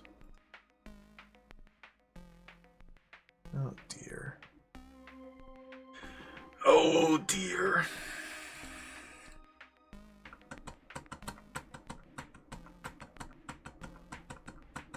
So we don't need to do any double stabs. The main gimmick here, the main trick, linchpin if you want to use that fancy word. These 4 blobs are impossible for B-Throw to break and survive.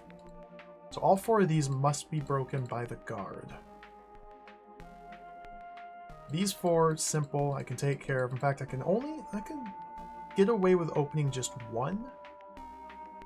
Just breaking just 1, releasing the guard, using the guard for all 4 of these, then killing the guard, then dealing with the rest. Let's see what I can do with some guard manipulation. I like to get rid of these babies before things get out of hand. Thank you, guard.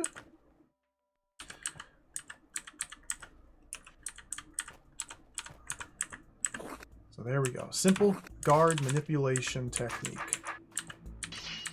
Use the cone of directionality to make the guard do what you want. The cone of directionality. Get rid of these babies. You!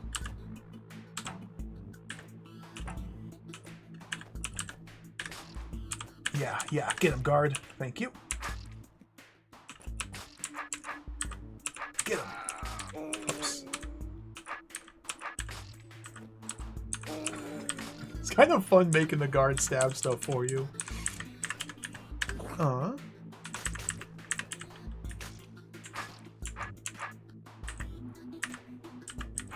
Oops. I want to wait here. There we go.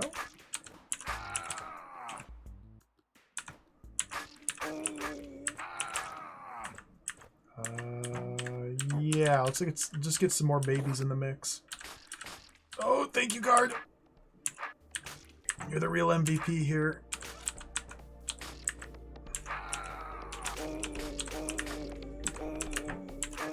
Ooh, ah.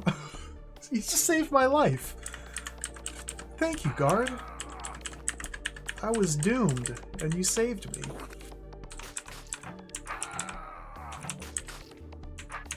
And the guard's reward for saving me is cold death. Cold steel. Right in the face. Alright, he's dead.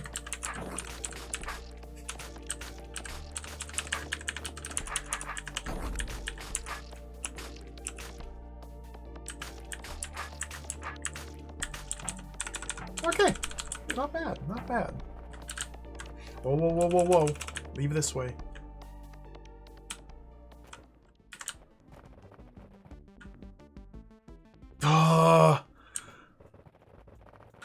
Challenge. Don't move diagonally while on the platform with the potions.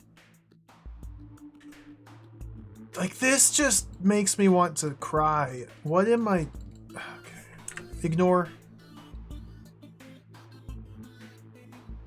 What the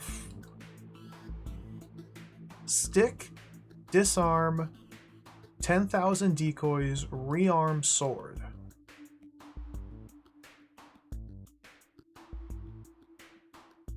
What?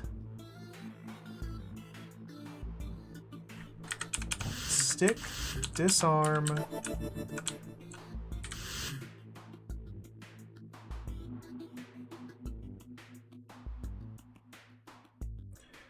One, 2, 3, 4, 5, 6, 7, 8, 24 potions. The gel is taking up 2, 4, 6, 7, 14, 20, 28 tiles.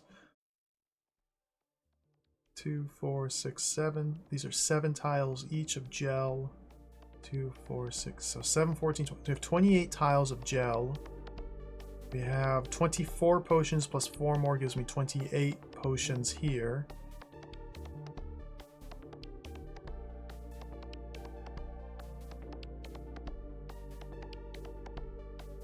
So there's exactly enough potions.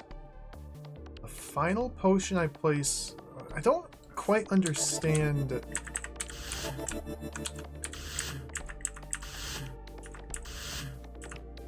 this. Okay, I understand this.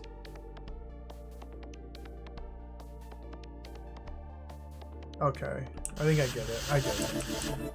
I get it. I understand. So these 4 decoys are the ones that are actually doing the cutting. And I need to place these 24 potions with their sticks above where babies would spawn after I cut the gel with these 4. I'm disarmed, so the direction I step in determines the orientation of the decoy I set. Hence the challenge, giving you a movement restriction. I'm going to ignore that.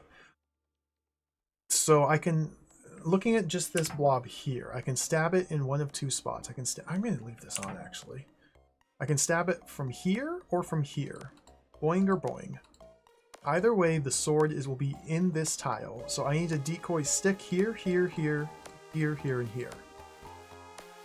My first move is south. Okay, so let's put a decoy there. Let's get another south here.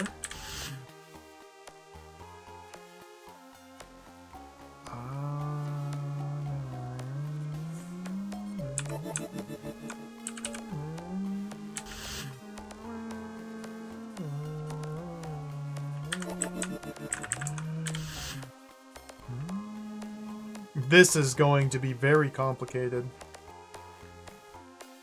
I feel like I say that about every room. Like, literally every room I say that. It's because it's true. Okay, so now we have sticks on board. So just for sake of demonstration, I go like that. Oof, no babies. So we need to do this 4 times. Boom, boom, boom, boom. Okay. Okay. Okay. Okay. Okay. Okay. Put you there. Put you there.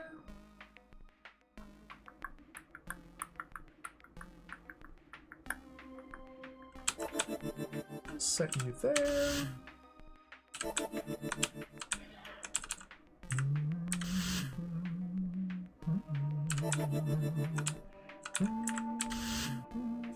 So these ones are going to be much trickier because I don't really have any decoy potions I can walk north into. So rather than doing this one orb at a time, I probably need to do like a different pattern of motion so I can get some potions while walking north. I have this one here.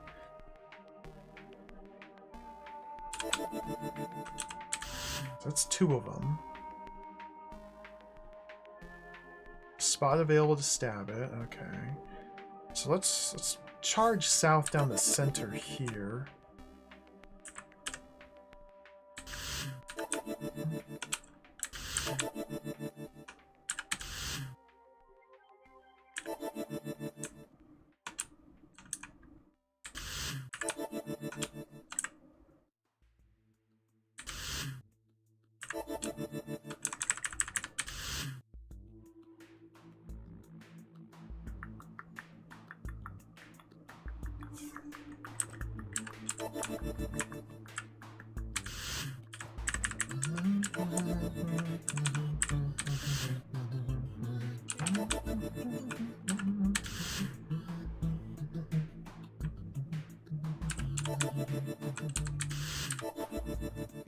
Okay.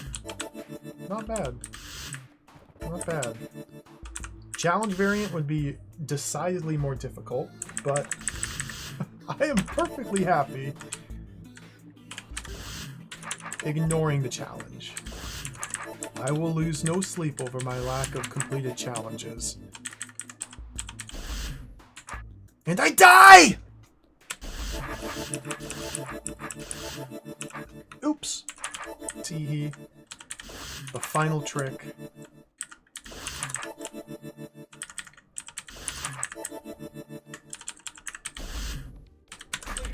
The final trick. Alright. Not bad.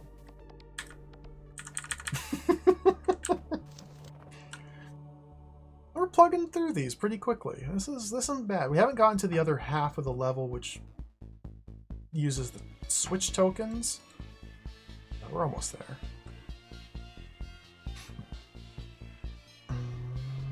What is even happening here?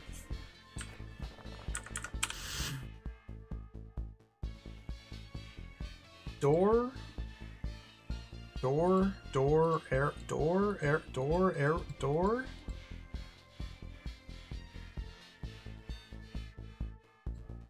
Grow the gel over the button so Beethro can press this to kill the mother?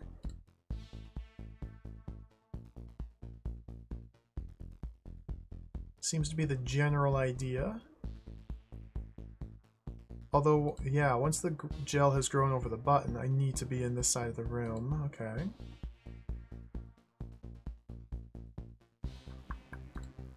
So, like, what?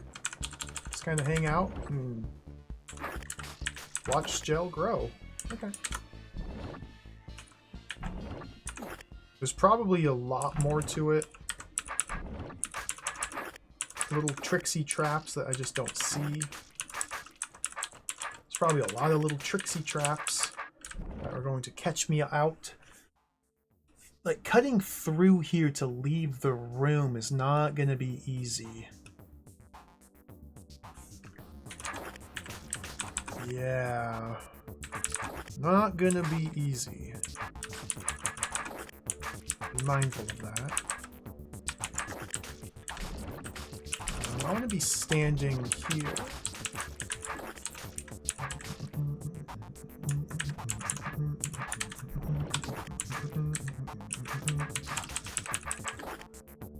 I want that to stay connected. Stand here.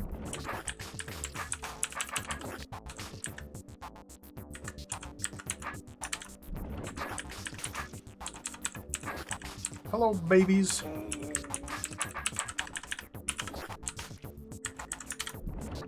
Oh, that's convenient. Look at those babies. Oh, thank you. Oh, babies! I'm trying to be nice, babies. Please. Let's just stand here. Look at that. We got a little baby funnel.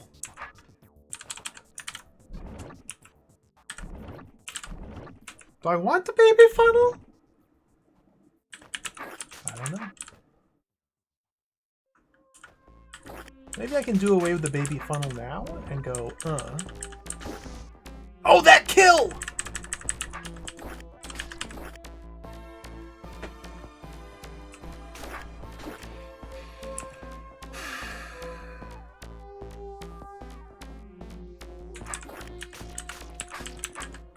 I didn't realize he was on a fire trap. So wait a minute. How? Hello, Cheese Whiz. Welcome.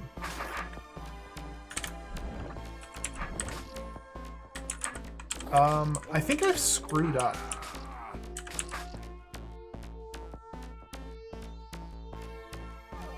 I don't think I can get out.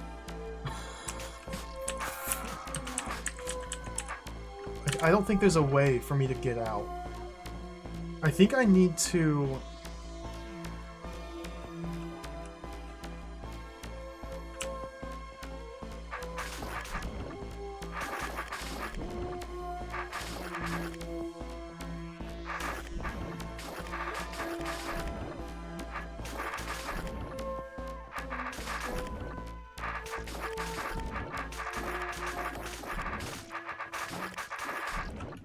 Go back to here, turn 55.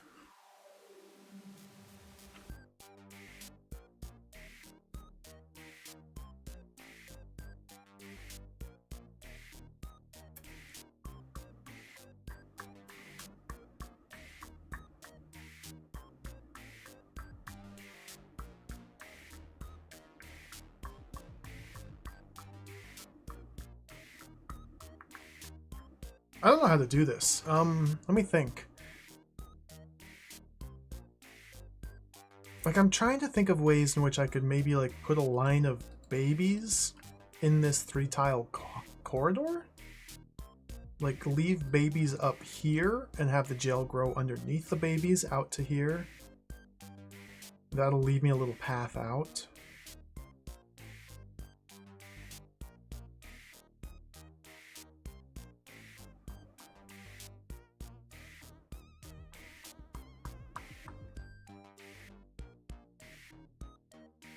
Maybe I can like use a gel baby here. Somehow get it caught here. And then like uncatch it and have it walk over the button. No, I need to keep this held down for long enough to get in and back out.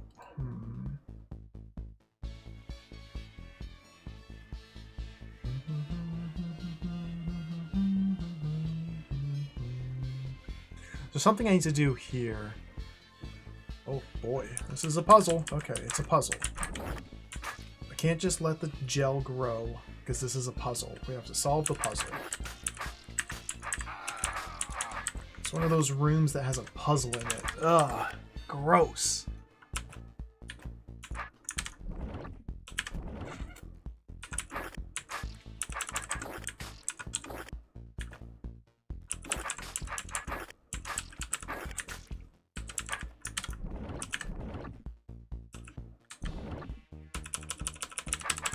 Get away with that, maybe?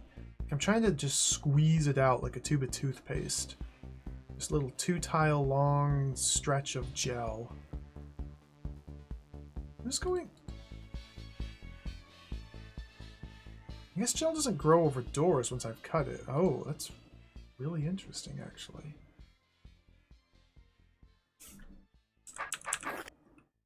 It is insane that people would put puzzles in this puzzle game.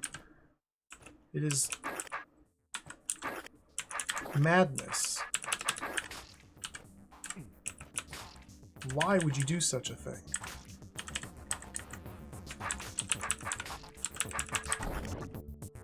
I'm getting locked in. And not in like the good way. Ah, I can't grow like that.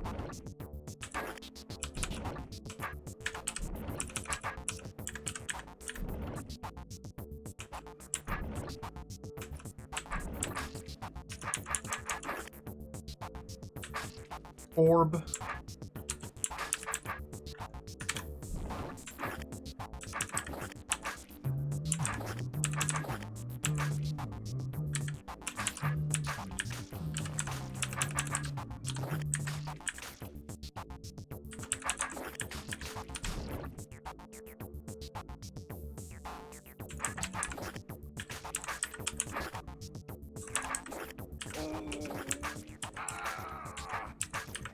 A future where something good can happen.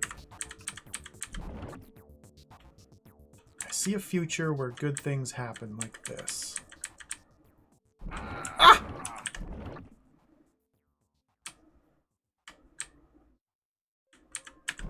Woo! Oh, shucks.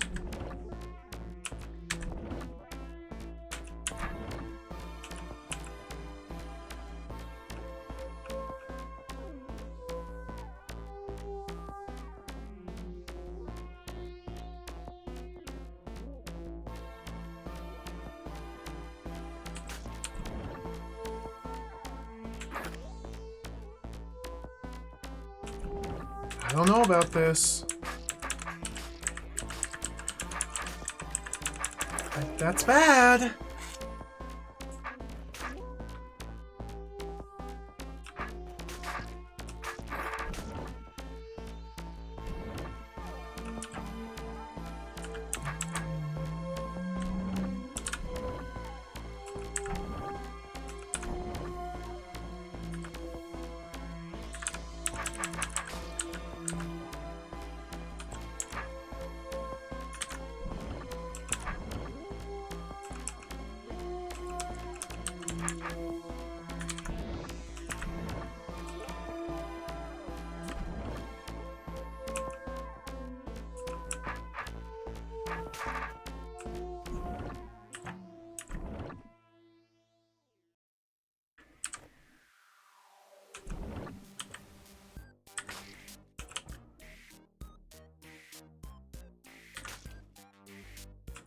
Ugh.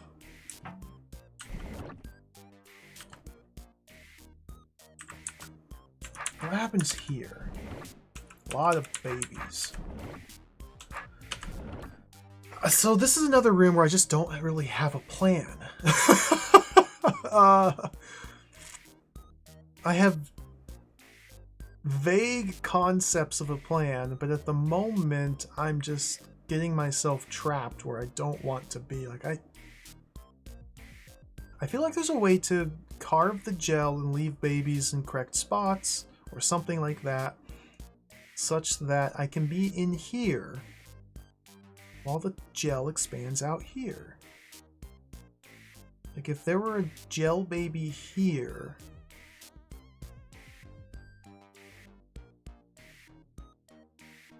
good gracious. Ah.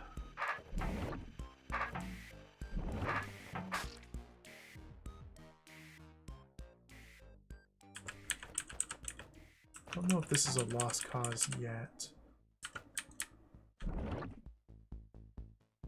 See, I'm now again, I'm on the other side of it, so I have to cut my way in, which ruins all my progress.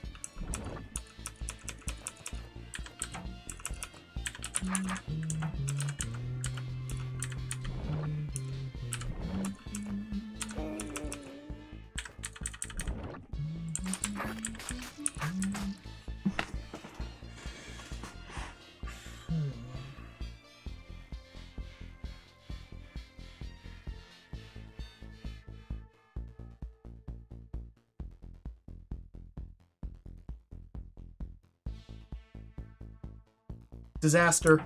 Abort. We abort.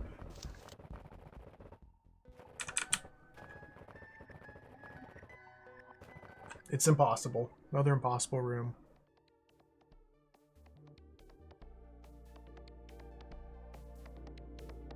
Good way to get locked in. It's a turn of phrase.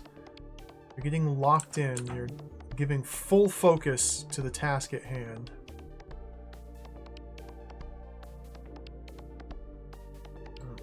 Complicated. What is this? Why is there Briar? What the mirror? What? How do I? What is? What is? Why is? What is this? What is this? What is? Shallow water? Why is it green? Briar? Step here, Briar begins to grow in this direction and destroys the token? Is the sole purpose of the Briar to destroy the token after you use it, so you can only swap them once, I guess? Okay, why am I swapping anything? What is, how step there to open this big door, okay. Can I even survive stepping there? Yeah. Okay, so they died. And now I'm stuck. Push the mirrors into... What?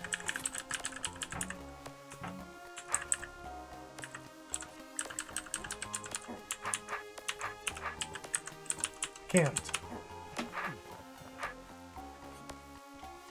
I need to keep babies alive and press these buttons with babies. Okay.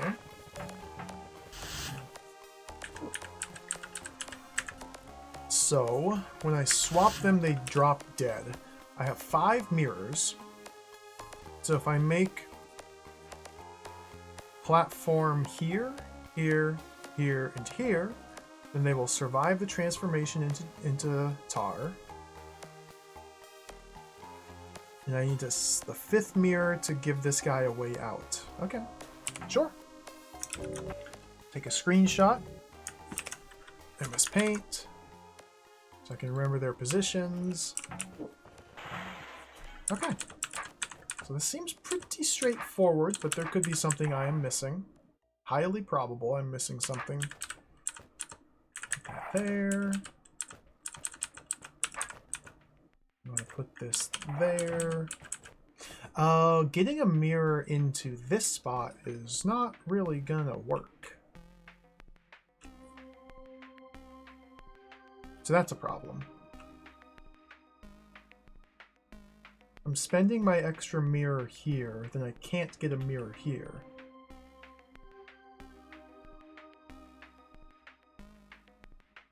There's the complication, okay. I need 4 entities on 4 buttons.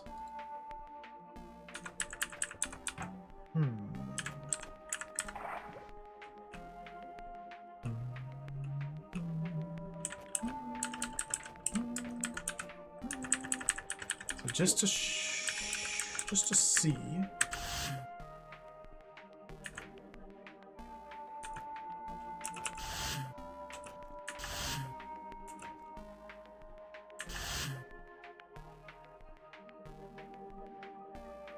Yeah, this is demonstrating how gel babies can walk over shallow water, but tar baby, and I think mud babies cannot because DROD.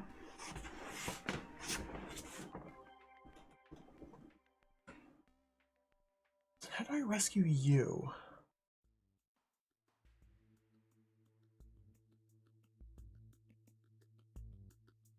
I guess the question now is,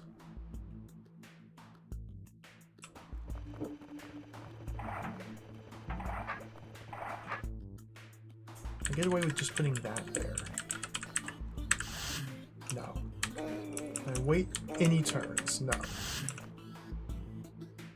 So I swap them to tar, and before they have a chance to move, they sink in the water. Okay. So we definitely seem to need, talk about hedging your statements. Definitely seem to need platforms, stepping stones here, here, here, and here.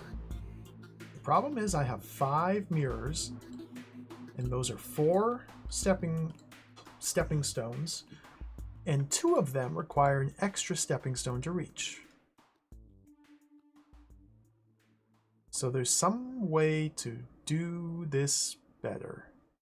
I have no way, as far as I can tell, to manipulate the movement of these gel babies while I'm going through this sequence. Well, that's not true.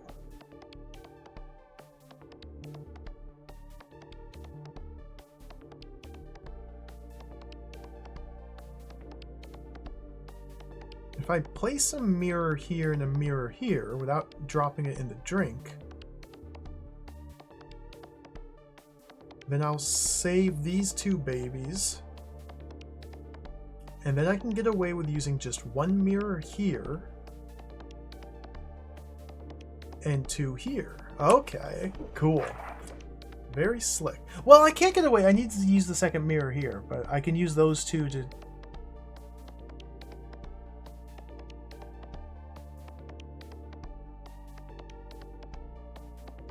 There?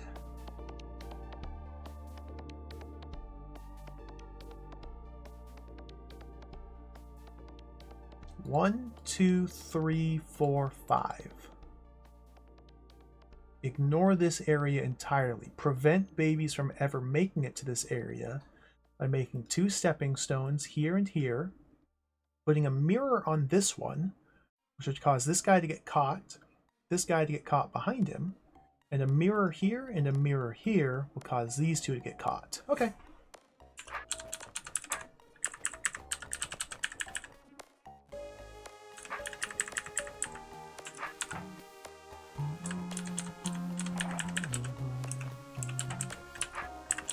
Cool puzzle. I think I understand it. There may be another hitch, which I have not foreseen. I'd say it's very likely that there's another hitch still.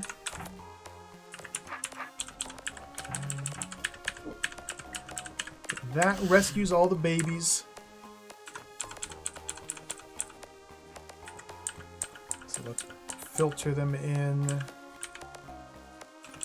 through here.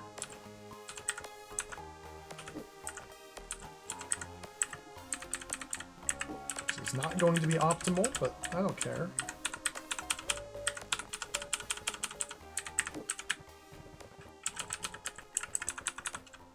This guy's a little bit stuck, so let's free him.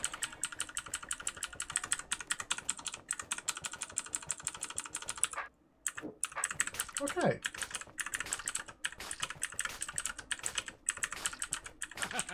Cool.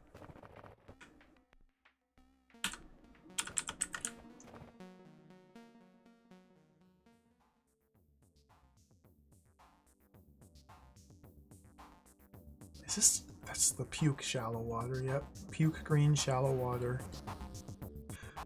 Oh, what am I doing in this room? Where's the trapdoors? Down here? Okay. Cut the disarm? Red... what?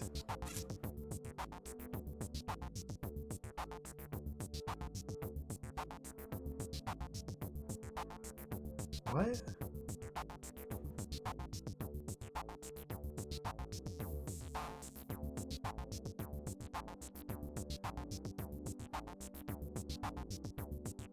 So I can swap it back and forth between tar and gel at will using these tokens.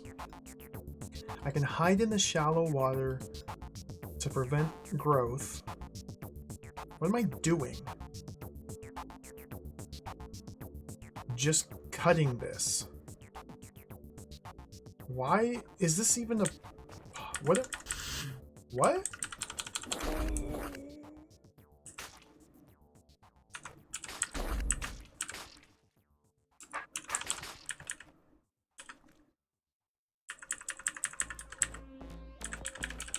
Oh, spiders!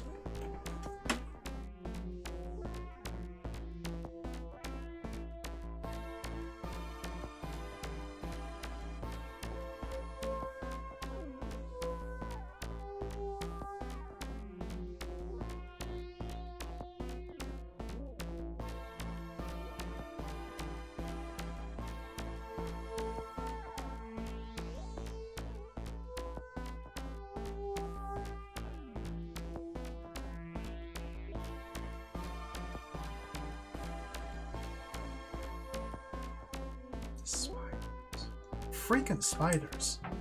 So I can't get in here and do this because the spiders will straight up moiter me. Okay, so yet again, there's a puzzle in this room. There's a puzzle, okay. So the real puzzle is, how do I get my sword back? How do I survive the onslaught of spider?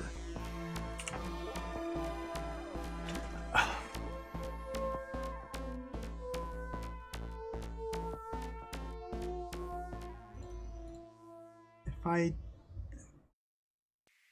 I can't have any gel or tar. Seems like I need to put tar baby specifically in these tiles here.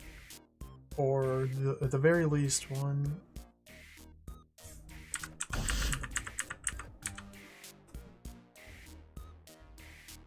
These four. I think these 4 tiles need to have tar babies in them. I might need to fill this entire thing. And then I can get up and around. Oh, what?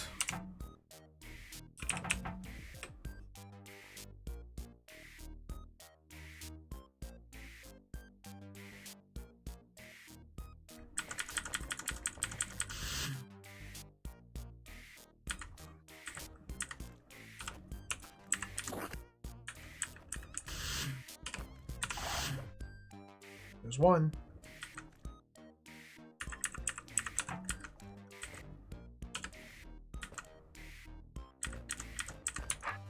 Hello, spider.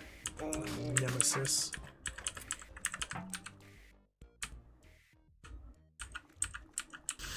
Ah! Oh dear, this is gonna be annoying.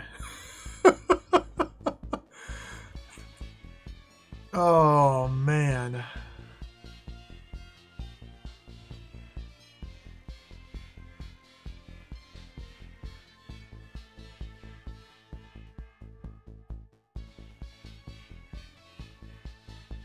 Like, I can't do this in multiple steps. That's the big problem.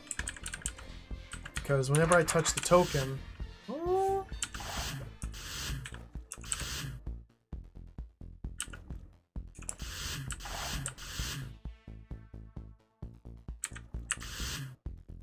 okay. And then another one. I don't know how many more I can get. Oh, dude.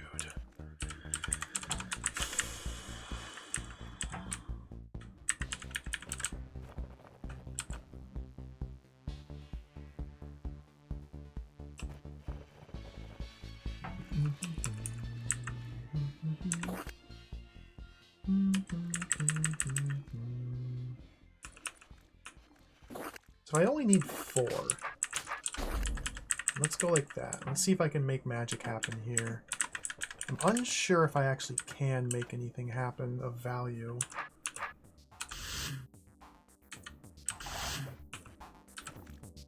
There's 3. I don't think 3 was enough.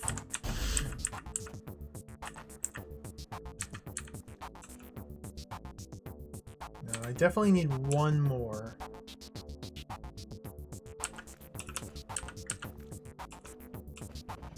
Okay.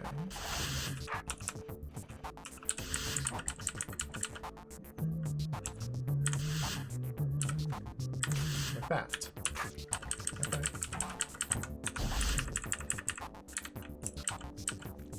Oh no! Do I need that 5th one?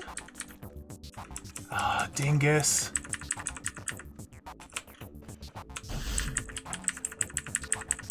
Oh, I got owned! Okay.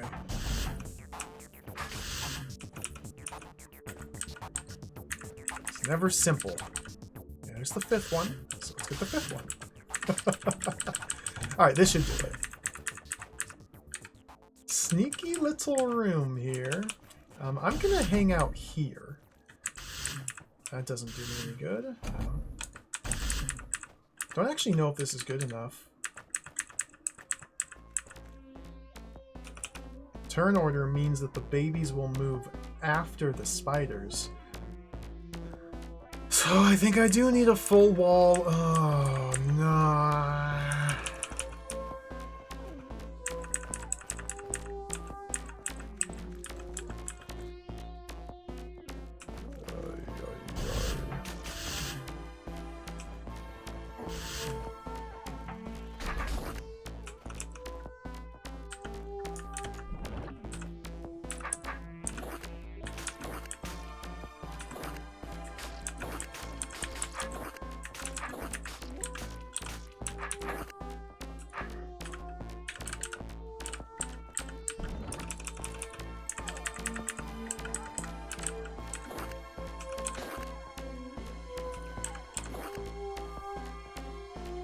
Oy. That's only 5.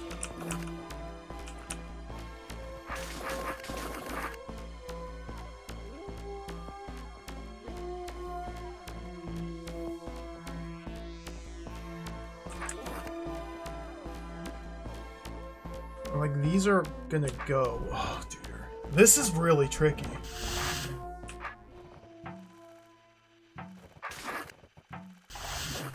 Alright, let's reset the whole room. From the top. Take it from the top.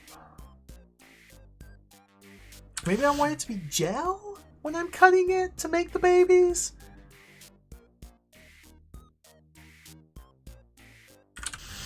Tar is more cuttable, but as a result, I'm getting less babies. It's only 5. 5 wasn't enough. I need to somehow get more than 5.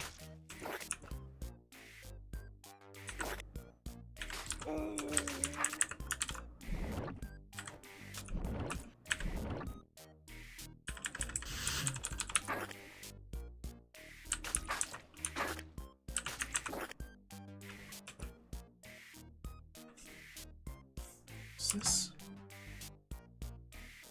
is cuttable as tar. Like, I can't quite salvage all these. Do that though. Okay. Okay. Spread them all out. Sir, would you spread? Spread? No spread. No spread. No spread. Okay, maybe this will work.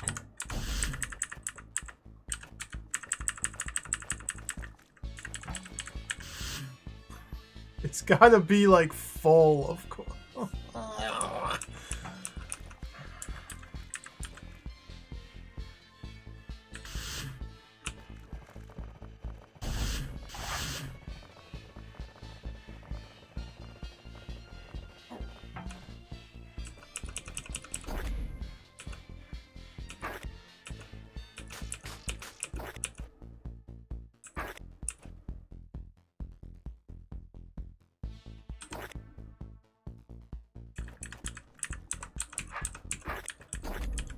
There's a few more. Get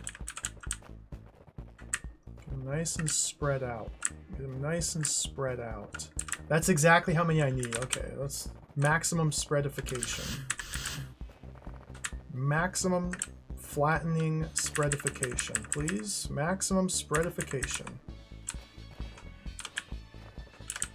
Spread on out. Maximize your spreads. Spread. No. These two! What's your problem? 41 and 37. Just get in there. Just get in. Have you considered just getting in there? Oh my god. Turn order wonkiness is now a thing. Alright, good. Every best puzzle has turn order wonkiness to contend with.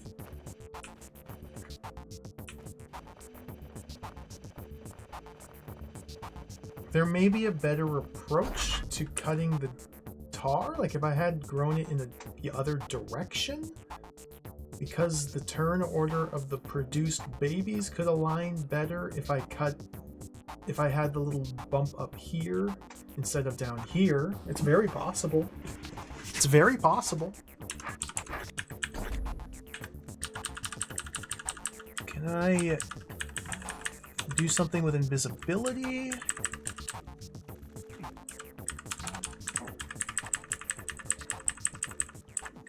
These two just don't get in.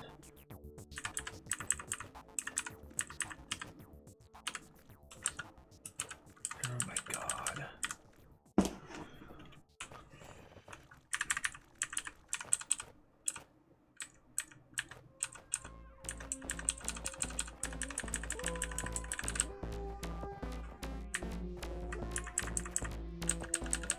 Gross. Made it worse. This is gross. I usually don't mind turn order in puzzles, but like getting stymied by bad turn order does not feel good. Well, let's, I don't know, grow it differently? Let's grow it slightly differently. All right.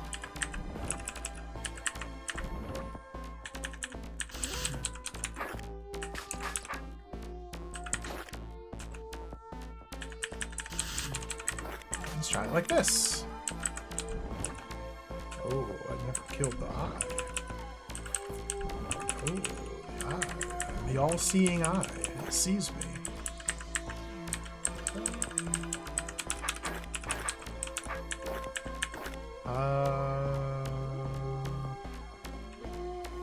Bit of an issue.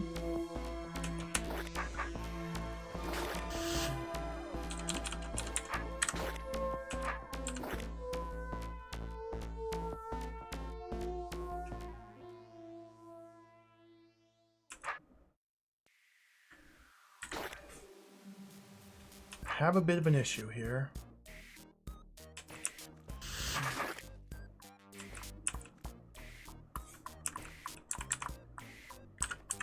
Okay. Let's go like that.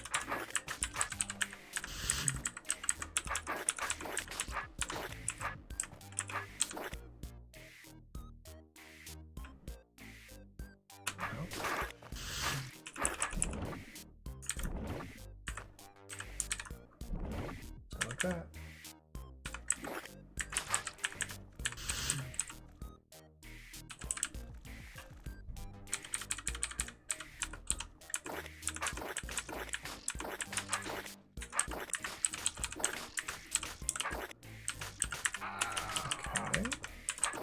So I don't know if things will work out better for me if I cut it from this direction, but I just kind of have to hope. Okay, so please, please, please. It's the exact same? Why?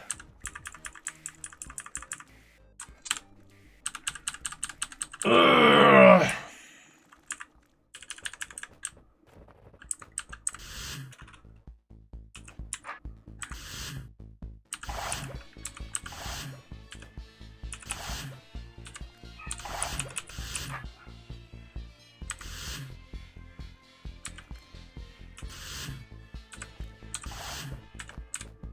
And this doesn't work, right?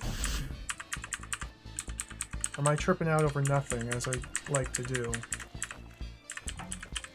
Oh, that does work. Okay, it worked. I was tripping out over nothing. Okay. Good.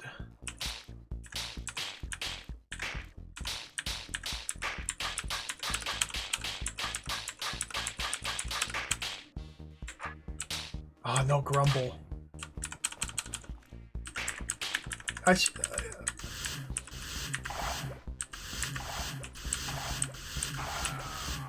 feel bad about not being happier to solve it, but like,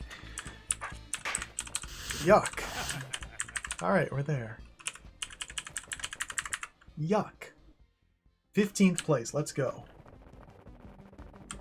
I suspect you're correct, Noah, because I got last place by a wide margin. I suspect the majority of rooms have more than one ways to solve them. Yeah, this is a yucky floor. Like, these puzzles are yucky. It may just be the fatigue setting in after 5 hours.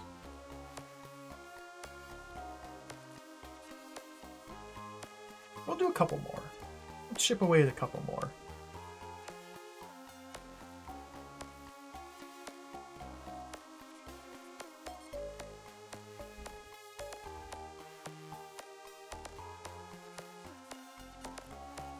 So I can choose to swap it from gel into tar.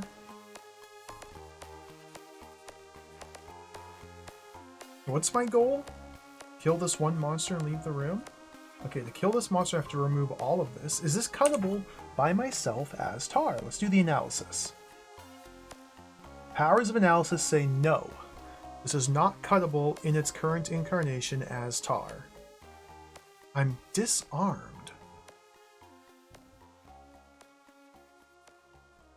I have 1, 2, 3. What? Rearm? 1, 2, 3, 4, 5, 6, 7, 8?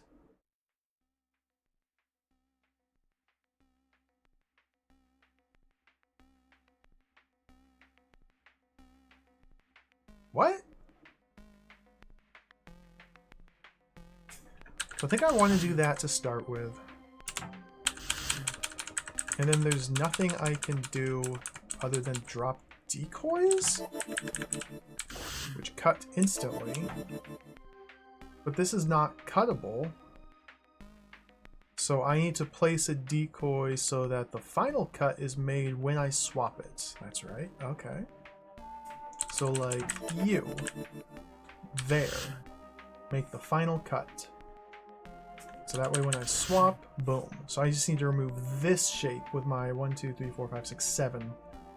So like 1, 2, 3, 4, 5, 6, 7. Yep. Okay.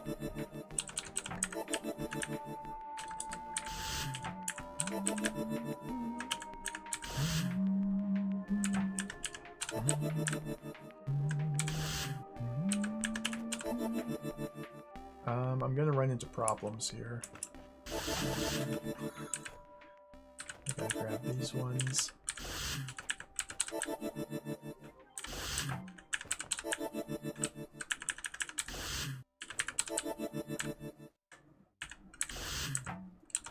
Okay.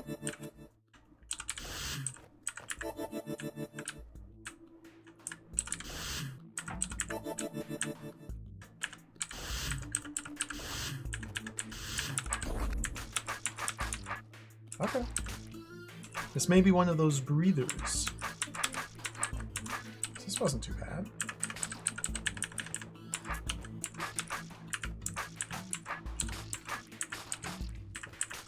Man, efficiently clearing out these gel babies though, with all these decoys in the mix. Think of the satisfaction of optimizing this room.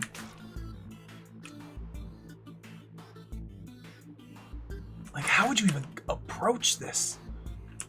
There's so many things to consider. Like, do you kill decoys as quickly as possible? Do you use them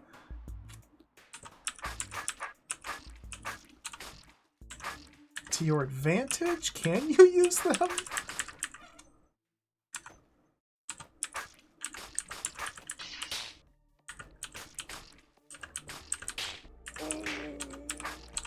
Okay, this is not optimal. 177. But it's higher than 14th place.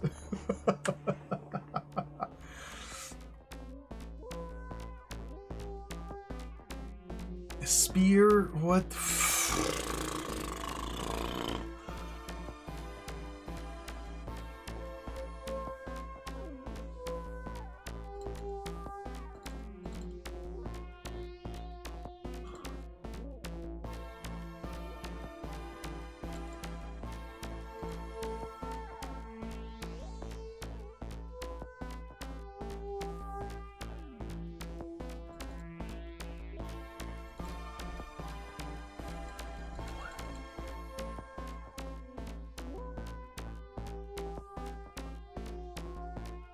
What?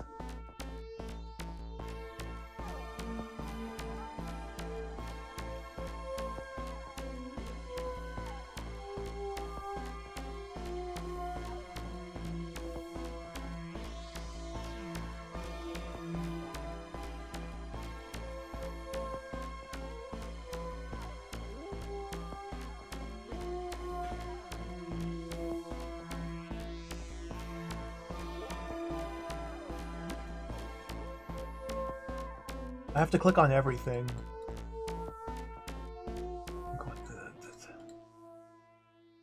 I click on everything. Okay, I think the general idea is we cannot depress the pre-pressed pressure plates. Cannot depress the pre-pressed pressure plates.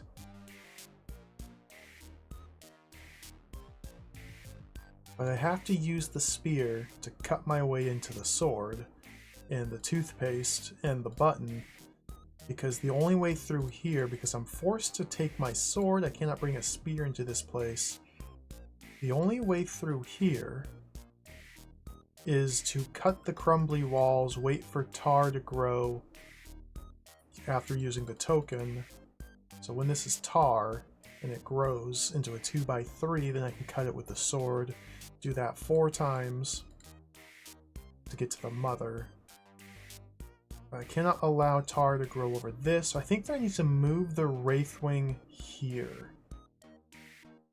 I think the general goal is to use the spear to carve a path through the gel without depressing the pre-pressed pressure plates, and leaving a little spot for the Wraithwing to maneuver into here.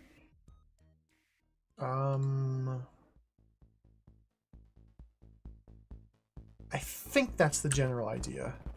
Toothpaste, they're little toothpaste tokens, yeah. They're little toothpaste tokens.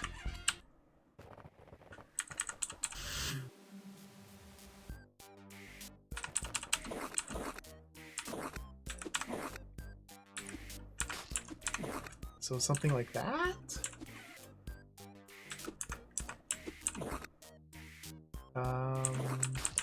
And then I can go around this way to get to my token, my toothpaste. And is this really all I need to do? Like, is this the entire room? Let's wait. Okay.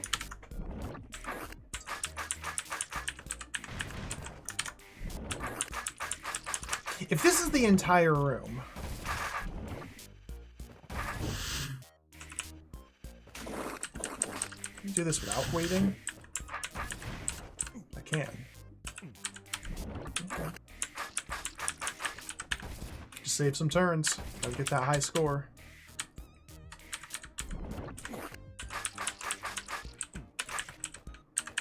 And these are gated by tar growth, so there's not really much I can do to save turns here. Again, there may be another snag somewhere I haven't noticed yet. It's very likely that there is. That's okay.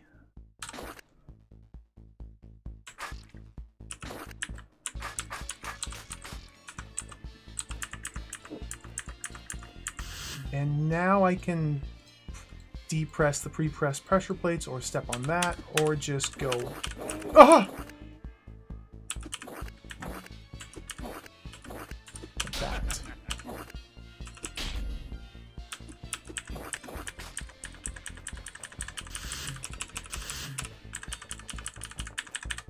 $214.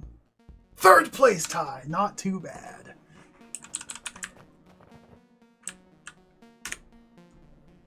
Two moves off from first place. Man, how do you make it this far into the hold in 2 weeks? These people that got here in like mid-January are crazy. 13th! It's very impressive. I don't mean that in a negative way. I mean, that's very impressive.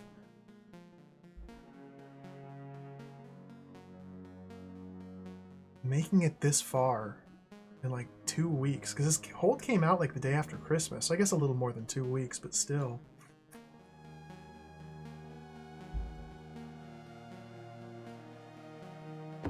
Cool. Well, let's keep plugging right along.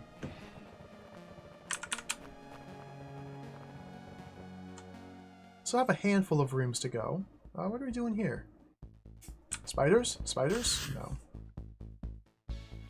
Toothpaste.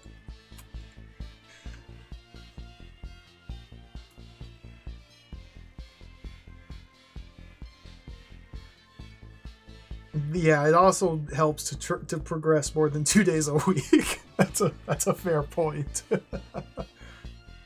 Even though I've been playing this hold more than 2 days a week, just replaying rooms, going for high scores, things like that, I've only been actively playing new rooms twice a week. Except for that one time I did it 3 times a week.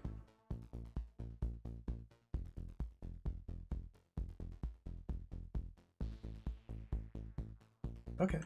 I think we want to enter from the east.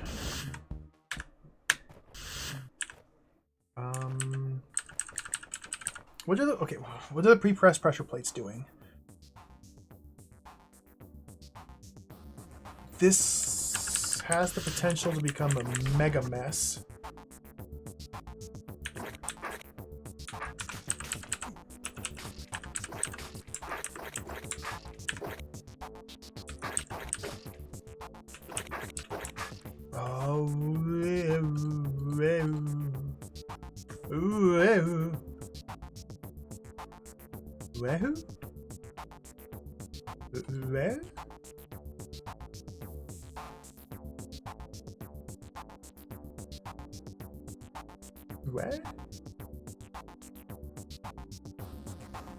Alright, take care, Noah. Thank you for watching.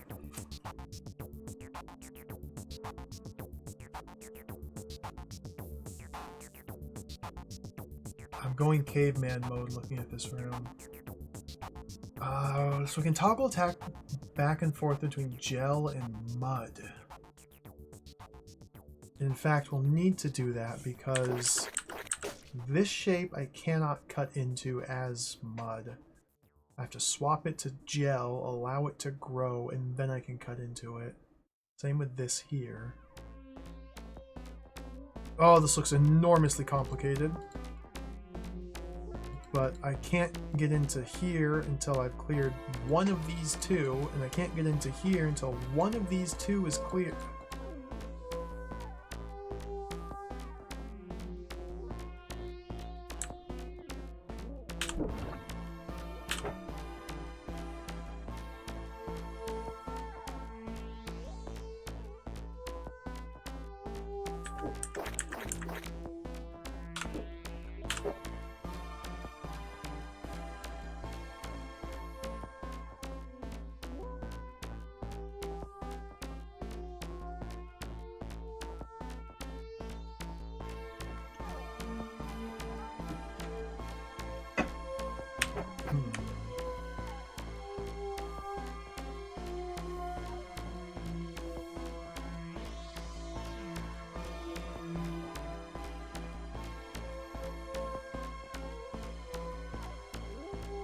This is tricky.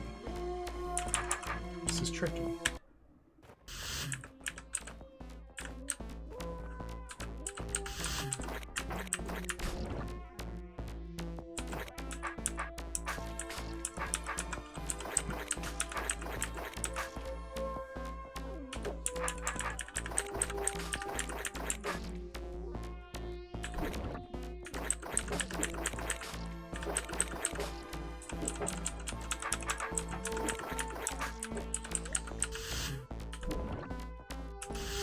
Swap it and then be standing in it to give me a path in to cut.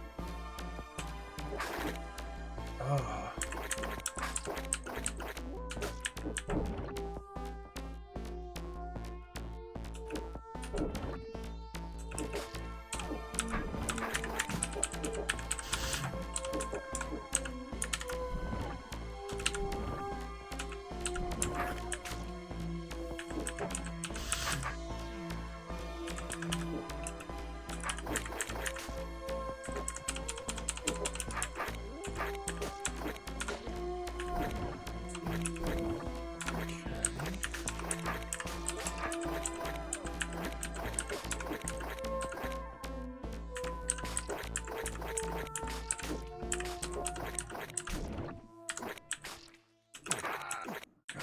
Problems brewing.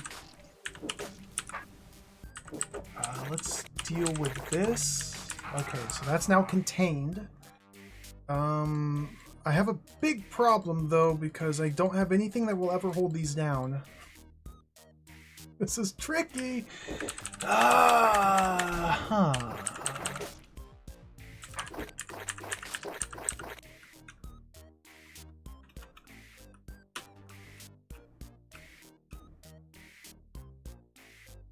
So I still need to allow it to grow out. Because I need something to hold this down while I'm in here to deal with that. Oh, what?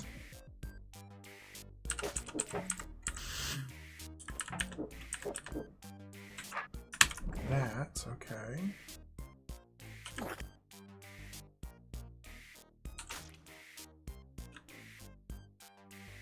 And like hang out here maybe?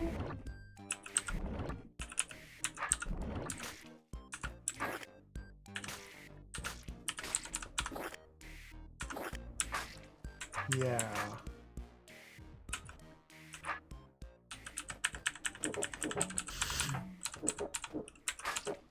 Oh, okay. I like I lost access. Dude, this is gnarly room. This is not one of the breathers. I don't think this room is a breather room. Got it too far.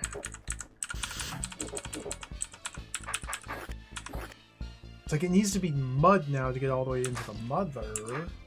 Is that true? No. Okay. Now when I swap it to mud, as long as there's still a mud mother in the room, this will continue to grow. So I can allow this to grow out to here now, as long as no babies form in here. Which I don't think they will. No, we're good. Okay.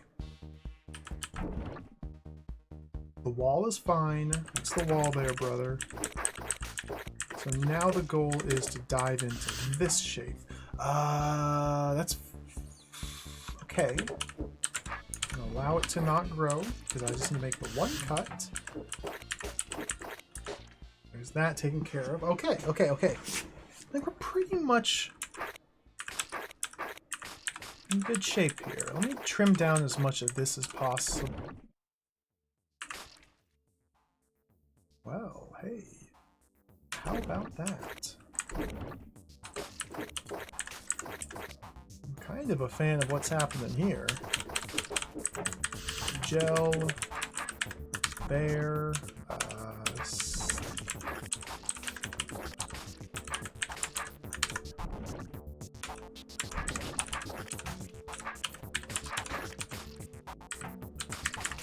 clear. Okay. It wasn't nearly as bad as I thought it was going to be. Only 529 turns. 7th place. Let's go. A tricky little room, a fun little configuration of back and forth and swapping. That was pretty cool. I like that.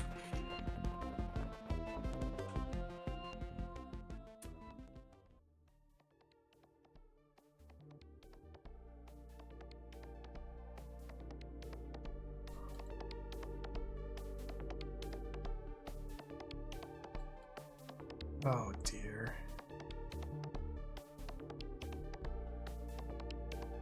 Oh dear.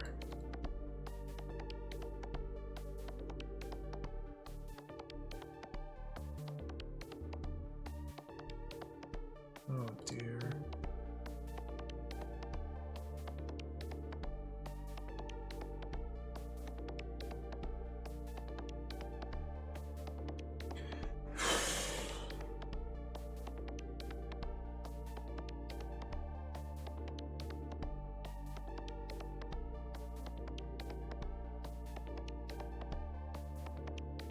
Pre-pressed pressure plates.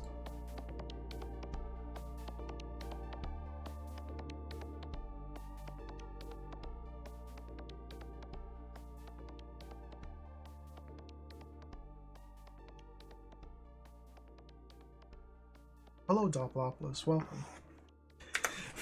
It went swimmingly. It went very well. The cerebral testing facility. Other than the secret rooms, which I skipped, didn't even try. We actually cruised through all of the puzzles I abandoned yesterday. Well, not all of them. Some of them took a bit of work. But we got through even the nasty, nasty ones.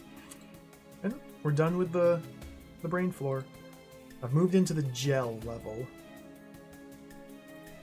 There's only a couple required rooms left here. I might try and push through to clear these last few. Well, I've already had to give up on 2 of them.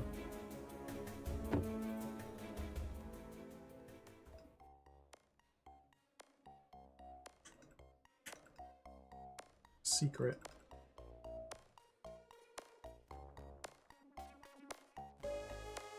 Yeah, there's secret and mysteries and more rooms. If I don't have enough rooms, there's more rooms to find I can solve. 1200 to go.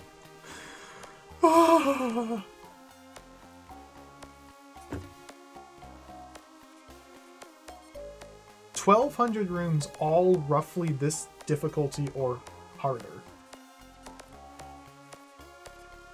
Like, I've done the easy rooms.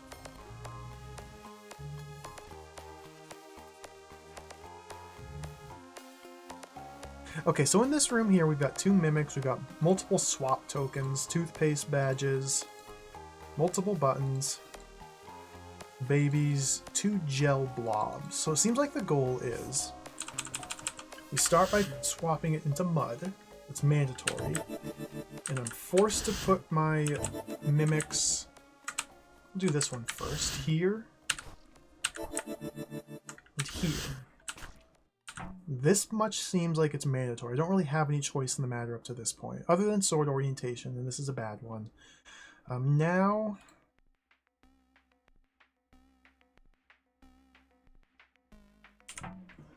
I need to use this mimic to trim this into a shape that is cuttable as tar.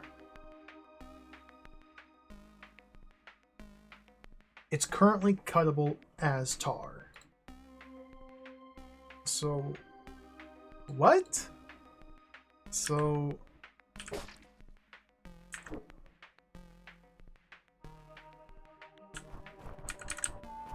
when I come in here and swap it into tar, this is just fully clearable. Now obviously the big problem is this shape here is not cuttable as gel. I have no way to get into it. So I think I actually want to swap the placement of the mimics. Let's turn the sword orientation. I want to put this one in first. I can't do that because this one has to go first to open that door. Okay, never mind.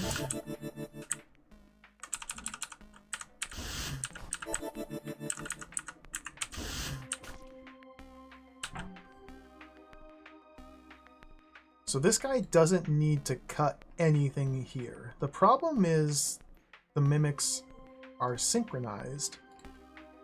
And so I have to cut something because I have to deal with this blob.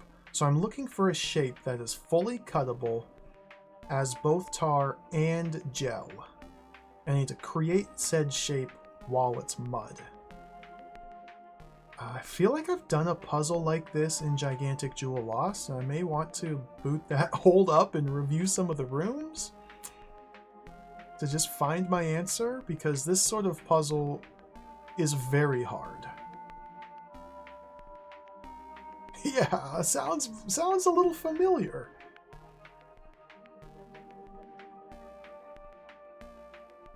What's the playing size here? We got 1, 2, 3, 4. We got a little 5x5 square.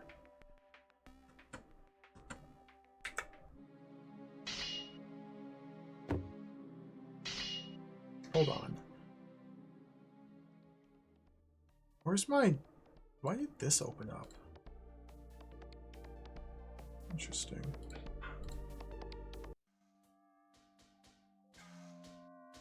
Tests.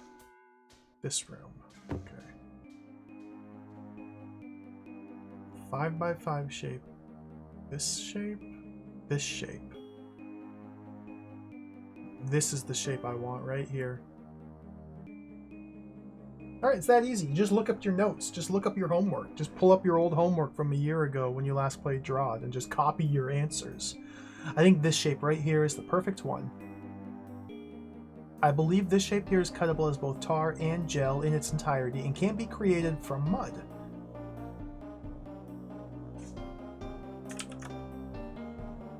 Let's take a screenshot of that, paste it into MS Paint.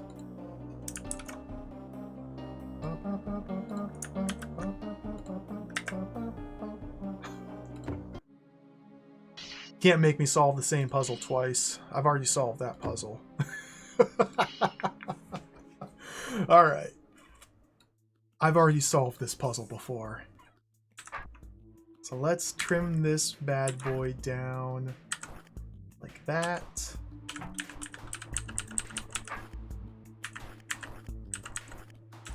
Oops, like that. Yep, that's the shape I want. Park you guys in there. Okay.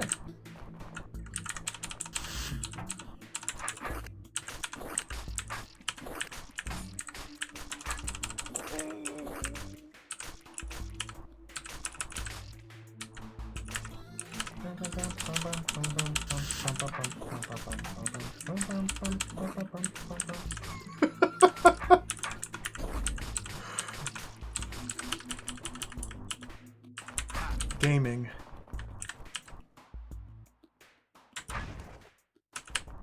So let's leave out this way to get the high score. 9th place tie. Okay, well, there's obviously a much better way to do that. I'm not going to solve this room. I just want to add it to the mini-map so I can look at it in despair. Wait, this looks simple!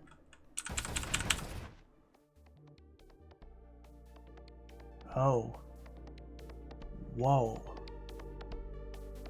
No.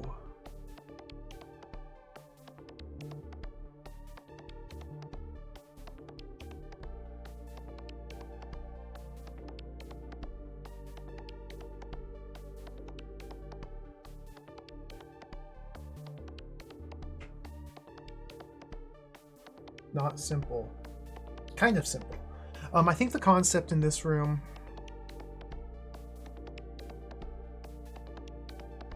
I think the concept being demonstrated is tar stuff remains together until the end of the sub-turn. Until the end of the turn. The turn of all... The end of the turn is when the tar stuff gets cut. Therefore, what we can do... I think the idea is... I can cut the gel here with B-throw. I can have a mimic who moves after B-throw swap the gel into tar, and then the second mimic who moves after the first mimic stab the remaining shape as tar. So we're getting into some witchcraft here. I think that's exactly what we have to do here.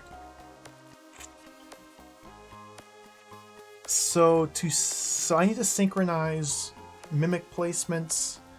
We have no way to modify sword orientation. So we almost share the same sword orientation. So it's either southwest or northeast. B-throw has to make the gel cut. And then the tar swap is done with a southeast, northeast, or east step. So if I were here with a northeast sword, there were a mimic here with a northeast sword, and a mimic here with a northeast sword. Assuming the turn order was correct, it should just work. Okay. So I want mimic 1 to be here, somewhere in this general area. I don't know where. Let's put him in here, in fact. That seems like a good little mimic hiding spot. You! Okay, mimic 2 needs to be south. Okay, let me swap the order of this. You go there. Yup-uppa! Yup-a! You go there. Ah! Ah! Ah!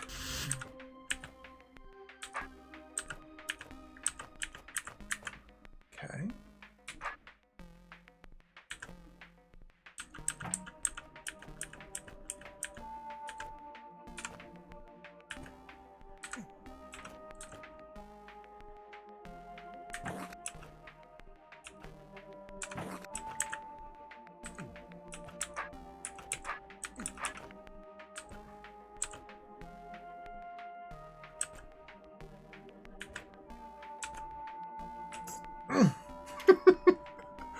Awkward.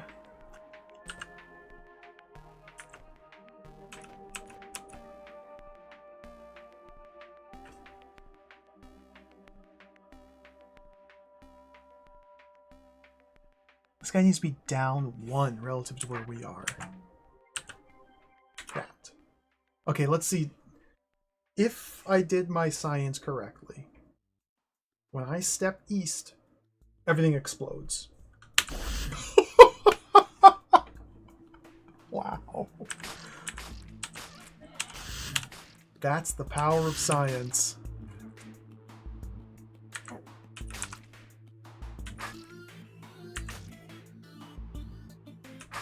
Can I kill that one now? Alright. I solved a secret and got a 3rd place on the way. See, rooms like that aren't necessarily difficult as long as you understand the order of operations happens in that way. Because if you haven't spent time reading the help menu, as I like to do, the deadly browser of death, if you haven't spent time reading this repeatedly, specifically this paragraph and this subsection down and this, then that would just seem completely impossible. You see...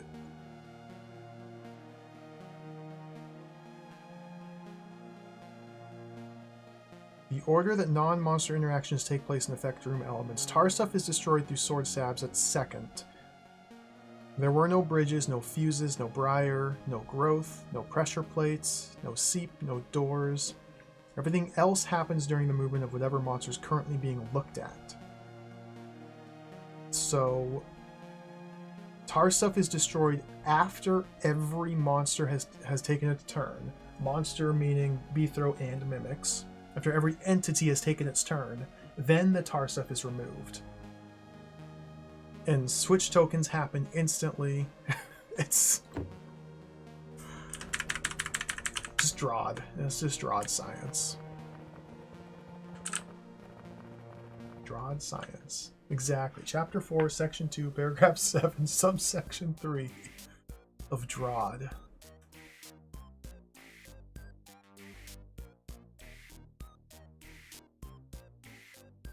Oh, this looks complicated.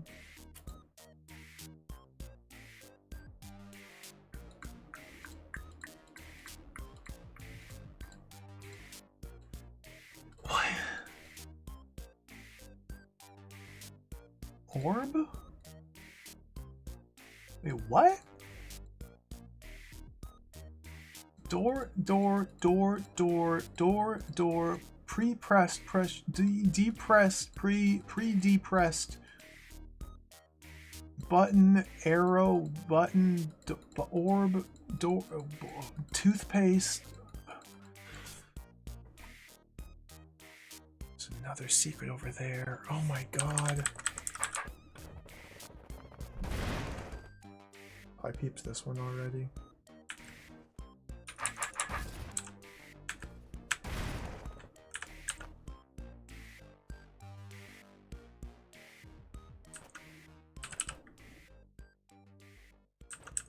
I don't know what's happening here. I'm assuming this is kind of a similar idea as this room, just to the general layout.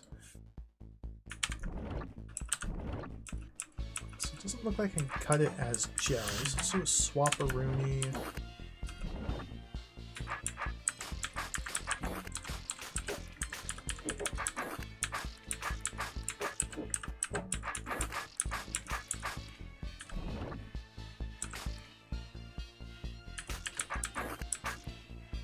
No idea if what I'm doing is good or not. In fact, I think this is bad. I think this is bad. This gel level is enormous. Look at so many rooms. There's so many rooms. These deadly rooms of death. There's so many of them. I can't get out.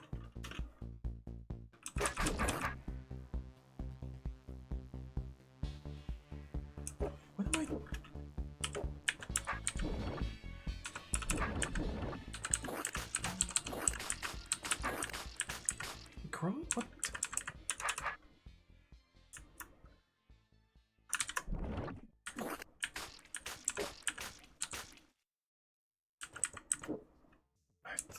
When do I want to?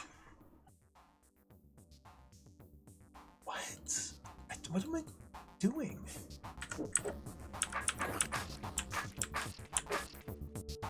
Door?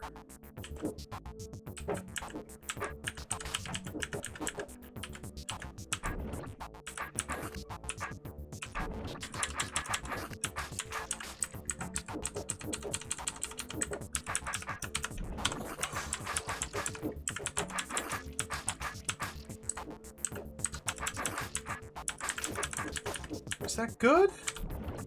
Is this bad? Is this good?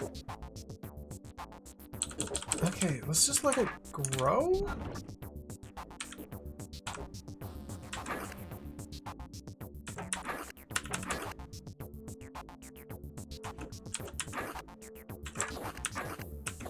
Oh, so this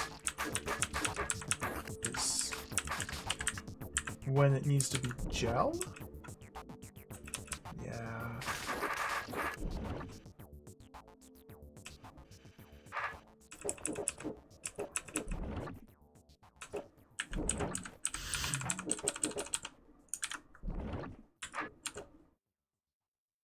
But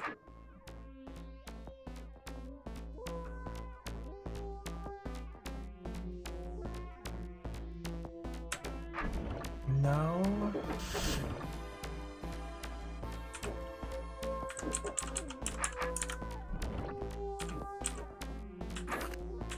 I gotta cut into this.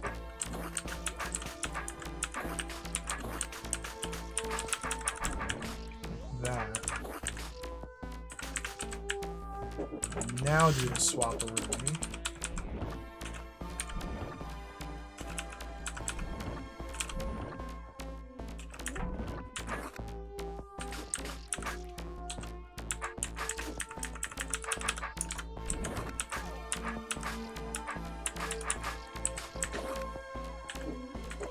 Except now I can't get out.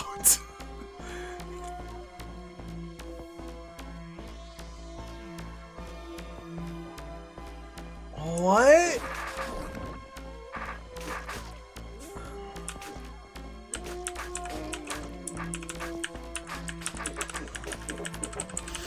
What a tremendously complicated room. That. Yeah, it buys me some more turns. Do the swap. I don't think I wanted to buy that many turns, actually. I just want to buy this many. Do the swap. It grows. I'm in.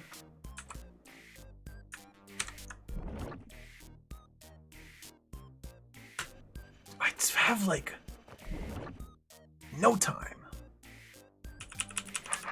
So I do want it to be tar here.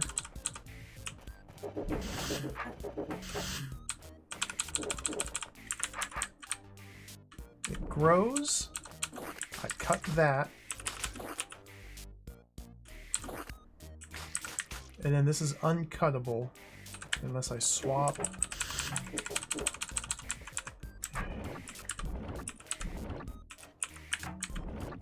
And go there. And now I have to go over here and cut this again. Dude, what am I? I'm missing something here. Okay. Obviously missing something. So now I can't get in here. Until now. What? Alright.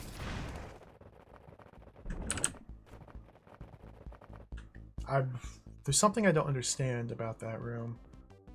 Some tricks. Not even really tricks, just the puzzle. Just the puzzle in general. Don't really understand.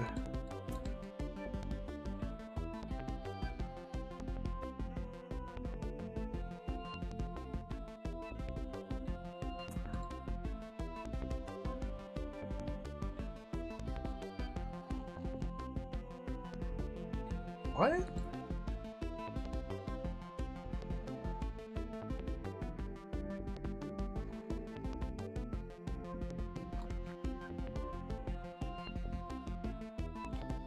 Oh, what?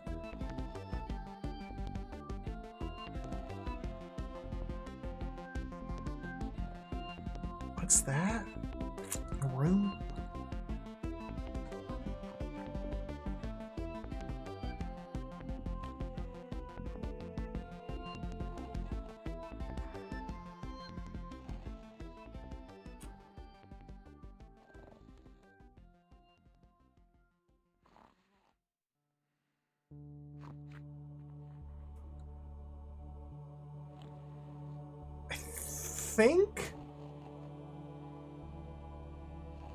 I think what we have to do is use the spear to carve the gel in such a manner that when I'm running back and forth and back and forth and back and forth and back and forth and back and forth, babies, 4 of them, are getting placed in very precise spots, so that when I swap them to mud, step here, and then swap them back to gel, they will end up on these 4 buttons.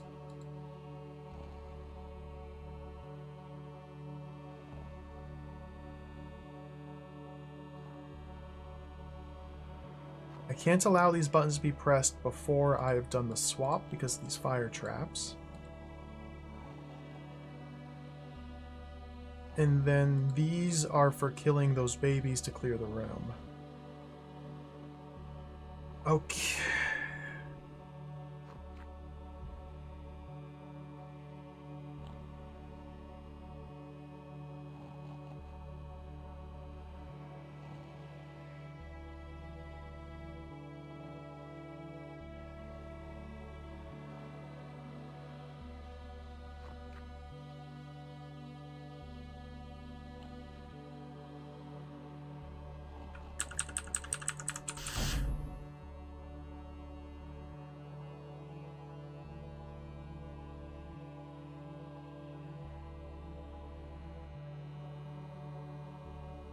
So I'm envisioning a straight path.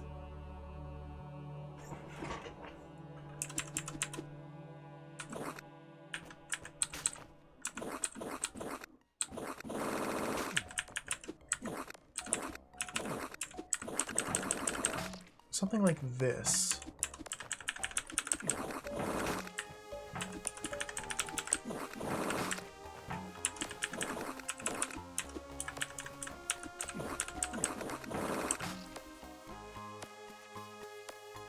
If I could have placed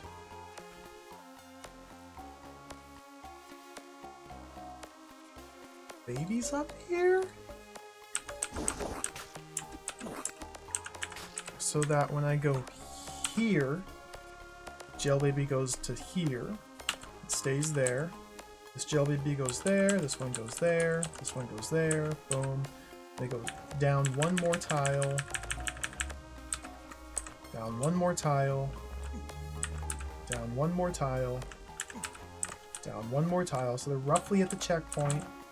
I swap, and then they all filter down. Boom, boom, boom, boom. This one I'll have to do something different because I need to catch them now on their buttons.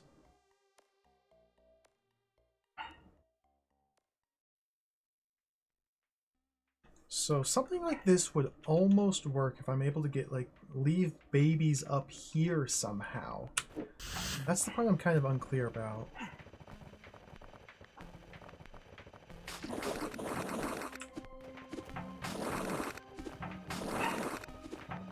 I have a spear so I can push stuff around.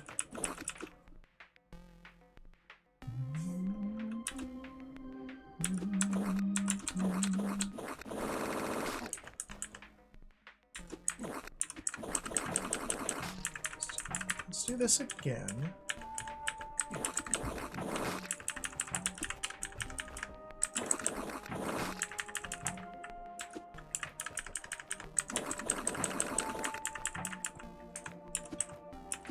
Just get stuck like that. These ones I can't really extract. Can't really extract this guy. He's too sticky. Like this guy I can extract.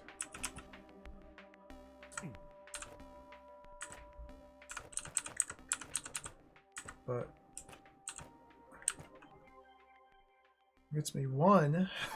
How do I baby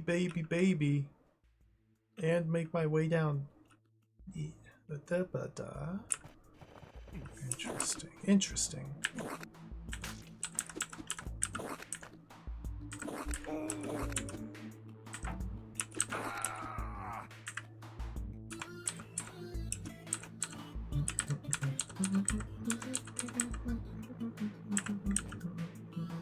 This guy's never getting off his mountain. Oh, this one you have to actually like think about and use brain.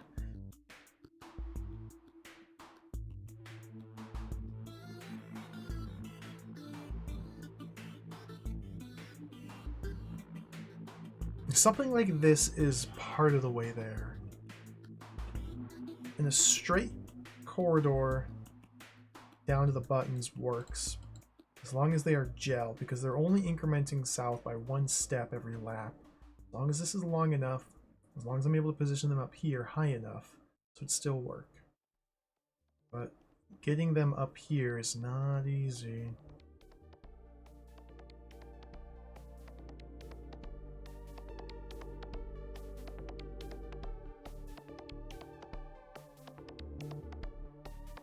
Wait.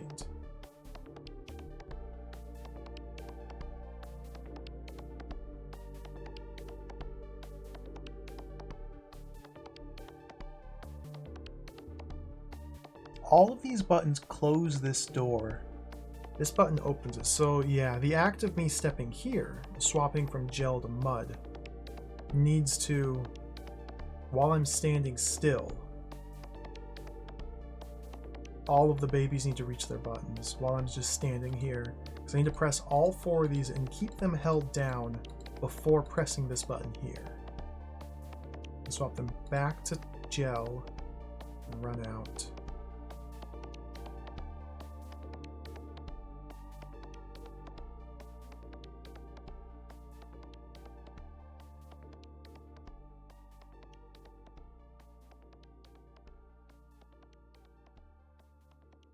I don't really fully understand how to do this. There's probably a nice little elegant way. If I work from... I take that out and just leave this baby right there. Maybe this is the elegant way. Just makes it work perfectly.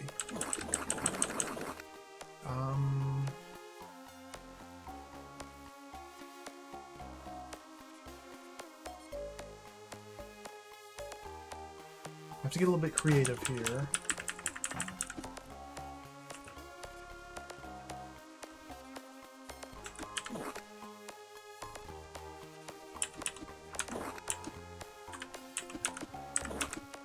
Don't do that.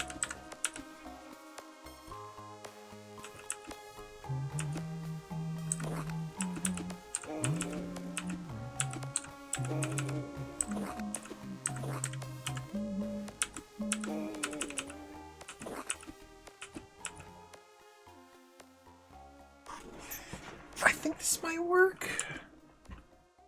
Somehow close. Like that. It just follows me down.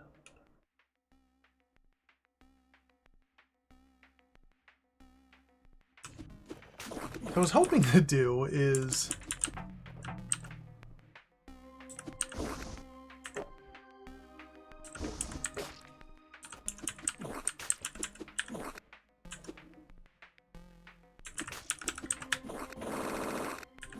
get out this way.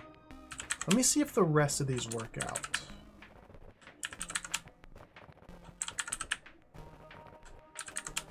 Yeah.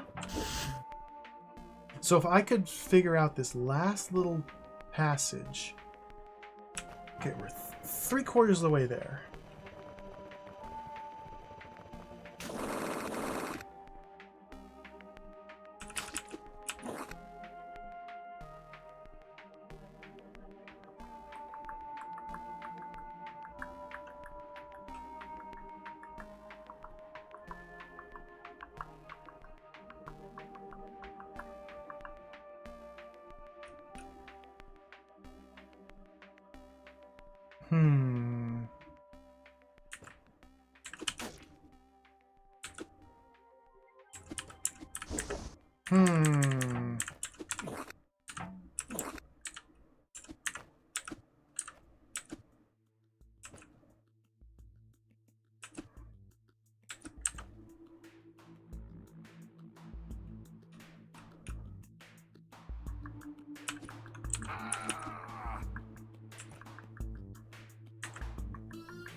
He's not going to stay up there while I run down here and do my business to escape. He's going to follow me.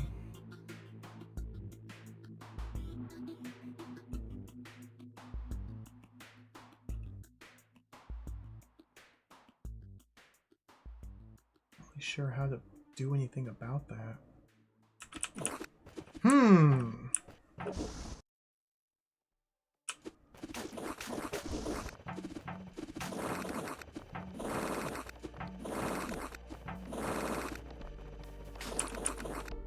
Leave that.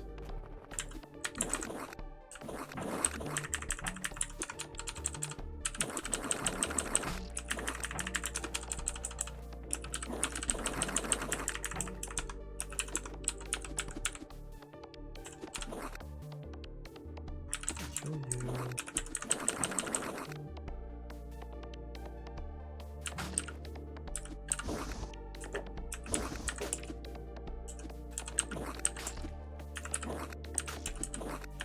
My way out. Can I get something to happen with this? Like, almost, but I have no way to pull this guy there and just keep him in.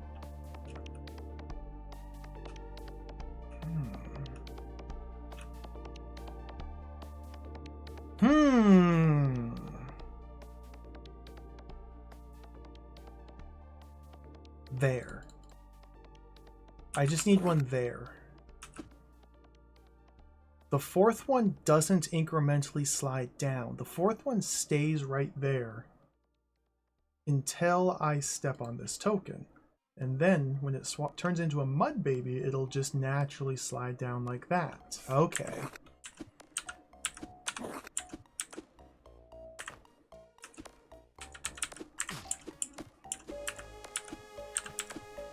Can I get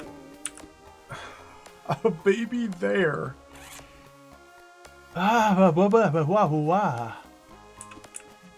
Unclear.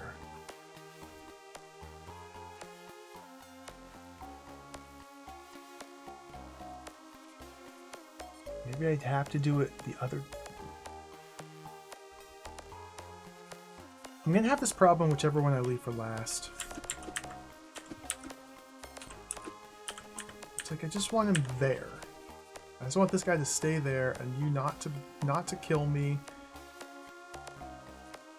And me to be over here. Just want a lot of stuff to happen here and none of it's happening.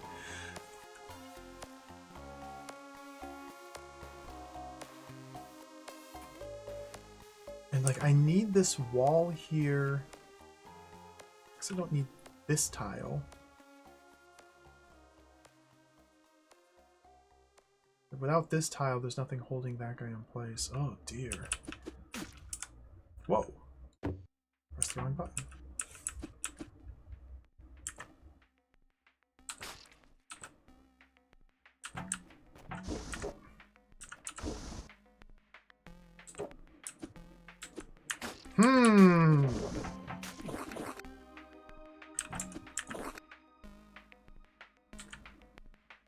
Yeah, there's no way to push a gel baby there. Like, it has to be following me from behind. I need to drop it off there when I dive down in here. Like that.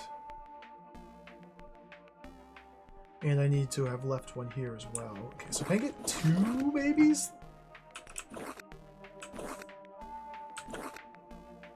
Seems insane. I don't know if I can get 2 babies.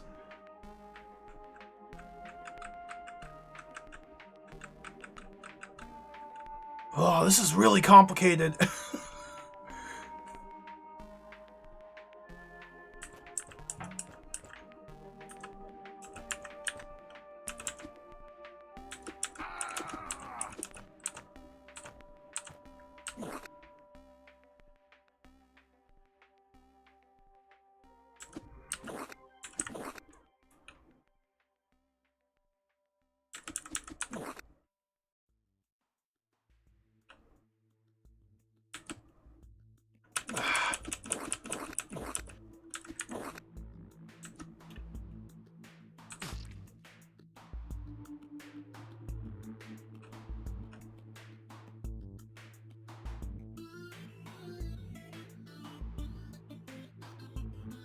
What?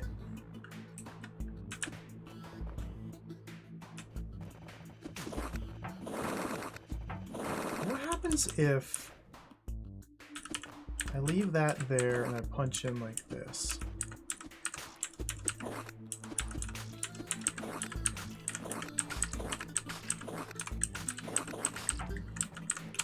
Then this guy advances far too quickly. Yeah.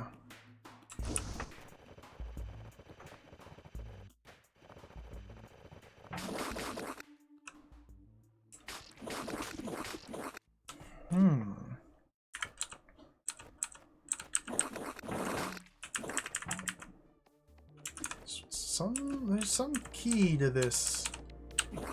One last piece of this little puzzle here I'm not quite grasping, as is often the case. Can I do something?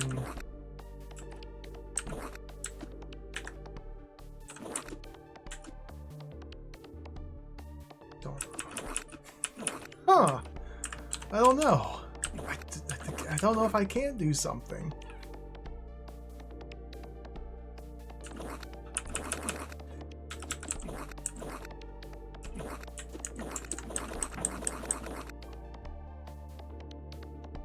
So close.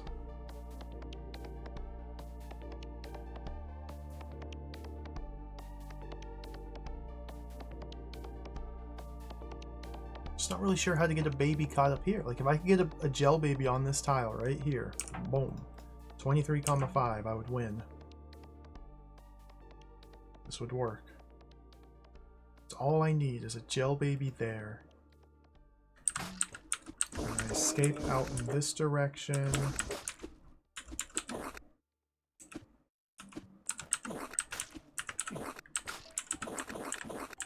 Like that.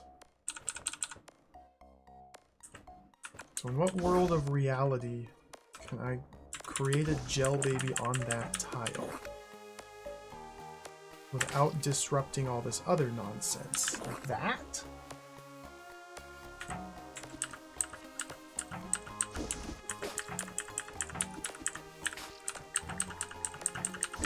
Okay, how does this look?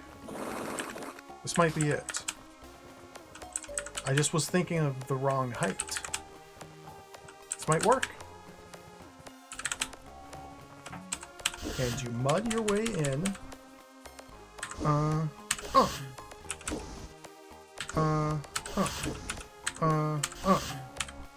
Oh, dude, it doesn't work because of that.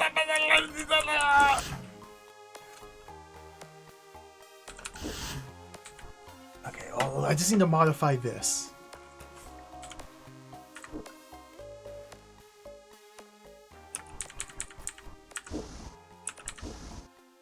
So it needs to stay here and not be able to track me southeast. So I guess I needed to have punched out in this direction.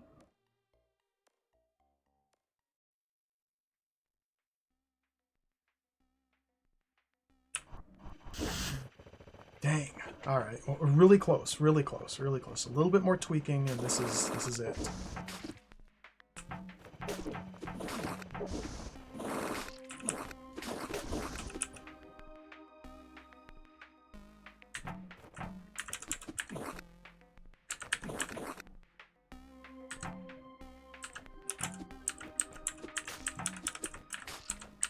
Okay. Now the problem is that should work.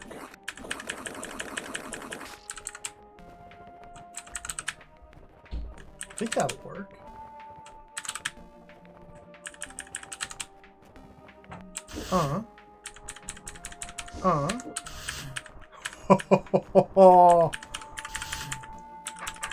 Wow.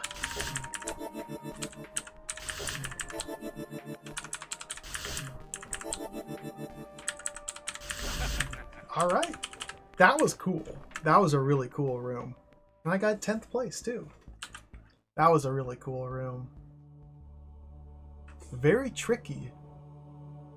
Like there are all sorts of little unforeseen snags in my plan, but we were able to correct all of them, and wow, that was really cool.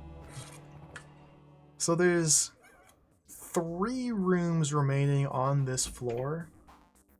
3 required rooms and about 1,000 million secret rooms still. I'm gonna call it here. I think we're gonna leave things on a win. Rather than reattempt these rooms that I couldn't figure out, we'll save them for next time. Let me park B-throw over here. Yeah, we'll park him in this room. Just like that. And we'll save the rest of this floor, the remaining couple rooms for next DROD. Next DROD's day. This one baffled me. It's just a simple little gel cutting puzzle. I say, dismissively. When in reality, this room messed me up and I couldn't figure it out. This one, there was just some little key to growing gel through this passage that was still two-way traversable. I couldn't quite figure out. And this one, this whole mechanism of buttons and swaps and doors and babies, it eludes me for now. So let's pause it here for today.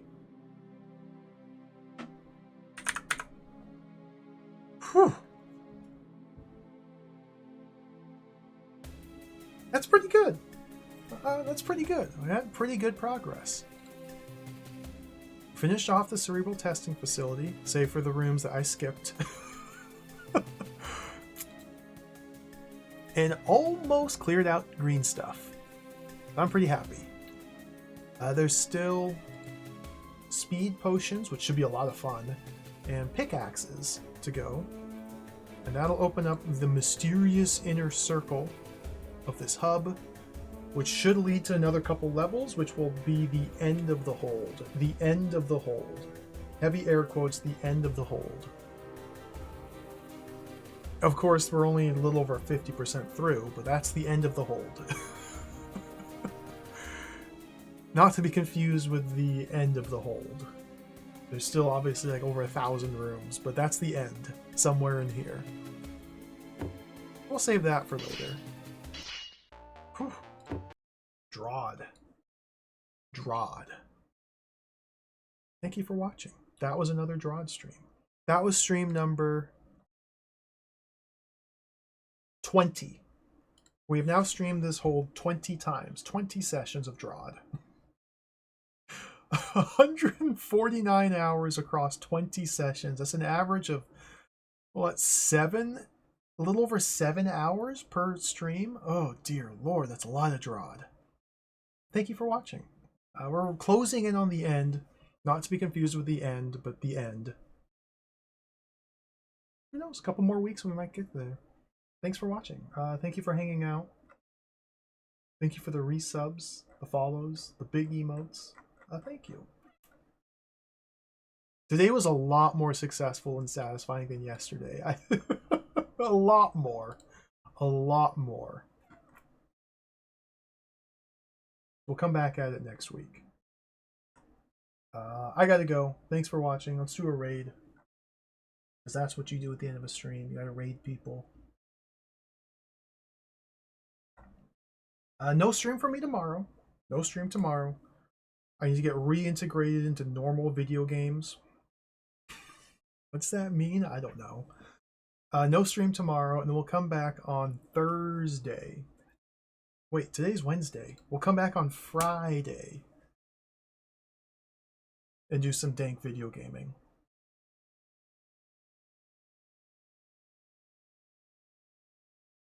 I don't know what I want to play yet this weekend. I don't know yet what I want to play this weekend. This is going to be awesome. It's going to be very exciting. So I'll catch you all on Friday. Let's raid Dr. CDCS. Love to watch the doc. He's playing Duckman. Duckman. How can you not? Duckman. Does anybody remember Duckman? You can't raid Duckman! Dr. CDCS. I've never played Duckman. I never even saw the show. He's playing the point and click adventure. Take care. Thanks for watching. See you later. Have a great night. Farewell. See you. Bye bye.